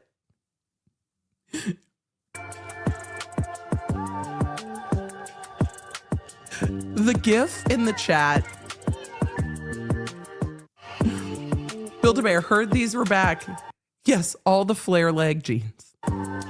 All the flare leg jeans. It's just. So I don't know, but the fact that the bear cave exists and that there is a separate website, our bear cave furry friends want to wish you a spicy Valentine's Day. Check out our bear cave website for hilarious gifts and adults 18 plus. Don't worry, we'll Google it so you don't have to.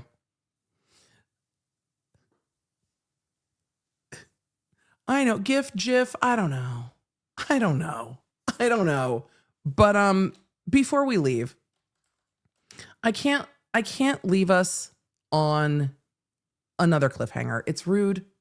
We can't leave you on the edge of your seat. I know what you were thinking, Lonards. It's turned into Lonards After Dark precipitously. I understand. I will search so you don't have to. Don't worry. Nope. Some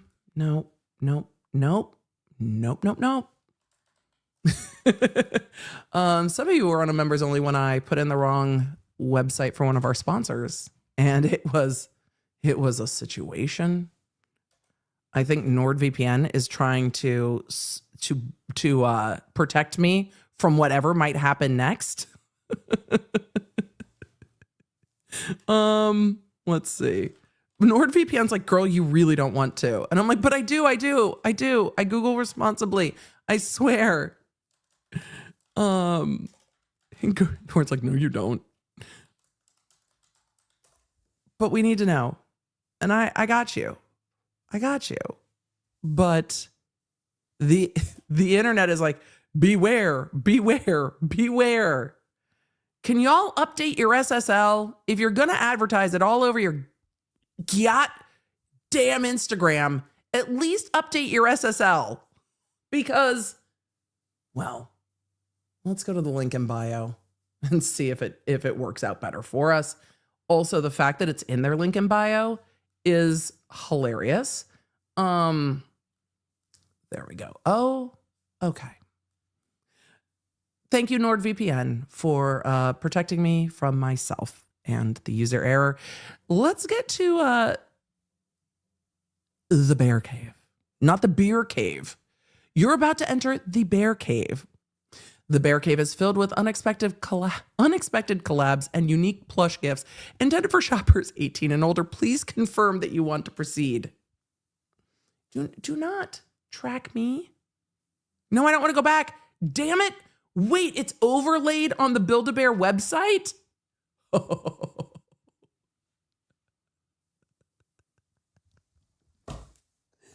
am dead. Who are your attorneys, Build-A-Bear? And do they have a sense of humor? Because it feels like they must.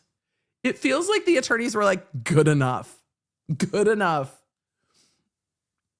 Oh my God. All right, I hit the wrong button. Let's try again. The bear cave wants to know my location. I bet you fucking do. No. I meant to say continue. I would like to proceed. Can we just, Bear Cave website. Your lawyers could be funnier with your request about cookies, by the way. There's room for humor here, but also, no. None of the cookie consent. None. Off. All of it off. All of the cookies. Also, there's room for jokes. Build-A-Bear After Dark teddy bears. Emily, have you been to this website before? No. But I figured I would so you don't have to. The sloth is actually pretty funny. Why is the sloth 18 plus? Oh, beer. Emily, you're way too fucking old. Beer, that's alcohol, Emily. Alcohol, that's why. Alcohol, that's why. Music to My Soul said today's stream feels like a members only that was released into the wild. It is. That's exactly what it is. It's exactly what happened today. It was needed. I'm not going to ask why the plushies are so big. I'm not going to ask.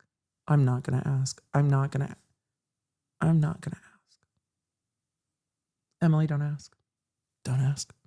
Don't ask. I will say, though, there is a farm not too far from where I live that has longhorns. They are impressive animals. Why? What? The martini is sending me Jennifer, the cat. Jennifer, lovable lion, stuffed animal, Zaddy with the martini, the heart. I missed that the mane was a heart. Oh my God. Giant red hot hugs teddy bear. I don't want to know why the frog is so big. I get it with some of them. Some of them don't strike me. The book boyfriend's funny. That's really funny. Beetlejuice. It talks? Hi, how are you? It talks. Just say it. Go ahead. Make my millennium.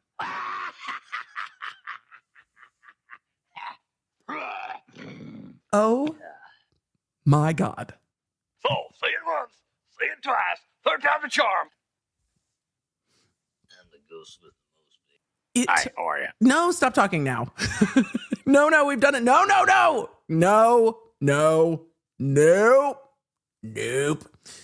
If Brenda's Beaver has a collab with this website, I'm going to lose my mind. The fact that all the Build-A-Bear branding is still on the website at checkout is hilarious to me because the Bear Cave branding is here, but when you go to checkout, you end up with, oh, I missed that it was the doctor. You guys, I'm sorry. That's funny. Missed it. It's funny.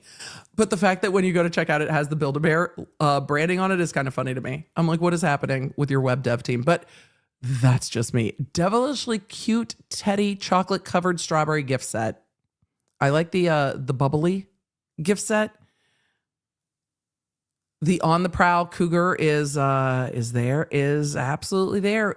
If this is not a gray tie, okay, I was gonna say, I don't know how I was focused on Beetlejuice is truly what happened. You turned me on, teddy bear. I guess they were looking at their target demo grew up, and this is for the lulz. I did not grow up with Build-A-Bear, so it is not my thing. But I understand this could be hilarious, especially if you grew up with Build-A-Bear, that this is the adult version of nostalgia, which is perfect. 100% my type on paper. That's a funny shirt. So Jennifer plush cat margarita gift set. The hilarity is we're here for it. We're here for all of it. Here to spill the tea. I don't know why that's on the adult website. Chat's asking for where the clam is. I know. I feel like a Brenda Beaver is a huge miss if there isn't one. Because there's a frog and an alien. But I don't see Brenda. Brenda seems like a natural fit. So, well now we have explored the online Build-A-Bear version of the bear cave. Because how did we not? Because I couldn't leave another cliffhanger, because waiting to get to the hearing on Tuesday is taking it all out of all of us. We're going to do some Q&A. We're going to try to figure out who killed Duo. I think it's an ongoing conversation. I don't think we should rush the investigation. I imagine that social media will turn up more information, because it seems that people are just out here, self-snitching. Carrie B, it does change the I'm going on a bear hunt song just a little bit. Just a little bit. I'm missing evidence. Check the collabs. Okay. I am missing evidence. I will check the collabs. Oh, there's more doctors. Okay, those are really cute. Those are really cute. I don't know why Doctor Who. Why are we putting Doctor Who on the adult website? Because that's amazing. If there was a 10th Doctor, but why is it on the After Dark site? The Van Gogh Museum also feels like it doesn't need to be on the After Dark site. I feel like the Suzanne. Kids appreciate fine art. Kind of. Oh, there's lots of doctors. That's funny. And Star Trek and Lord of the Rings. Do the Wicked Bears need to be on the adult website? I mean, maybe with why? I'm confused. I'm confused about the marketing decisions being made. You guys are like, KFC is here. We're going to look for KFC. Oh, there's a TARDIS. That's cute. That's cute. Dr. 15 with the tart. Oh, there's Daleks and a K9. They're like nerds. These are for nerds. We're putting on no one under 18 is going to appreciate this, which I challenge, because my kids enjoy Doctor Who. And The Nightmare Before Christmas. The Golem is terrifying. The Golem is terrifying. I don't know why these all live on this website. I'm very confused. And my axe. And my The axe. multiple speaking bears is hilarious to me. No, I didn't want to. No. I just wanted to stop it from talking anymore. We saw the Beetlejuice one earlier. There are more results. The chat has not let me down. I don't know why all of these need to be on the other site. More. How much is shipping to Canada? And you have my bow. A shadow under threat has been growing in my mind. Something draws near. Thou taking the hobbits to Isengard! Shall I describe it to you? Or would you like me to find you a box? What about side by side with a friend? Oh my God. The collabs are delightful. I still don't know why they're on the adult. Website. But they're hilarious. The snake is funny. The Slytherin snake is really fun. Why is Grogu on the adult? Build-A-Bear, I've got questions. Why is Black Widow on the adult site? The Stranger, that's terrifying. But there's all kinds of fun stuff on the collab site. I'm going to keep going. Y'all said Jack in the Box is on here. We're going to keep going. We're going to be done soon. But because we need to get to questions, and then I need to go see my kiddos and eat, because it is a snow day and we are going to hang out. We've been streaming for like 4 hours, but it was delightful. It was a delightful 4 hours. This was a very, very productive stream for, I hope, all of us. Batman. Okay. That's funny. The Dunder Mifflin World's Best Boss Bear. Hilarious. Same with Buddy the Elf. Same with Dwight Schrute. Very funny. I don't see, did I miss something? I might have missed it, but I do not see Jack in the Box. I don't, and we've gotten down to close. So y'all said Jack was on here. I might have missed it. We scrolled, but I will look at the collabs later. They're funny. I don't know why all of them are here. I mean, some of them, well, no, that's the Matrix. Oh, it has the code. That's pretty funny. I don't understand why the collabs are here. They're probably on the other website as well, I would imagine. because, why not? But the fact that they're also, I'm confused. I scrolled past KFC. Apologies, chat, because, well, is Build-A-Bear in cahoots with KFC? It seems that they know each other. Or at least their lawyers do. KFC has a bucket costume. Cute. Let me search. We'll search. I had a whole nope. Let's see. I had a case. Well, one of the detectives I really enjoyed had a case that involved KFC. I do not see it. I have no idea what the name of the bear is. I'll find it, guys. I'll find it after we do Q&A. Do not worry, because it's not easily searching. So it's adorable. But the characters on both sides, that's good. They should be. Let's get a quick Q&A. Did KFC and Build-A-Bear collab to end Duolingo? I think that's where we're at today. Or is Drake still the top suspect?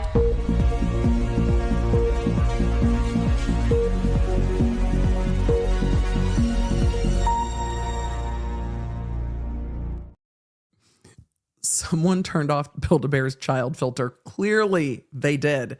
It is probably the 20-year-old running their social media accounts. Build-A-Bear narrowing down suspects. I don't disagree. Duo hanging out as an NPC? Possibly. Where is Scooby-Doo? He will solve it for snacks. We do need Scooby-Dooby-Doo to solve the duo issue. I think Scooby-Dooby-Doo needs to be on the case. Because Scooby-Dooby-Doo, where are you? I think witness protection is solid. I think we are worried about tax evasion. True. Katya, thank you. Best stream ever. I appreciate it. It is very much the vibe of our members only. We did cover a little bit more law than we do on members only, but we have some stuff we need to do for members only next week. Thank you for the gifted membership, members, Ashley. Searched Al Scrub Daddy. Some pics look like twins. I mean, there might be. Have you seen that the mountains and the national parks are beefing? I have not. Might be for another day. The national parks social media accounts are just magical. They really are. But our national parks are magical. Kevin, good to see you. As an avid horse rider owner, when you are in the saddle, you are in the driver's seat for the horse. If you are riding double or sitting behind the saddle, you are not in control of the horse. You're coming down on the side of, yes, it's a DUI. Which 45% of the chat was like, yes, it's a DUI. The other 55% was like, vibes, it shouldn't be a DUI. The horse can drive itself. Look, I get it. I think it can go either way. Did you go to Duo on Threads? Aldi got involved. I'll go look. I did not go on and look at what was going on Threads. I haven't been on Threads in ages. Cindy said this is better than Who Shot JR. Half of us get the reference, and yes, it is, and it's going to linger. I don't know where we're going with all of this, but I'm here to follow it. EDB's, yeah, my YouTube partner manager is getting an unannounced one-on-one. They're like, what is she saying? Which is hilarious because they don't care, but it's funny, and I will make a joke about it nonstop. The TikTok psychic, yes, I am going to pronounce it wrong. Viticated her evidence. Yes. Also, there is a meet and confer with updates due to the court by March 11th. So we are going to see what happens. We are going to see what happens with the TikTok psychic soon. I'm over here taking notes. I'm waiting for my professors to dock me points for thinking I'm using AI to write my homework, not just EDB. You're not going to get, look, we used the Selyaisms, and the Selyaisms are magic. Way better than just thumbing through a thesaurus. It is. Everything we did today is linked below. Katya said my inner language student is having a field day. I think we have a motion that we need to vote on. Chat. Petition, we need to make an official code tickled pink. Chat, Do we need a code tickled pink? It seems like we might. We might need a code like delighted. We might. All of you are like, yes, yes, yes, yes. Yes, we might. We might need to figure it out. Changing my lights to be more pink would be hard. But all of you are like, motion granted. Andrea, no. Alisomniac. I was looking at Andrea's comment in the chat. Alisomniac. The chat has granted your motion and I grant your motion. We are going to need a motion tickled pink. We are going to. We can get the lights to go code pink because all of the rest of them are not as fun. But delighted, I think code tickled pink is a good way to share that we are delighted. So Tangling with Gina said my grandfather had his driver's license revoked, so he took to riding the horse. This is why then the horse. Call me Al, good to see you. 4 years, how the heck did that happen? I know. The amount of things we've covered in 4 years. Casey Cat said, if y'all aren't writing these down for Scrabble, well, you just missed a high scoring opportunity. We linked the Selyaisms down below. So even if you didn't write them down, you've got them. We love a code tickled pink. All of you are like, Duo was rehomed. Might be. Janice said, you said this was in Puerto Rico, right? We like gossip. The chisme with the missing juror. Wasn't the missing juror's problem. It wasn't. This compendium, Henhouse Bathco said, this compendium feels on brand for Hogue. Yes. And I am sure Hogue, who is a very scholarly attorney, is much more aware of Selya because Hogue, based on where he geographically went to law school, probably has more interaction with the First Circuit than I do. And I would imagine that Hogue would be tickled by a Selya opinion, and I'm going to ask him later because I need to know. Carrie said, thanks for the lighter rabbit holes. Really need the distraction while waiting for a neurospicy nerve wasting. I'm sorry. Nerve wasting genetic disorder and then needing to explain to my kids. I'm sorry, Carrie. And yes, there are times we need lighter streams, and today was one of them, and we needed it. So, Sue said, but I was brutally rebuffed. Exactly. Brutally rebuffed. Vborn said, I've heard people say that all 3 counts should be dismissed based on this precedent. What do you think? Could the court dismiss all 3, even if Reed's lawyers don't argue it? It's a more difficult argument. I mean, the courts can do quite a lot of things. I think it's a more difficult argument, and Reed's lawyers aren't asking for it. So the court going outside of what the lawyers are asking for, because if we look at what the options were when a mistrial was declared, a proper mistrial was declared as to count 2 because the jury was hung. So if they are saying, look, what if we had paused and given the attorneys options to ask, what would the result have been? And the result that would have happened is counts, maybe, that we would have had verdicts rendered on counts 1 and 3. So I can see the court finding it that way. But I can also see the court saying, well,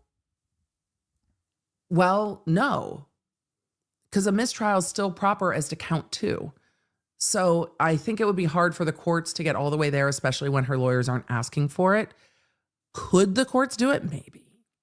Maybe. But I think it would be more of a stretch. I don't think it's likely. All of this is a bit unlikely, but the precedent that they cited is good for them. Ice Ice Baby, good to see you in the chat. You know you're a law nerd when you get a jury summons in the mail, and squee. I volunteer as tribute. Squee.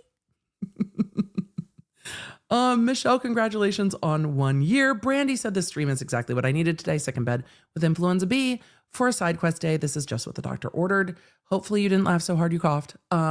We've had influenza A and B here. It's wild. It's wild. So Creek said Dunn lost a whole juror and nobody knew for days. For days. Days they didn't know. Days they didn't know they lost a juror. It's wild. It's wild. Laura said, can we get the motion to dismiss in the app? Yeah, we can. And I can link it to the stream if you guys want to read the motion to dismiss. Oh, no, I can't link it today. It's due tomorrow. Yes, I can put it in the app tomorrow. And I'll give a summary of the motion to dismiss. in the app tomorrow when we get to it. It's good to see all of you.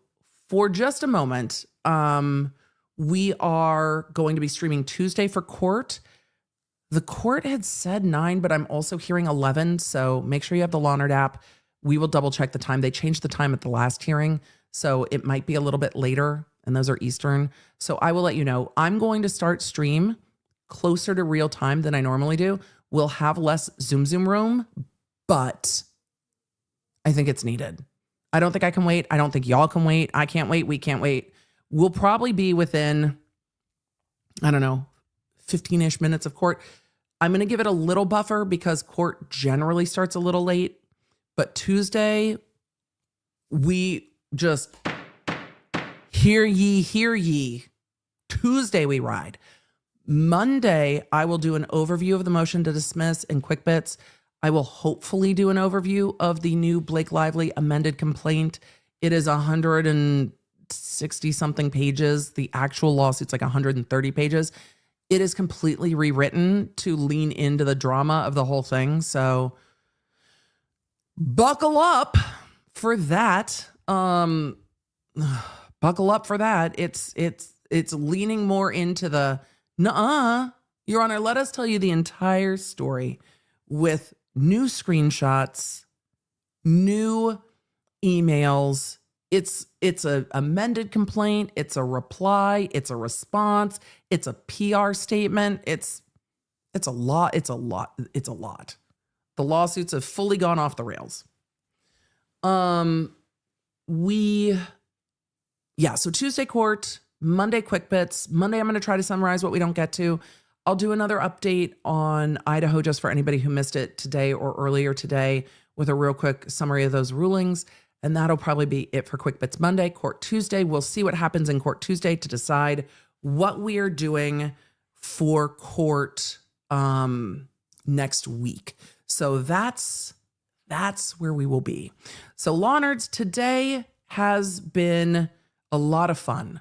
I am so delighted to get to spend some of the lighter streams with you, chat, get into social media drama that, we need to get to the bottom of, but also the marketing team's hilarity I'm here for, and to take a look at some opinions that we normally wouldn't have a minute to dive into. Judge Selya seems like A, an absolute mensch, and B, a treasure and an icon. And the Selyaisms, I learned a lot. Y'all learned a lot, I hope. I thought it was a lot of fun, and we got a little bit more into why that precedent matters, and maybe just talked a little bit about legal writing for all of our continuing legal education requirements with regard to the way that some of the arguments made in Karen Reed's habeas also line up with some of the way that that case was written and the findings that were made. So you start to see the reasons lawyers are saying things, and we don't always take a step back and read the cases that are cited. That one was fascinating. You lose a fucking juror. I need to know everything. It's just been a lot of fun. So Lawnards, we're going to have a busy week next week. Do not worry. But for now, enjoy your day. I'm going to enjoy my day. And I will see you soon. Oh, almost 5 hours later. I'm going to stop telling the mods it's going to be a short stream because I just can't. We went on all the side quests today. I enjoyed it, and I hope you did too. Lawnards, get the app. It is a great way to support Team Baker. We love seeing you in the app, and then when we're on stream. So get the app. Check out the Lawnard shop. I'm going to show you what's in the shop. We have some things left. So don't forget to check out Lawnard shop. And if you are members, remember when we have our next launch, you will get early access. The Lawnard Lounge gets first access. So if you see things that you missed and you're like, don't miss out. Make sure you are in the app. See you guys soon.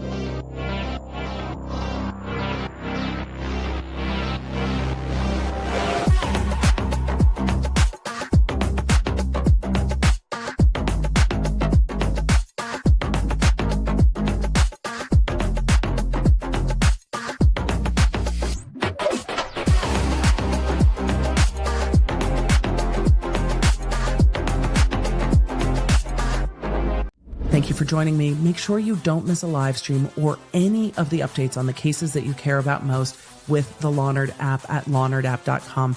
It's a free download on iOS and Android, so I can keep you in the loop, because you never know when something's going to pop off. Thanks for being here, and thanks for being a Law Nerd.